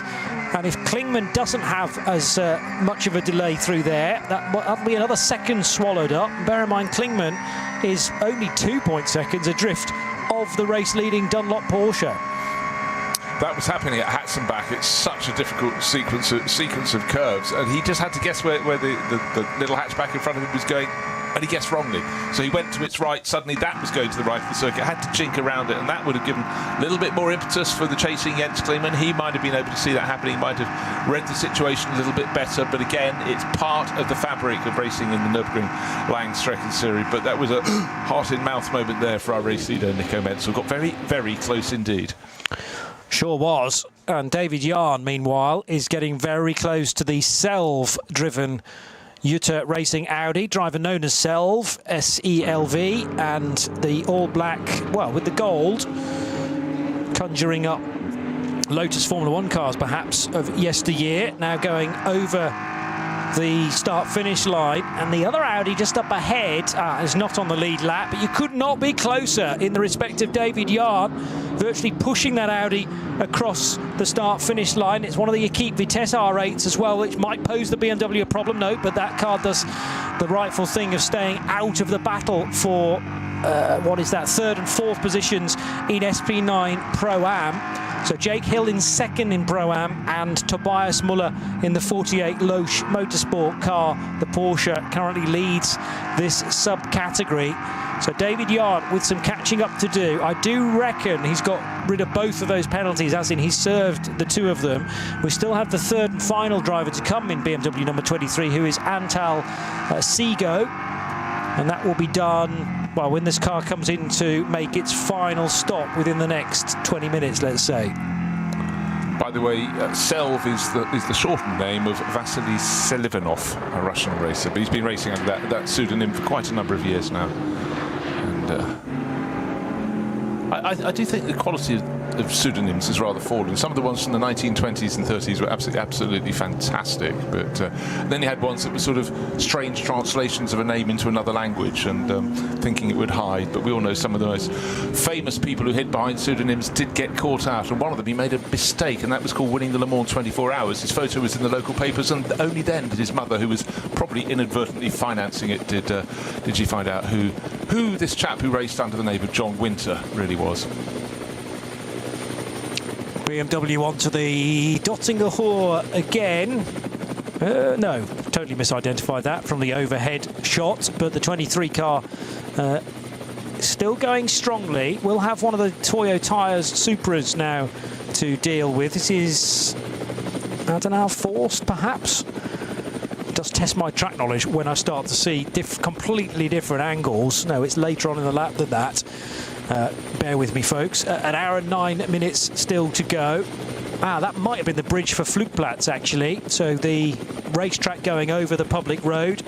Double right-hander. Yeah, I think I've placed it now. So it's early on in the lap after Hoch-Eichen and Flugplatz. Then there's the parking area, sometimes for stricken race cars, to drivers right just before Schwedenkreuz. He'll go dive bomber GT4 Mercedes in the process, will David Yarn. And Arenberg here with the huge gravel trap. There was a segment of the 24 hours this year where that gravel trap just called in cars one after another. And 9 times out of 10, the large gravel trap does its job, but sometimes cars do make the barrier. Laurens Vanthoor did so big style 2 years ago during the qualification process for the big race. So this car then running in 4th position now in SP9 Pro-Am, 3rd position, having just got ahead of the Jutta Racing Audi of Selv. But the overall race lead is still in the hands of Nico Menzel, number 17. What's the gap back to the BMW of Jens Klingmann is the next question. We will find out in the next few moments when those two cars arrive at the start of the Döttinger Hohe. Yeah, just remember last time around the gap went from 7 seconds down to just 2.5 seconds, actually 2.25 seconds. So again, it could be happening, but it's about whether Menzel can make sure Klingmann isn't close enough to get a tow along the Döttinger Hohe, or conversely Jens Klingmann to see if he can get a tow. One gap that's gone out rather than down, I'm afraid, for fans of Jake Hill, is his gap to Tobias Muller. So Jake Hill for Pro Sport Racing, Mercedes, 2nd in SP9 Pro-Am, but he last time round, instead of being 7 seconds down, he was 11.5 seconds down from class leader in the Losch Motorsport Pro-Am car. That's Tobias Muller. So Tobias going very, very nicely indeed. Yeah, the 28-year-old from Euskirchen, mightily experienced though around this place. First Nürburgring 24 hours, I reckon, was in 2017, so he's almost had a decade of experience around here, beginning in a Cup 5 BMW, then moving swiftly the next year onto a Cup 3 Porsche with Mühlner Motorsport. So currently driving with Black Falcon and the 48 Losch Motorsport sponsored car, sharing with Dylan Pereira, who was 4 wheels on the grass during his opening stint. Patrick Assenheimer, who's driven AMGs in the past as well, but now with the GT3R Evo. Pit lane speeding, discuss. Let's not discuss it. Don't do it. 30-second penalty for car number 508, which is BMW 330i, and that's entered by MSC Adenau. So most of their labours have just been undone. But I must say, the pit lane here, with 110 cars entered, 109 starting the race, is always going to be busy, but even more reason to make sure you adhere to pit lane speed limits. Now, into shot, out of shot, unless my eyes deceive me, came Nico Menzel. They did not. End of last lap, the gap had come down from 7 seconds to 2.25. It's much bigger again because he's already on the start-finish straight. There's clattering the curb. Jens Klingmann goes to the final right-left flick. It looks like it's going to be closer to 10 seconds. It really cut across in front of the VW Golf. Not happy at all with its progress through the final sequence of corner. A little bit cheeky, but the gap has gone out by 8 seconds. It's now 10 seconds from first to second, but I would say that was a slightly grumpy driving. In fact, it was a Hyundai, that an i30N that he chopped across, but from Klingmann, a driver with that much experience, I don't really see much point in that. Frustrated perhaps with how much of a delay there was at Tiergarten. Is that the Jutta Racing car now off the road? The Audi, it is, of Selv.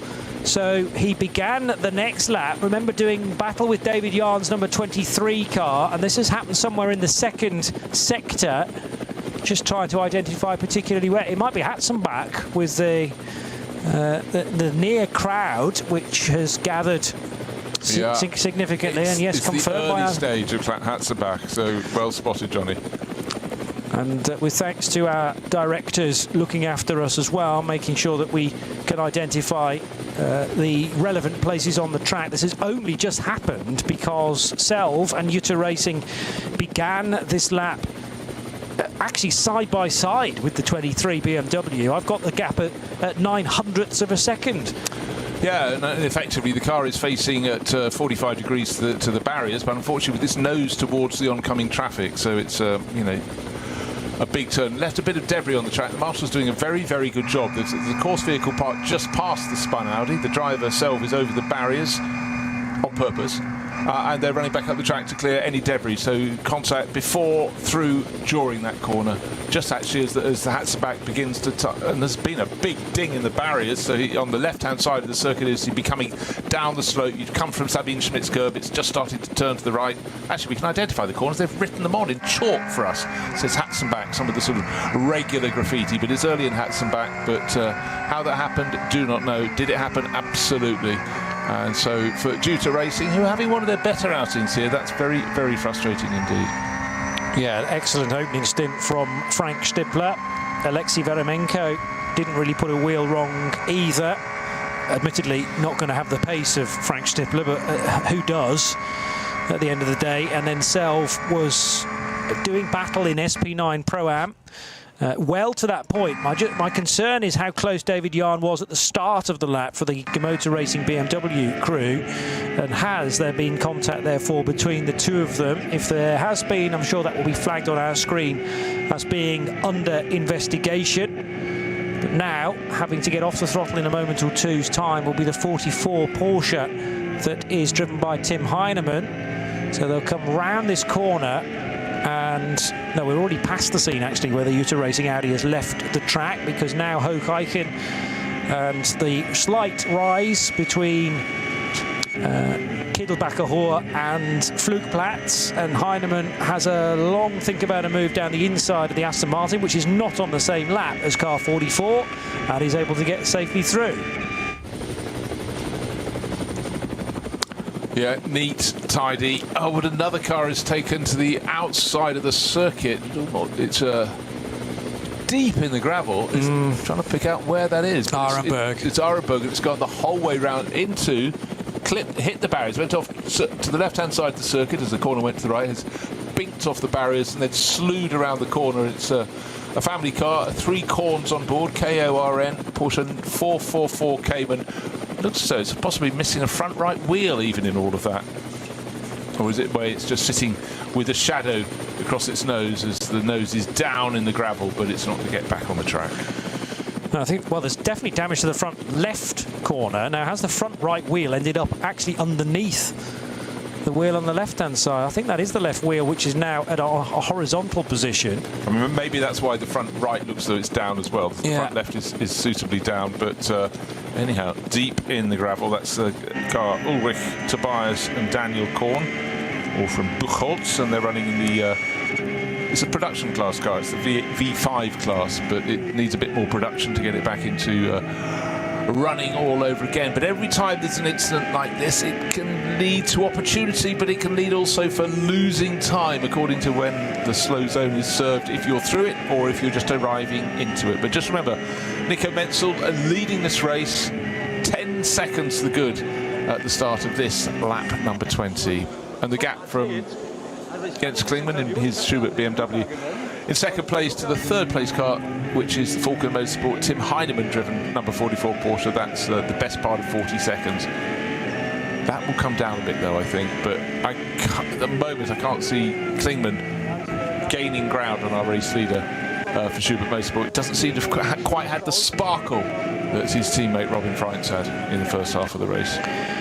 For the final time, the top 3 in Cup 3, the one-make division for 718 Caymans, have all pitted again on the same lap. Calvin de Groot, though, had a lead of 22 seconds as he peeled off the main racetrack and into pit lane. Alex Fielenbach couldn't keep the speed of the young Dutchman, but Fielenbach and Lorenz Stegman in 9.53 for Smerlis and 9.62 for WNS Motorsport were only separated by 2.5 seconds. So that's potentially still going to run in the closing stint. It is all about the fight for second and third, though, rather than the class win at this point. At 9.59, the sort of secret weapon up its sleeve will have a third driver. Will it? No, it's potentially going to go back to Heiko Eichenberg, or maybe they'll keep De Groot at the wheel. They will do that because he's had such a good stint there. Why not? And SRS back into the race, remaining in the lead of Cup 3 and by 20-odd seconds. Into the final hour, though, for everybody else in the lead pack, and Nico Menzel is somewhere in that very long 3.5 minute sector. It's taking cars actually closer to 4 minutes right now because of bits of yellow still here and there, and he has a 10-second lead over the Schubert Motorsport BMW of Klingmann. Still new slow zones are coming up on our screen. We get a yellow bar. They've just been arriving thick and fast. The latest one is Schwedenkreuz 2. You think about that wonderful fast sweeper to the left-hand side. You've gone past Flugplatz and you're motoring on. So it's a point where the speed is low. But of course, it's really effectively there to cover the car that's off in Arenberg in the gravel, that number 444, the car with not all its wheels on board, and our race leader finding himself out in the gravel on the exit of the chicane on the Grand Prix loop, just about managed to haul it up without getting past the car that was in front, running slowly. But there's a slow zone. Why is it there? Because we know what's happening down at Hatzberg. Oh, sorry, further around the lap, there's another one in front of them. So drivers, even when they're having their intense battle with the rival, they may not be able to see, but they can get messages about what's the interval.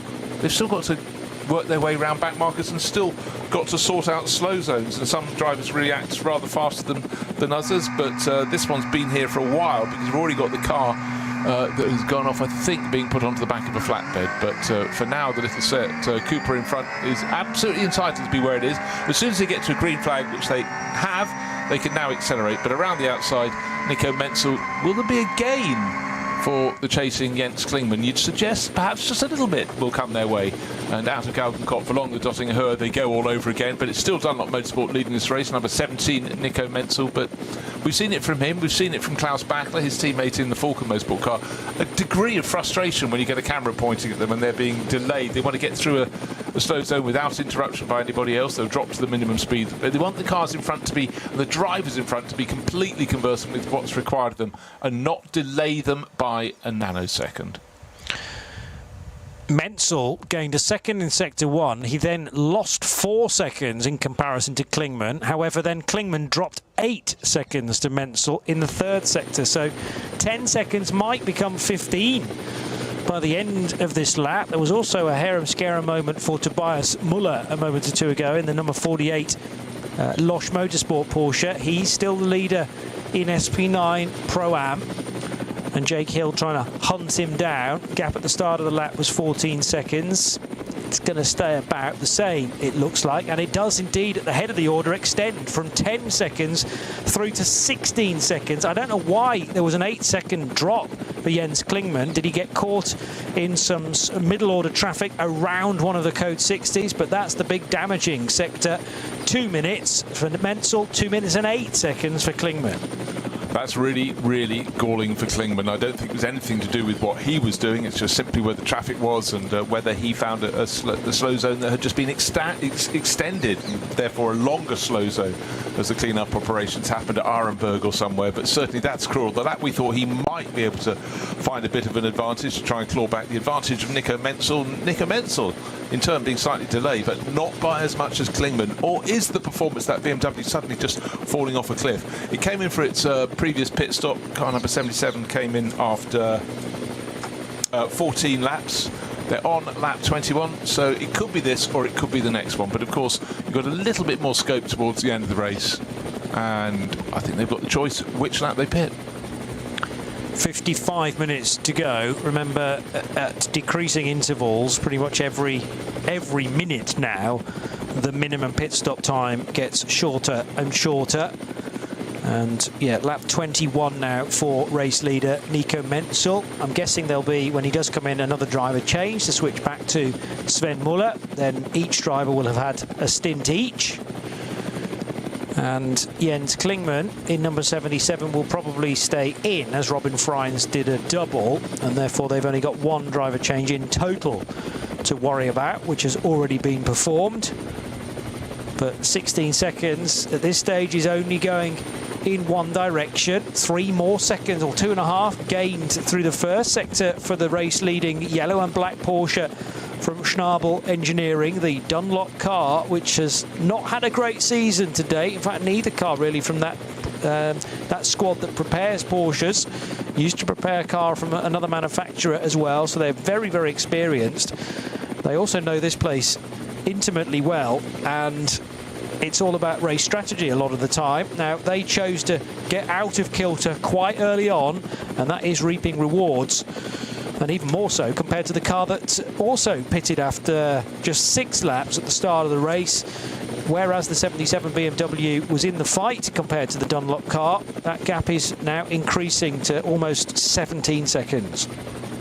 I think we can safely say this isn't going to be a distance record for a 4-hour race. We've had a lot of slow zones through the course of this, and still that stricken Porsche Cayman is in the gravel at Arenberg, hasn't been moved. There isn't a flatbed truck close to it. Soon after the corner, there's a footbridge that goes across the top of the circuit, and just after that, the green flag was waved, so our race leader, Nico Menzel, was able to floor the throttle, due in at the end of this lap. Has the scope to possibly go one further, because they'd asked pitted on lap 14. You can do an 8-lap stint, but really, I think you're just fine to take it this time around. But particularly because that buffer got as low as 2 seconds over Jens Klingmann in the chasing Schubert Motorsport BMW, but it's gone out and out and out. And in fact, now it is fully 16 seconds, and it may even be going out on this in-lap. Good scrapping between a couple of Audis a little further back down the order. In 11th place overall, it's Tim Stantler. No, he's not in an Audi, sorry, I beg your pardon. It's car number 18. Moving around on the track, just trying to have its own battle at the front of the field. But this became an early, it's the alternatively fueled car with Frösser at the wheel. It's the Audi from Juta Racing flashing its lights. Well, that car ahead of it is the Max Cruiser. Again, alternatively fueled car. That's the number 11 for Christoph Lenz and Christian Kohlhaas, Nico Otto. And a bit of confusion there because they are having to lap a BMW at the same time. So it was a wider approach for the number 11 Audi, which is being driven by Christian Kohlhaas. And that's actually the fight for the alternatively fueled cars, not just Audis, any manufacturer.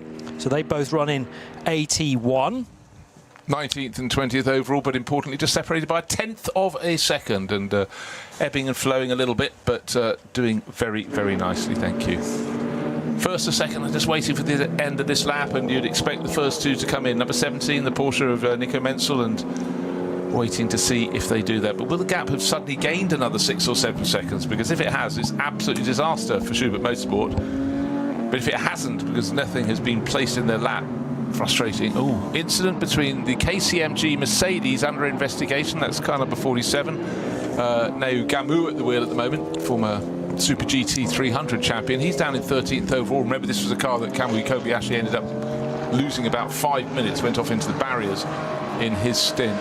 And the car that's was possibly in contact with is car number 155. It's the Plus Line Motorsport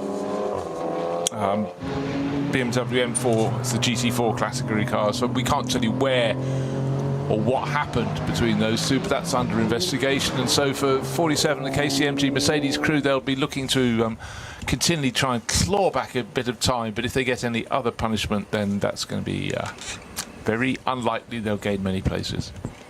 Also, a brief glimpse of another Valkenhorst Motorsport run car in the BMW M2 class. So a BMW M2 racing machine for Bennett Earl, who's driving right now, and Lars Erik Volstedt, who I'm sure has been in that car at a point already today. Another Norwegian driver, so I'm up to now 5 Norwegians entered in various places on the list this weekend.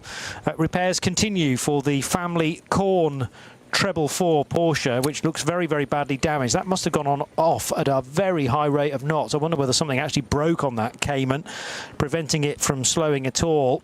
It was good to see, I reckon, a driver out very quickly and able to walk or jump the safe side of the barrier. But the V5 runner, certainly down to just 3 wheels on that wagon, maybe fewer than that, and having to be craned out of the Arenberg gravel. The AT1 fight, still door handle to door handle, and this time the Equipe test car gets ahead of the Max Cruiser Racing example, and now ganging up on them is Jake Hill in the second placed SP9 Pro-Am car, the Bill Stein Mercedes. Yeah, Jake worked the traffic very nicely there. He's actually chipping away a little bit at class leader Tobias Muller for the Losch Motorsport Porsche crew, but Jake running for Pro Sport Racing, the Mercedes, yeah, neat, tidy, trying to gain a little bit of ground and doing a decent job there. But just looking at the respective paces, the top 3 are stretching out rather than closing in. However, they're going to be coming top 4, but they will be coming in at the end of this lap, I would suspect.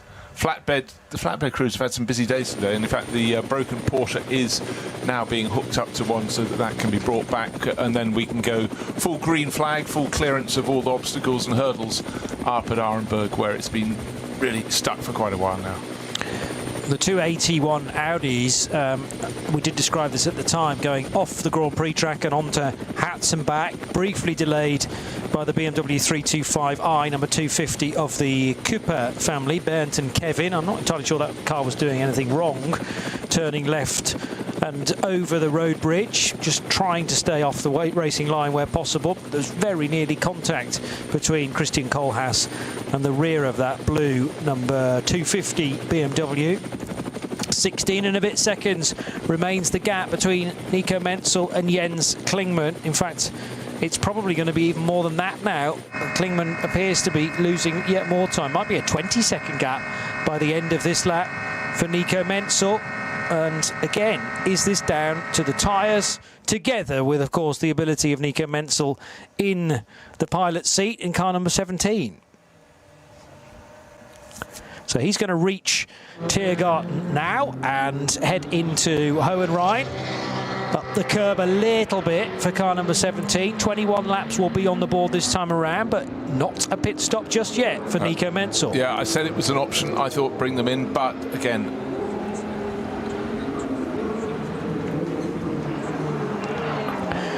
so there is now concern about those two Audis from AT1, about there being yellow flags out going into the Hatzenbach. So we were looking at that in fine detail, and I have to admit I had not seen the yellow flags just the other side of the barrier, but certainly concerned that an illegal overtake had taken place there, because of course you're not allowed to overtake anybody regardless of whether it's a car on your lap or not. So now the battle between Max Cruiser Racing and Equipe Vitesse might have to be looked at as they headed for Sabine Schmidt's curve, and the 11 car was still ahead, but actually both cars overtook the 250 BMW, which was being driven by one of the Coopers.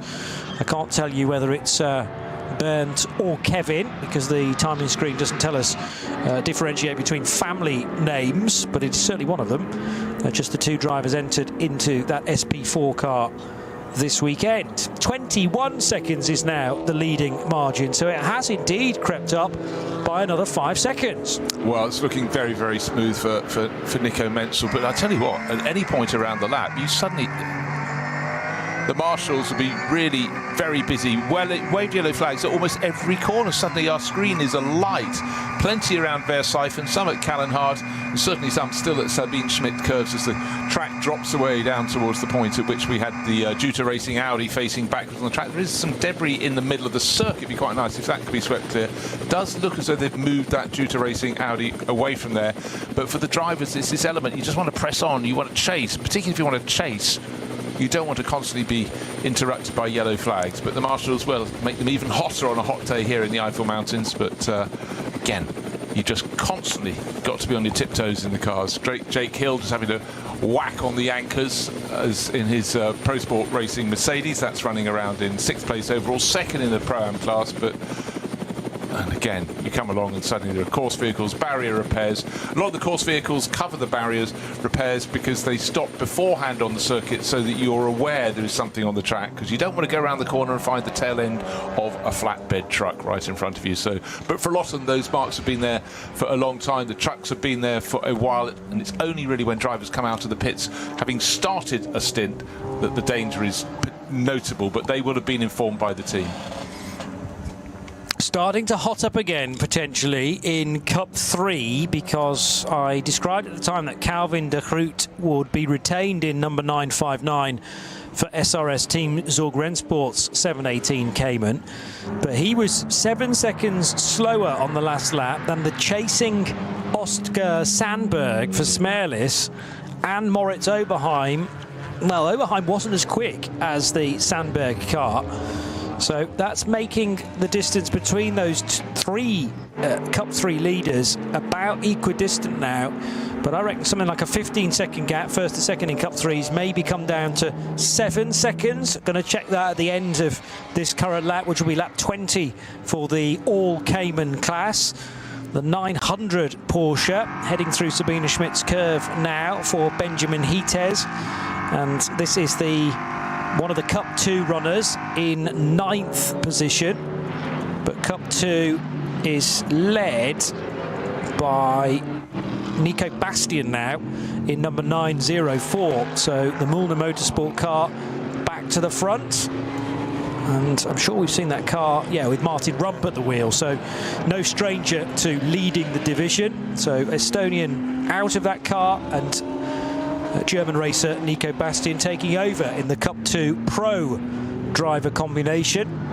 As in 3rd position in SP9 Pro-Am, still David Jahn. And by my reckoning, this 23 car has now served all of its, it had 2 penalties, and it's been in to serve both of them. Yeah, by my reckoning, it's actually catching Jake Hill's Pro Sport Racing Mercedes. So Gamotta Racing, new name effectively for this year for the NLS, but it's certainly put itself in the limelight today for good reasons and for bad, but going very nicely now. It's back in the hands of its starting driver, David Jahn. Remember, he was the one that seemed to be accosted by the vast majority of the SP9 field in the first couple of laps, but had its own problems otherwise, but in between going very, very nicely. Of course, we've got a BMW M4 GT3 Evo, another one of those further up the order, 2nd place overall for Jens Klingmann, but 21 seconds down. Remember, he got to within 3 seconds when he rejoined behind Nico Menzel's Dunlop Motorsport Porsche, but since then, not a jot. Now, Tim Heinemann travelling slowly around the circuit. This is the 3rd place Porsche. Falken Motorsport waved yellow flags ahead of him, but at the moment he's 42 seconds down on the 2nd place BMW, and still repairs. But frustration for the driver, Tim Heinemann. Is this a tyre down or something? I'm beginning to wonder, because he was just waved yellow. He's now been overtaken coming out of... Looks like he's looking to pull off the circuit. This isn't right. This isn't just a code 60. There's a major problem for the 44 car that was the lead in the next batch. Remember, it wasn't going to win the race today, but Tim Heinemann has had to retire the car, just as exactly what happened in the 24-hour race for this car as well. And heartbreak once more for one side of the Schnabel Engineering Garage. And if it can happen to the 44, then those looking after the 17 will be thinking, is everything right with our car? OK, that pitted on lap 15. This is lap 22. So it's not like they short-fueled it. It should have been able to do 8 laps. The sister car is on its 8th lap and should be pitting at the end of this particular lap. The teammate car is the Dunlop liveried one. Nico Menzel leading the race by 21 seconds, all going very nicely. But yeah, first of all, onboard camera looking through the windscreen, looking forward from what Tim Heinemann could see, and I thought, waved yellow flag. Why, that's waved yellow. Why is he running so slowly? And then the car behind pulled alongside and went past. Just simply, it's a tricky race today with so many slow zones, so many barrier repairs. But there for Tim Heinemann, what a disappointment. So absolutely fine going into the foxhole out of Arenberg, full, and then all of a sudden a big wiggle on the car. Oh, and he got sideswiped then as well. But that wasn't the initial incident. I think something's either gone mechanically on that car or a tyre has let go. And he was very nearly hit head-on by a chasing BMW Cup car. I think he's straight on the radio, or he's just shouting into his own helmet, going, where is any good luck in this Nordschleife racing? Because I'm remembering in the night, Maurice Schuring, during the 24-hour race, in that exact car, retiring at Hohe Acht and thumping the steering wheel in a very similar fashion to now his teammate, Tim Heinemann. On that occasion, the 44 car had made 53 laps completed. Right, so he's going down the hill into Foxhole. And the car suddenly jerks. And he's putting the steering in, and then something breaks maybe on the car, and then there's definite contact between it and the pursuing BMW that didn't have any time to react at all. That could have been a much bigger incident than it turned out, but it's tough to tell from our vantage point just then, which was inside the car, precisely what has broken on car 44, but it's going no further. That is guaranteed, and it has parked up at ADAC just afterwards, in fact.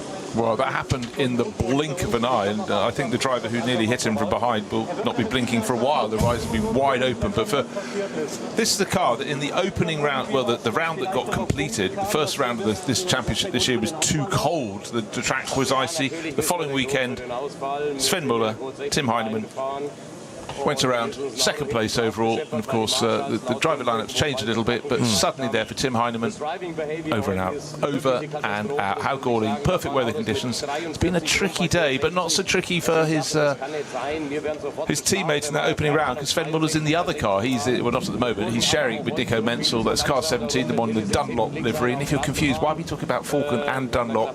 Schnabel Engineering runs the pair of them in their different liveries on the different tyres, and he is due to come in the next 100 metres or so, because Nico Menzel is going to hand over to Sven Muller, one presumes, into the pit approach lane, behind the barriers, down the start of the pit lane goes the yellow and black Porsche.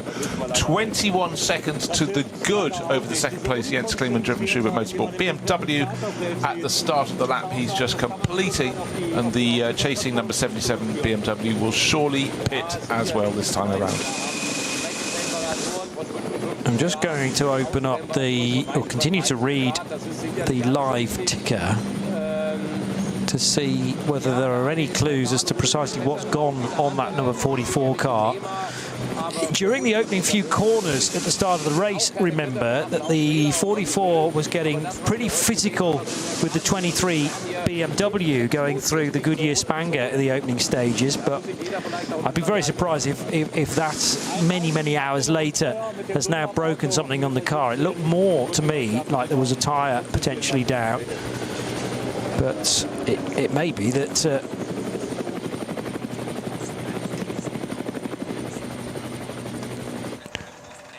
just being told that Schnabel and 44 slowed down for the yellow flags and then was potentially hit by that BMW that therefore maybe was not observing the flags. But there was too much of a squirm for me. Okay, there were yellows up ahead, but maybe the suggestion is that the hit caused the tyre to go down. What we don't know is when that initial hit from the BMW in behind actually was made, and therefore was one hit the start of the incident, popping the tyre, and then there was a secondary crash.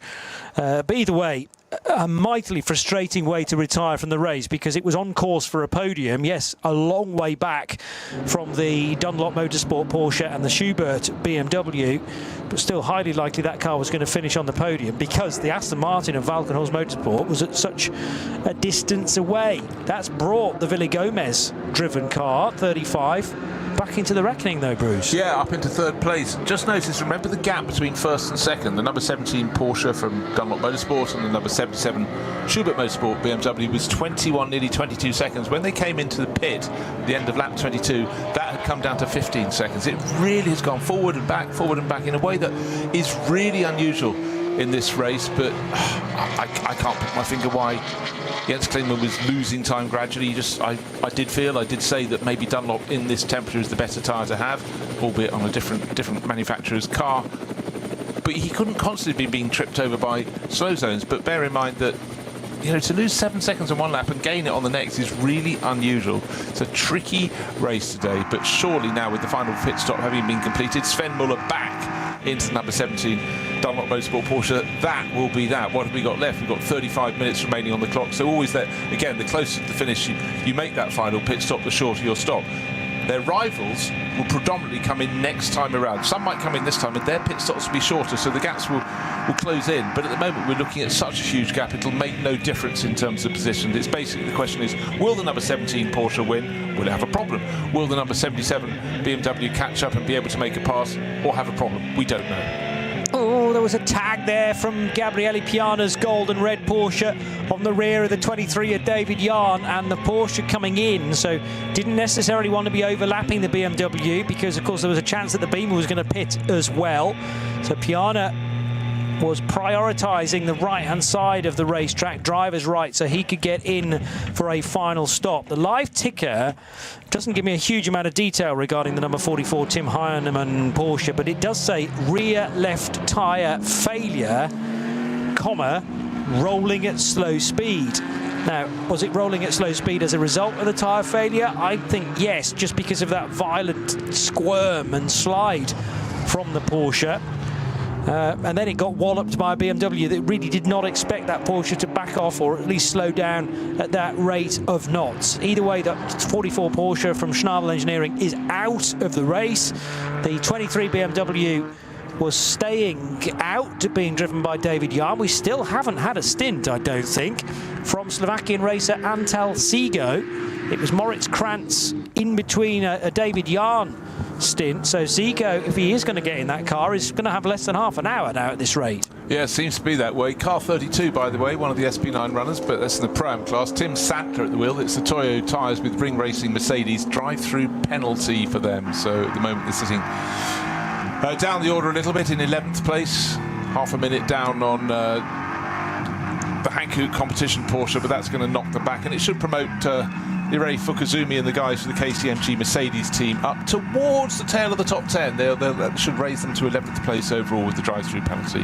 But we'll see what else comes our way. Our incident screen and our driver penalty screens have never been busier, sort of like a cascade, a couple of cascades in front of us. But what we'd really like to see is no yellow on one of the screens, which is effectively saying yellow flag at this corner or slow zone.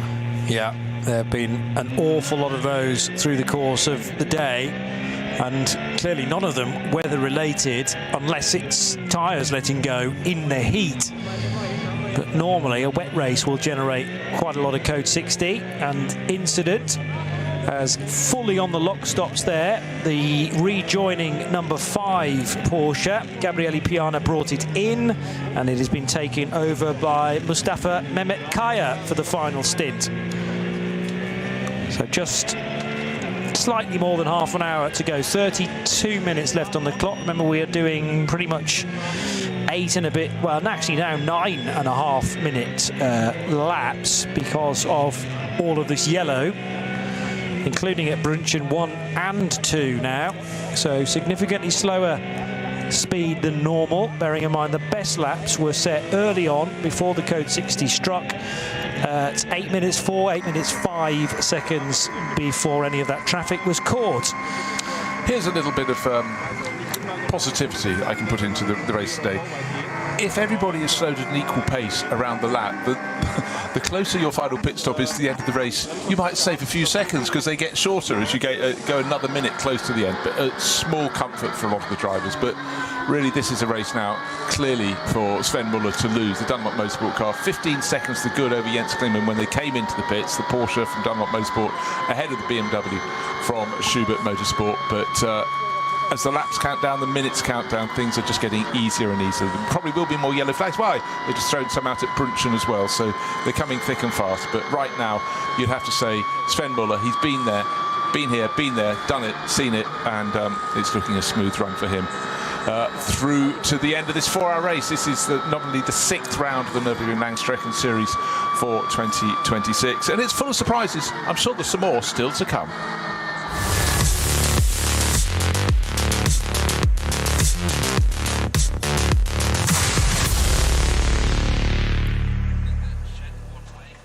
This place, 3:30 in the afternoon.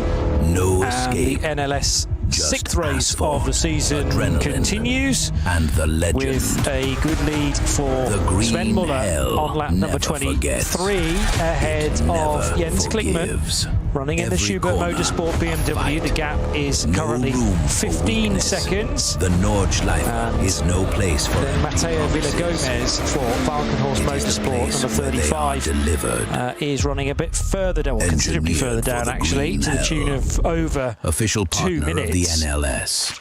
2 minutes and 15 seconds or so is the gap from Klingmann back to the Valkenhorst Motorsport Aston Martin, but the Aston done a favour due to the retirement now of the 44 Porsche of Falken Motorsports.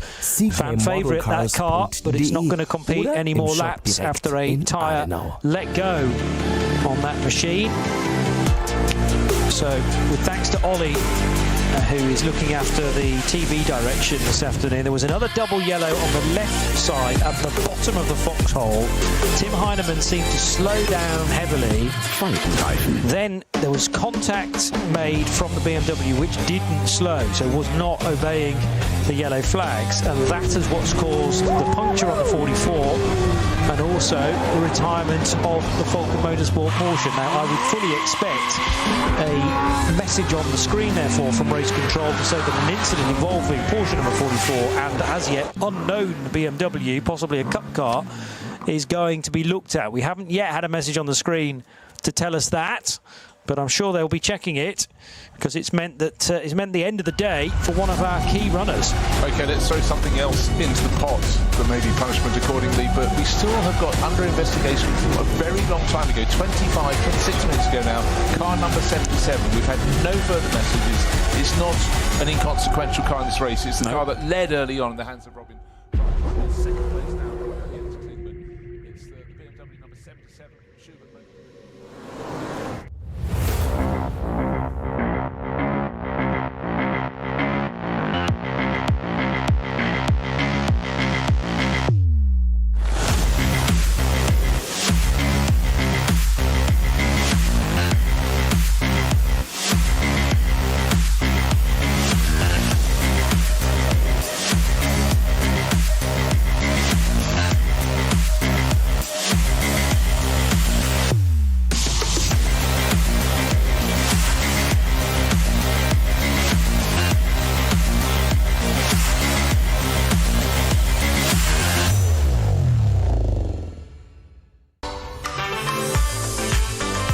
Liebe Fans, Lovely Fans, Besucht uns auf unseren Social Media Kanälen. Follow us. Auf Facebook, Instagram, YouTube und TikTok.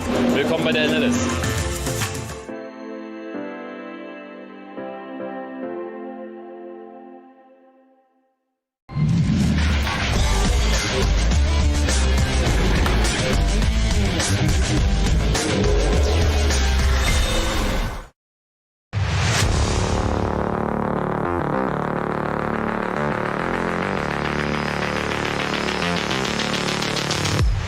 Sven.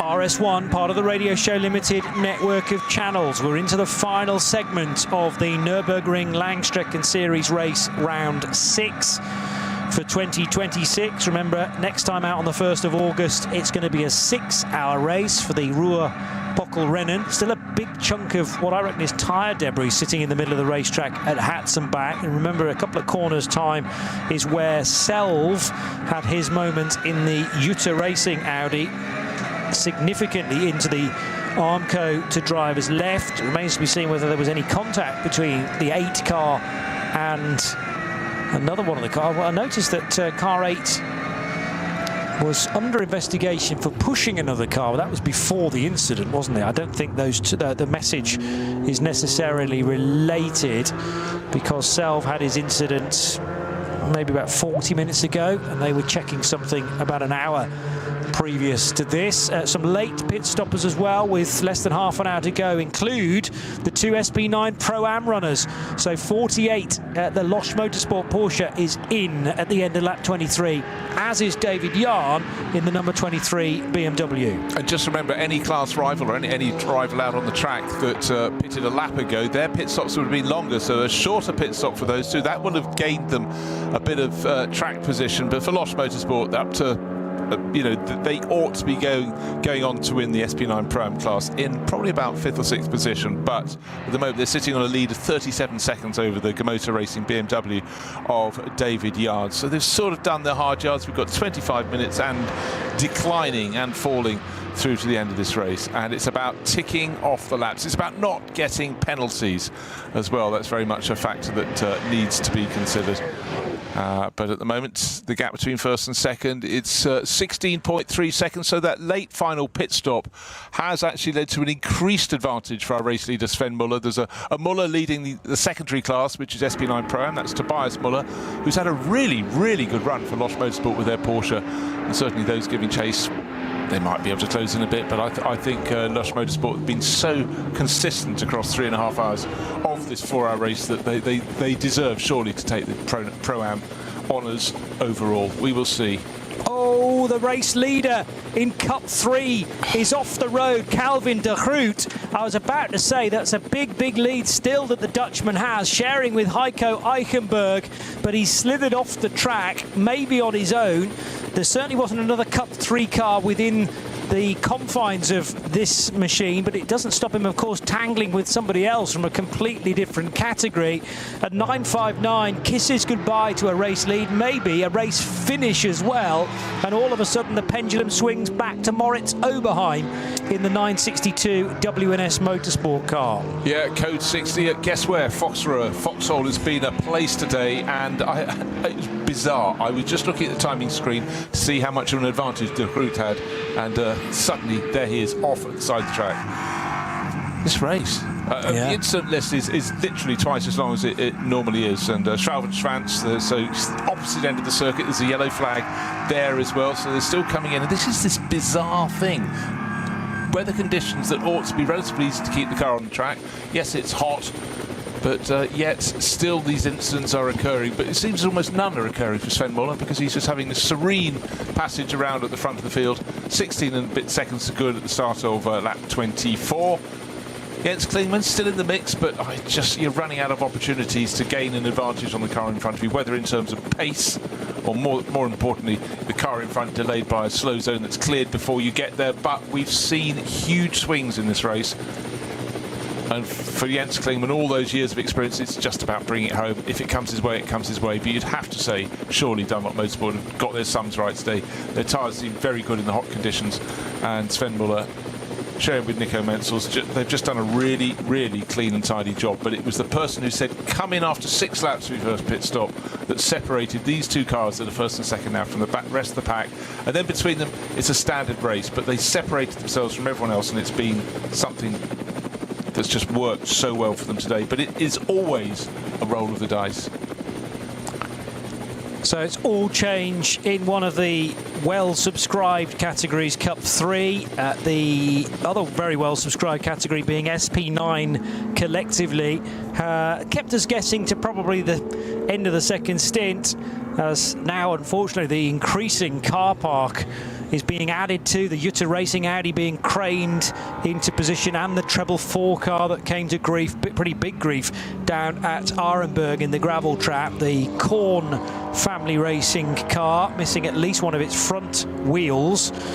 And yeah, the graveyard of cars, thankfully all the drivers involved appear to be okay, and that was a big concern for the treble 4 driver, but did seem to be out pretty swiftly. Still not sure which of the 3 corns it was involved in that high speed off at Arenberg. Meanwhile, Caracciolo carousel for the 77 Jens Klingmann BMW, half black, half red livery for the Yokohama loyalty. And we do at least have one of the Yokohama Beamers well in the fight. Still 16 seconds adrift of the overall race leader, but that car is well ahead of its near rivals to the tune of 50 seconds. But as we're speaking, that advantage is going to, for the race leader, is going to extend, because Sven Muller looks he might even set the fastest lap of his race. It's always, every lap is compromised by the slow zones, but you know, his first timing sector around the many on this lap, he gained half a second. The next timing sector he gained another 1.5 seconds, and so it goes. So he's got the pace, but all of them are, you know, quick, slow, quick, slow as you reach the slow zones, or have to back off for the yellow flags, just back off a little bit. But again, you've got to react to the cars around you, and at the moment there are still barrier repairs around the circuit. So for the drivers, it's actually much harder than if they can run the full circuit at full unabated racing pace. Right now, Sven Muller is in a stretch of track where he can do just that, and then you can sort of almost relax into doing what you do. I'm a racing driver, but you need the powers of observation. But still, at this point, Sven Muller is absolutely flying at the moment. But for the first time in forever, it seems, he's got a clear stretch of track in front of him for a sequence of a dozen corners so far, and still waiting for a longer straight to see anyone up ahead. He's going, oh, at last. Because when you start in a field of 109 cars, there are going to be other cars in your passage, other cars from slower classes that just are necessarily going to delay you slightly. But right now, he's enjoying a rich patch towards the end of the lap where all is clear. And actually, maybe it is finally all clear as he sweeps through Galgenkopf along to the Dottinger. Yes, all those barrier repairs are completed. The cars that had been off and damaged them out of the way. So that should be a quicker end to the lap. And I would expect Sven Muller to expand his lead, extend his lead with under 20 minutes remaining. Well, it was an excellent first sector for Sven Muller in number 17, better than anybody else, 1 minute 6.0 seconds. That is the second shortest sector, however, the shortest being the run down the Dottinger Hohe. So car 17, Porsche from Dunlop Motorsport, leading BMW number 77 of Jens Klingmann by 16.3 seconds. That was the tune at the start of the lap. We'll wait a minute or so, though, to find out the updated gap between those two cars. It's probably stayed about the same, actually, looking at the splits. There's the yellow and black car then, underneath the banner that says the first ever ADAC Eifel Trophy. And Dunlop Motorsport Porsche, driven by Sven Muller, onto a 25th lap now.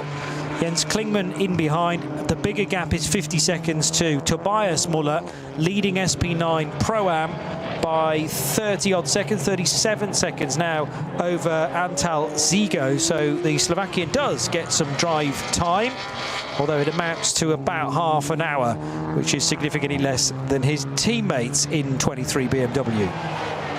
Yeah, it was always interesting how people choose to do it in a Pro-Am class, how they want to mix it around. But the AM needs to gain experience, but sometimes they go, should we go for a top result? And I'm going to share in that. And again, sometimes it might be going, gosh, it's going to be quite hot in the car today. Do you mind doing a longer stint? But, you know, for a lot of these people, they've had to go through the steps to be able to compete in the top class. So they've already gained experience in other ways, and it is such a good thing they have to do that, because they really learn what it's like to be in a car that isn't as fast as the front-running cars from SP9, and to understand how much space you need to be left when you're in one of the back-marking cars, because you're trying one of the back-marking cars when other cars come past. So it is a massive learning curve. And it always used to make me smile when people used to go and compete in the sort of 60s, 70s and 80s at Indianapolis. It's only 4 turns, a little bit of banking after all. I know it's more than that, 2.5 miles of glory. But even if they'd raced in Formula 1, they had to go and do the rookie test and so on and so forth. But here I think it's far more particular and far more sensible. But right now, our race leader, 16.1 seconds to good. So in fact, gained nothing on the last lap as it happens. Must have had a slower end to the lap over Jens Klingmann's, or in comparison to Jens Klingmann's BMW. But right now, our race leader, Sven Muller, bottled up behind one of the back-marking cars, waiting to be released from a slow zone. But as soon as he sees the green flag, he'll flaunt this off. There is the green flag. And actually, he was a bit slow at getting away. I thought he'd just pick it off. He took 2 or 3 seconds and then got going. Temperature hovering around 31, 32 degrees Celsius, even now at 16 minutes to 4 o'clock. So again, if you push your tyres a bit too readily in the early stages of a stint, that will be coming back to bite you. I wonder whether that explains, to a certain degree, some of the higher speed offs if tyres have been crying enough. But good tyre management to this point from both of the drivers in the Dunlop Motorsport Porsche. It says a lot as well for the rubber that they are on today. Nico Menzel and Sven Muller doing it as a twosome, but a driver change every time. That keeps each driver fresh, I suppose, as well. Well, one driver who won't be terribly fresh is Matteo Villagomez, because the opening stint was all Christian Krognes from pole position. But since then, Villagomez has not got out of the car, and unfortunately for him, under investigation from under time in the pit stop for number 35, which is an effective 4th position overall, probably becoming 3rd position overall actually, but that will not be a helping hand. We haven't got a penalty attached to it, but again, just misdemeanors in the pit lanes, misunderstandings, and Well, that is a pit stop that happened at about 25-2. As now, is there a problem for the Menzel car, or Muller car rather, just trying to get by one of the SP10 BMWs? It meant a slight delay. A very slight delay. I was just trying to work out exactly where the car in front was trying to go. I think that might have been an Aston Martin. It might have been the. It was an SP10 class car though, but I thought for a nanosecond it was the Walkenhorst Aston Martin of which we were talking of Villa Gomez, but he's not going to be a full lap down. But such has been the advantage of the front-running cars that, get this, the gap between the first two is 16 seconds. The gap between second and third is almost 2.5 minutes. You're talking getting on for a third of the lap around this circuit. Such has been the margin of the front two runners. Really, really unusual. I'm not saying this is who it was, but I do know that Charles Espenlaub is in action today in an AV racing by a Black Falcon BMW M4, running in the SP10 class and on course for a third place finish as things stand, car number 177. So trying to get as close as possible to the 176 Pro Sport Racing Mercedes and car 170, which is the Toyo tyres with Ring Racing Toyota Supra. So those are the current top three in SP10. So yes, the key thing about the number 35 Aston Martin is, first of all, how much shorter on the pit stop was it? And then it will have to come in and serve those outstanding seconds.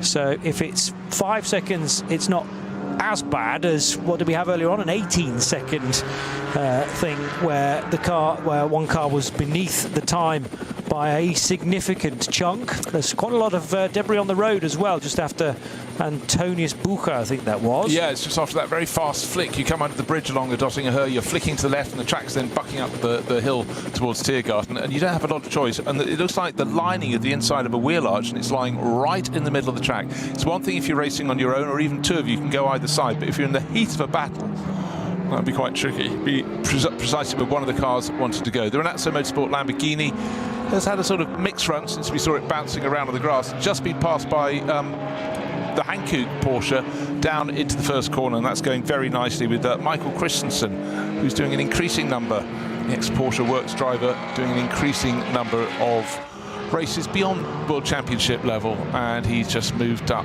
past Kiki Saknana into 8th place overall. He's running, it isn't a pro lineup. Christensen started the race, well, he would put him in at the start, and he's finishing it off. But having got past the Lamborghini, off into the distance he goes. He's pulled away by 2 seconds already. Yeah, but that was a move for position, whereas I might have guessed it wasn't going to be. So clearly the Hankook competition Porsche dropped a little bit of time in the middle segment of the race and is rising again now with the former World Endurance Champion Michael Christensen as well for Porsche. Yeah, I'm fairly sure. In the quite a while ago now. LMP1 days, I was going to say, yeah. So the former iteration of a Porsche, not the 963 hypercar, but the version before that. So there's the Renazzo Motorsport Lamborghini on course for second position in SP9 AM.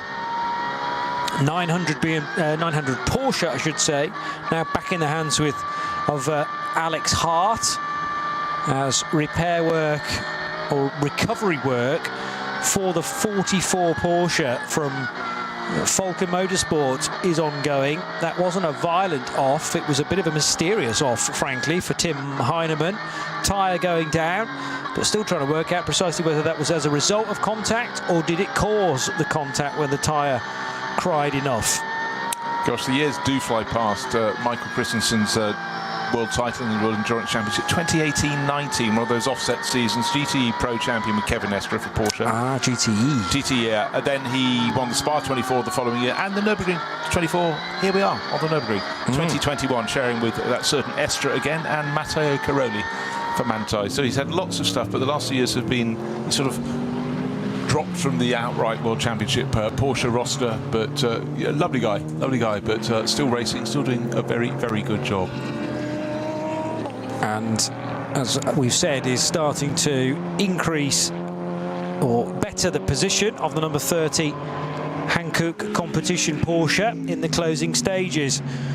The 400 Porsche is not one that is entered into Cup 3. It couldn't be because it's a 911 at the end of the day. Now, how is Cup 3 getting on? Because there was a significant change in the route of that race as well, with the what looks like a retirement for Calvin de Groot.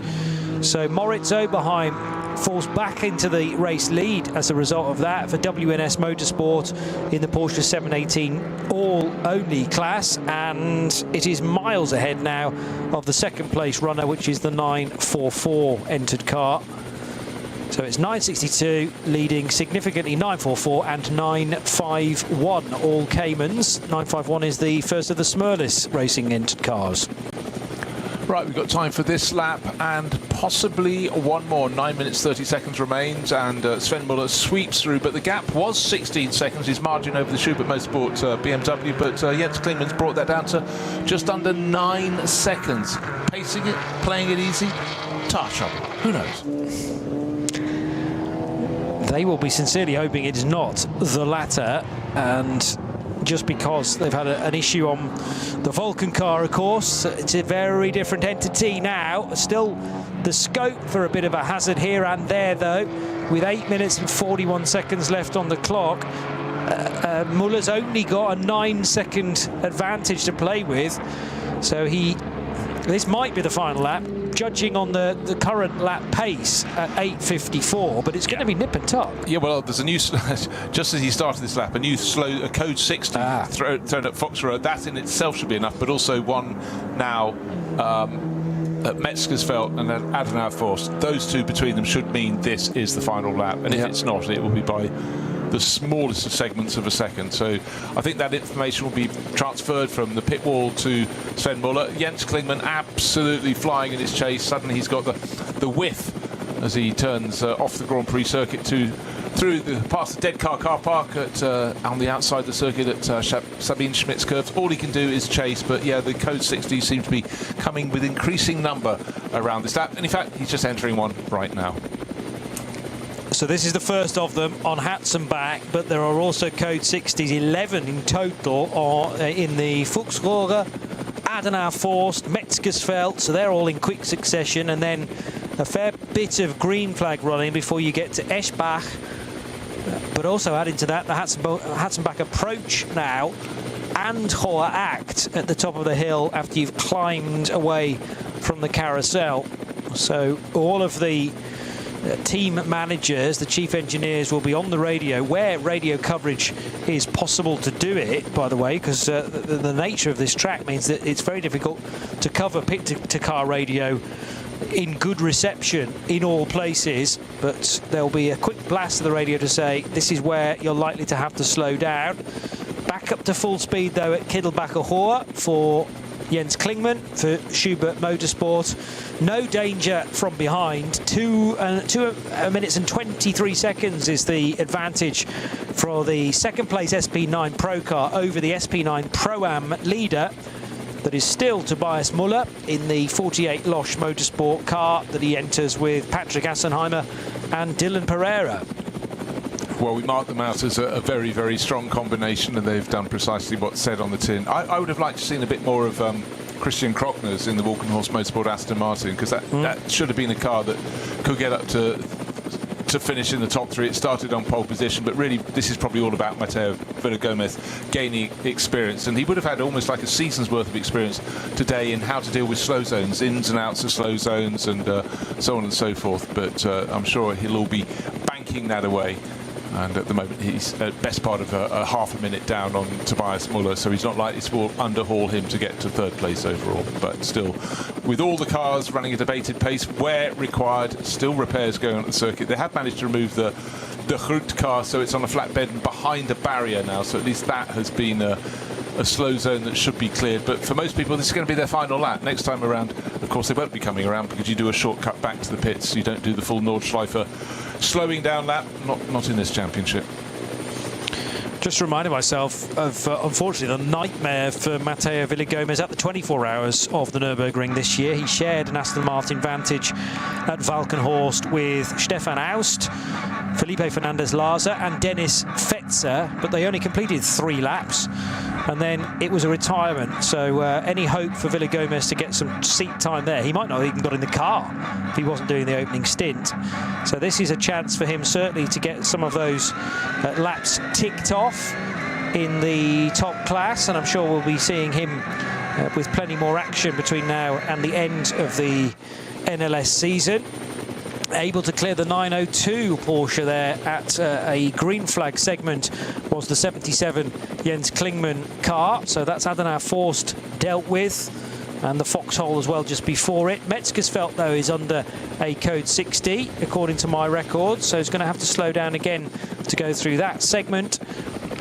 And also Hoher Acht, one of the 11 code 60s in action on what could be the closing lap of NLS 6. Oh, and it's tight as well between a couple of back markers. So this again is losing time, big time for Jens Klingmann. Any hope of him closing the now 8-second gap surely gone.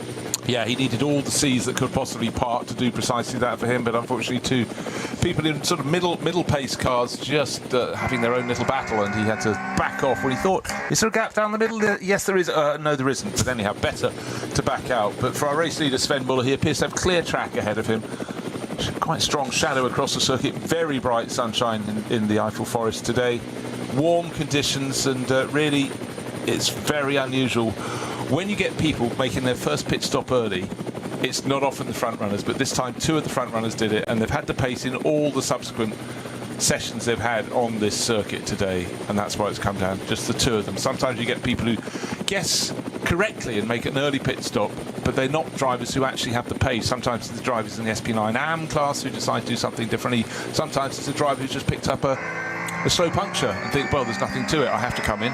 And I'm now at a point in the race where I am able to pit. But today, 2 teams rolled the dice, still rolling the dice through until the end of the race, because you've got to guess where other cars are going to go in traffic. A Porsche Cayman being dispatched on the approach to the carousel, and only just before the entry point by our race leader, Sven Muller. But as this is being watched from the pits, and we've only got just under 2.5 minutes until the 4 hours will be complete, you can think those in the pit lane are going, I think we know the result now, and it should all be fine. Should it be fine? Will there be anything else happening? Still code 60 at ADAC. That was a while ago. Has that been cleared? Doesn't really matter to the front runners because they've already got past it. Just 30 seconds between the leading duo in the BMW M240i class on this closing lap, and it remains to be seen in relation to those 2 cars where the overall leader is, because it could, of course, if it's in the wrong place for those guys, force them onto an extra 10-minute lap or so. But it's James Brakel who leads the M240i Racing Cup class, the British racer in 667, with Yannick Fubrick, a former champion of NLS, with some good success now. Late in the day, Mustafa Mehmet Kaya's off the road. From 7th place, he'd been in a real battle with Antal Zico for Motor Racing BMW. But is he not the AM leader as well? He's the SP9 AM leader. And he hasn't gone around the Grand Prix loop, but the cut through, he appears to have gone on and clattered into the barrier. Was he pushed? Did he outbrake himself? But we can't tell. He's sitting in the cockpit at the moment looking around the car, but it'll be really interesting to see how you ended up just there. It normally takes 2 to tangle at a corner like that. Well, I offer to you Antal Zigo, because the Gamoto Racing BMW began the lap with Kaya with a 1/4 of a second between them. So have they gone into that corner, the Goodyear Spanger, side by side, and the race began with some contact to the 23 BMW. A different driver on that occasion, and I was arguing that David Yarm was the innocent party. Well, has the BMW of Seago tried to move up the inside of Kaya, and it's all gone very, very wrong then for the Black Falcon Porsche. Spat out of the battle for SP9 AM. That should deliver matters then in the direction of Renazzo Motorsport. And there, bright yellow Lamborghini now on course for an SP9 AM victory. Meanwhile, minute left on the clock. Galgenkopf, for once, is actually clear now and offers green flags to those still racing through it. And amongst those, the race leader, number 17 of Sven Muller, sharing with Nico Menzel. 46 seconds left on the clock. It's still going to be fairly tight. but this probably is the final lap. We might have to count down the seconds, you know. He's got 9 seconds to play with if he just wants to blend off the throttle, a bit of lift and coast into the final corner. I'm sure they're on the radio keeping him up to date. 25 seconds still to go, Bruce. It's tight, isn't it? I hope he's got a great big clock in the front of the car with enormous hands so he can tell, or a digital clock, but it's going to be super tight. Do not accelerate, do not accelerate. 12 seconds, 11, 10, 9. How much fuel is on board is the next thing as well. He might have to go around again at this rate. 5 seconds, he's over the line already. There will be one more lap. Final lap, this is called. My word. And he had 9 seconds, you know, so he could have got off the throttle and maybe shaved 3 or 4 of those and ensured that that was the race finish. Maybe too much of a dangerous game to play. Was it last year or the year before when a Red Bull apt Lamborghini Huracan played games like that and in the end kissed goodbye to the race victory after the Manthey Porsche swept by to the win? Right, it was the BMW and Mustafa Mehmet Kaya. Oh, Kaya's lost it though completely. He braked far too late. There was no contact that I could see with the BMW. He was trying to get the place back again and unfortunately skews off the racetrack into the tyre wall. And I'm not sure whether that car is actually rejoined yet, number 5. No, it has remained where it is. It hasn't completed the first timing sector. Oh, it has, but very, very slowly. So it might be trickling back. But the thing about going on to the final lap, the race didn't start bang on 12 o'clock. It started effectively about 35, 40 seconds after that. And so if his clock was set to thinking I'm taking it 4 hours from precisely midday, that wasn't when the race started. And what was the margin we reckoned at the end to do the extra lap? It was about a dozen seconds, wasn't it? Yes. Well, what's the gap between first and second? That's an interesting one. 9.6 seconds. So actually nothing particularly gained by Jens Klingmann in that. Pretty much even Stevens, but dearie me. And also, as soon as you get going down towards Hatzenbach, once you're onto the Nordschleife, you've got to go in this really, really slow zone. And you that will help. That will help with the fuel. It will help with the fuel. Okay, so car 17, its last pit stop was after 22 laps. We have got... No, he'd be fine on fuel. Okay. Well, actually, depends how much they chose to put in. Well, exactly. Because when you're mapping it to the end of the race, then you don't want any more fuel than is necessary, just purely because of weight. But I'm sure a team like Schnabel Engineering will not be leaving anything to chance. Yeah, but 50% of their running stock is out of the race already, which is Tim Heinemann's car. You know, they had a problem, as you mentioned at the start of the broadcast today. They didn't get the Dreams in the Nürburgring 24 hours. Both their cars in trouble early on, but you know, sometimes you're looking for things that could maybe possibly happen, but I'm sure this one, best part of 10 seconds advantage. It's stop and go with the slow zones around the circuit, but I don't know. It's the nature of the beast. And ironically, so many times across the years, across the seasons, it's the circuit that attacks the cars because of the weather. Today, in dry, albeit hot conditions, it's been the cars that have attacked the circuit. And that's put a very different display on things. And I do say it's very much harder, tougher, particularly when they're hot already in the car, to be going in and out of slow zones. Just your concentration, it's like, you know, going out for a run and you go, I'll run at 100%, I'll run at 80%, you know, and just chopping and changing. I don't do running anymore, by the way. And but for those behind, suddenly in the last 2 laps, the last sort of 15, 20 minutes, there's been a real shuffling of the pack. I'm still looking to see if any more driver penalties or car penalties are coming. The main one that's going to affect anything near the top is the car in 4th place overall, still under investigation for undercutting its pit stop. That's Mateo Villagomez, Walkenhorst Motorsport, Aston Martin, running 3rd in the SP9 Pro class, 4th overall, dropping away from the pace of Tobias Muller, who's heading surely for victory in SP9 Pro-Am in 3rd place overall in his Losch Motorsport Porsche. And still cars in trouble. There is a Cupra missing some of its bodywork at the back. The left corner has been given a bit of a thump from driver's point of view. So at the start of this lap, maybe someone used it as a braking point. Maybe that was going into a slow zone. Because again, we saw problems with Tim Heinemann. There's still debris in the track just early in Hatzenbach. That's the bit they haven't been able to clear, because a lot of the contact was a little further down around the corner, just about a corner and a half later was where we had Self facing backwards and he's due to racing Audi. But all these hurdles just continually need to keep being cleared. Attention must be absolutely laser focused here through to the end. I reckon that was actually the Hyundai i30N of Jeff Ricker, the American, who drives with Ralph Weissner, and 491's probably been trailing that rear bodywork for a little while now. So he will continue to plough on to attempt to finish the race. A couple of Hyundais in today's battle. I think it was just the two that I spotted, whereas we had the development car during the 24 hours of the Nürburgring, where they were actually using a pre-production engine for testing purposes at Hyundai. But that is the Stenler marketing by Mertens Motorsport crew, who have brought two of those cars to the ring this weekend. Getting a glimpse of a bright red BMW, which I have to admit I don't remember seeing in the race prior to this point, but that's always the way, the final few stages, and I recognise a car for the first time.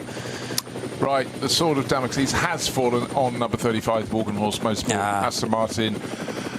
36 second penalty for undercutting its minimum pit stop time, and that will drop them, well, definitely down below. That means Pro Sport Racing Mercedes with Jake Hill on board will rise to 4th place overall. Ansel Zigo, I think won't rise any further, but a place lost, but experience gained. Both good experience on track and bad experience in picking up a time penalty there for Matteo Villagomez, I'm afraid. Yeah, so that's going to be a significant chunk of a stop-go as well. Now, we're so late on in the race, I can see that being just added to the race time, because there's also a 65-second stop-and-go penalty for one of the BMWs, number 665. Now, I thought that was running pretty close to the front. It is. 3rd position in BMW 240i. So that's going to take it off the podium, the GT Tyres Motorsport example, car number 665. Yeah, there's another 65-second penalty for that's car number 101. Again, speeding in the pit lane. Car 101 is in the BMW 325i class. So, yeah, they're being scattered across the field today. So, the final timing screen in places is going to look significantly different from how they run right now, but there are some regulations written in to the sporting published document that says if you're not going to have an opportunity to do a stop-and-go penalty, and you're not, because we're beyond the checkered flag time now, even though the flag hasn't actually been waved yet, so there won't be scope to serve that penalty in reality, but there'll be a segment of time for a drive-through, and then added to that for those cars a further 65 seconds for the stationary time.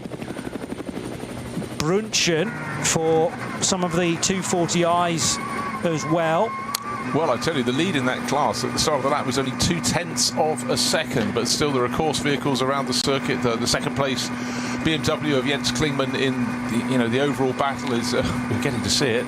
I tell you what, we're seeing it through the rear view mirror, through a rear-facing camera of our race leader. The lead, there's one car between them. It's come down to about a second, and as soon as they're released, well, I tell you what, Sven Muller really read that release better than Jens Klingmann. Klingmann had an opportunity, an outside chance, and then just coming out, getting the green flag coming out of a slow zone, and Sven Muller, who wouldn't have been cruising. Remember, we didn't even know he was going to go onto this lap. We thought he'd just acknowledged the checkered flag.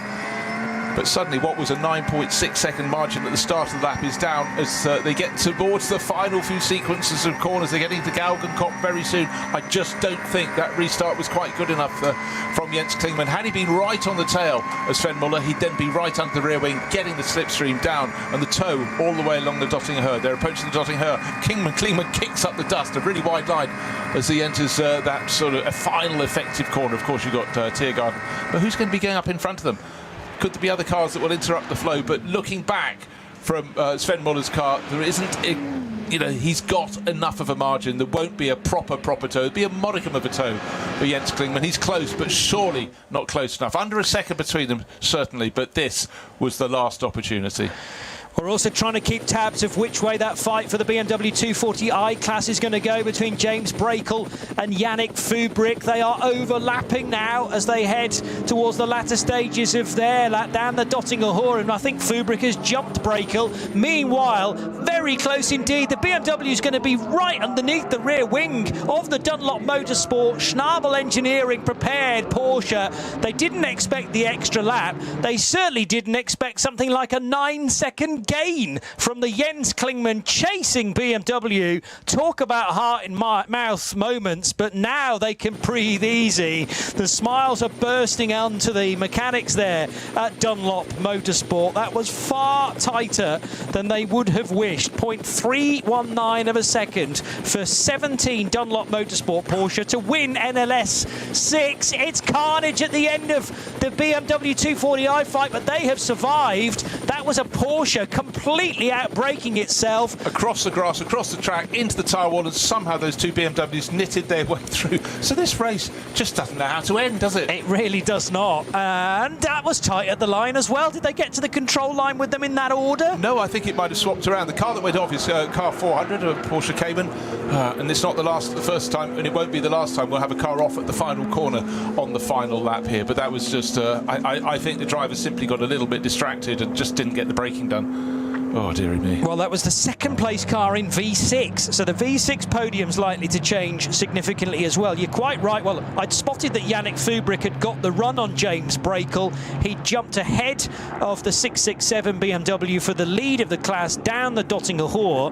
I was slightly concerned that Fubrick had got on the anchors to celebrate with the team a tad too early, but he is called as the race winner by 1 second over James Brakel in 667 and the rest of the crew within that car, who are 667. He's sharing it with Josh Hislop. So two British racers in the Mulready, and in fact Aidan Mulready, Irishman. So three drivers from the British Isles, shall we say, and the BMW 240i class just missed out by 667 because Yannick Fubrick, who is a former champion of this race, sharing with Tim Lucas Muller, Eduardo Bergane and Sven Marker. So they actually cycled 4 drivers through in 651 to win the class. So Sven Muller can drive in and say, well, that was easy, wasn't it? Just a quiet drive in the country. But the fact he's being chased across the line, 0.319 of a second was the gap first to second. Another 100 metres, that would have changed, because certainly the grunt, the BMW got really good exit from the final corner. It was a chase, but just in behind them, you know, the TV director snatches back to the next set of cars. There's a flatbed truck coming in, ironically, with one of the previous class leaders, and I don't know if it interrupted the line of the cars in the BMW Cup class car, but when they got up to the final sequence of corners, then they very, very nearly got taken out by a car from another class that just drove across the grass and came towards them. But that last lap, it was epic racing. And for Aidan Mulready, an Irish racer who was in that lineup, you know, he's gaining experience quickly, and didn't take a class win today, but he certainly would have gained a lot of experience. He very kindly visited us in our booth, didn't he, during the Nürburgring 24 Hours. He's a pilot from stateside, half Irish, half American, but coming to do his racing in Europe. You've chosen well, Aidan, and no class win today. Or is there? I haven't looked at all the timing screens to see if anybody else has picked up penalties, but it was proper racing to the flag, but so nearly interrupted by someone else having their own element of fun. So that was Fubrick with the much tighter line through Galgenkopf. There was lots of dust on the road though as well.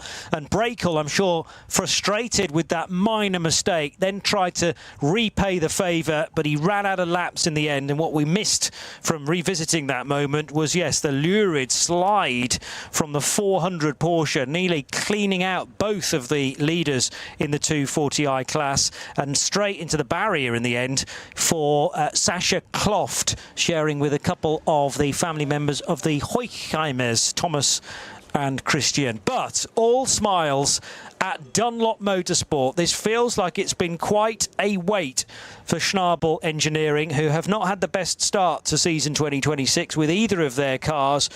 But it was quite a decision to go in completely different directions with two Porsches. One the Dunlop car, one the Falcon car. And if that was a tyre that let go on the 44, well, that's two different extremes, isn't it? The Falcon tyre maybe not being able to deal with the heat.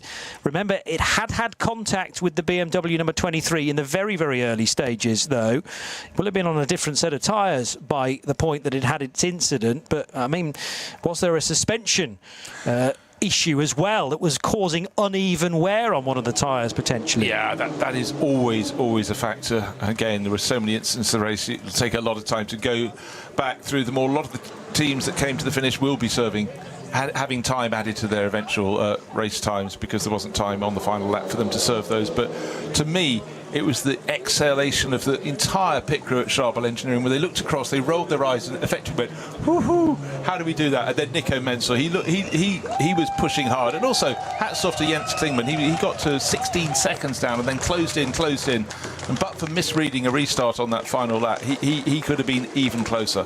Closer than 0.3 of a second? Oh, I think so.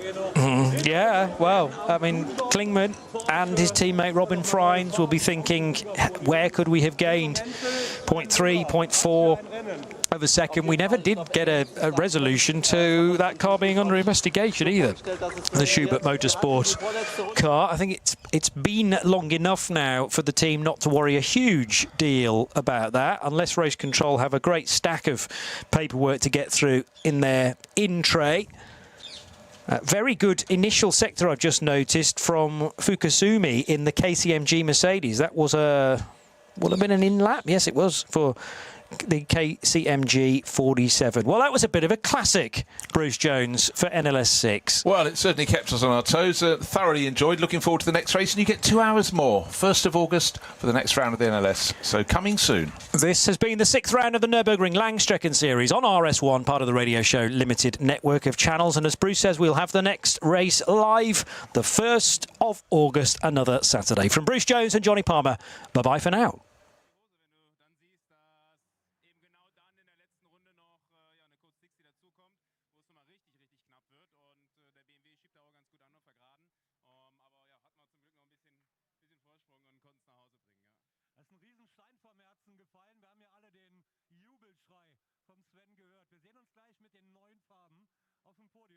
Ich gehe mal zu den Herrschaften, die hinten an diesem BMW lehnen, der, wie die beiden sagen, richtig angeschoben hat. Und richtig angeschoben hat zum Schluss der Jens Klingmann. Du hast alles gegeben, du hast wirklich jeden Meter, jeden Zentimeter gekämpft. 0,3 Sekunden zum Schluss. Trotzdem, danke für diese Endphase. Ja, es hat Spaß gemacht auf jeden Fall. Wir sind ja da mit Yokohama, um den Reifen noch weiterzuentwickeln, wie auch für nächstes Jahr bis 24-Stunden-Rennen. War ein knappes Eng, es war wirklich viel los, es war super viel Verkehr und ziemlich messy draußen. Ich glaube, meine schnellste Runde war 8,50 oder sowas, aber ja, am Schluss P2 ist es geworden. Ich glaube, wir sind trotzdem zufrieden und Robin ist ein Wahnsinns-Doppelstinn im Start gefahren und hat uns die Position gefahren. Also danke, Robin, er hatte heute die härtere Arbeit, glaube ich. Letzte Woche, German ist okay. Letzte Woche Rang 2 in Le Mans mit 10 Sekunden Rückstand. Heute Rang 2 auf der Nordschleife mit 0,3. Das nächste Rennen gewinnst du mit 10 Sekunden Vorsprung.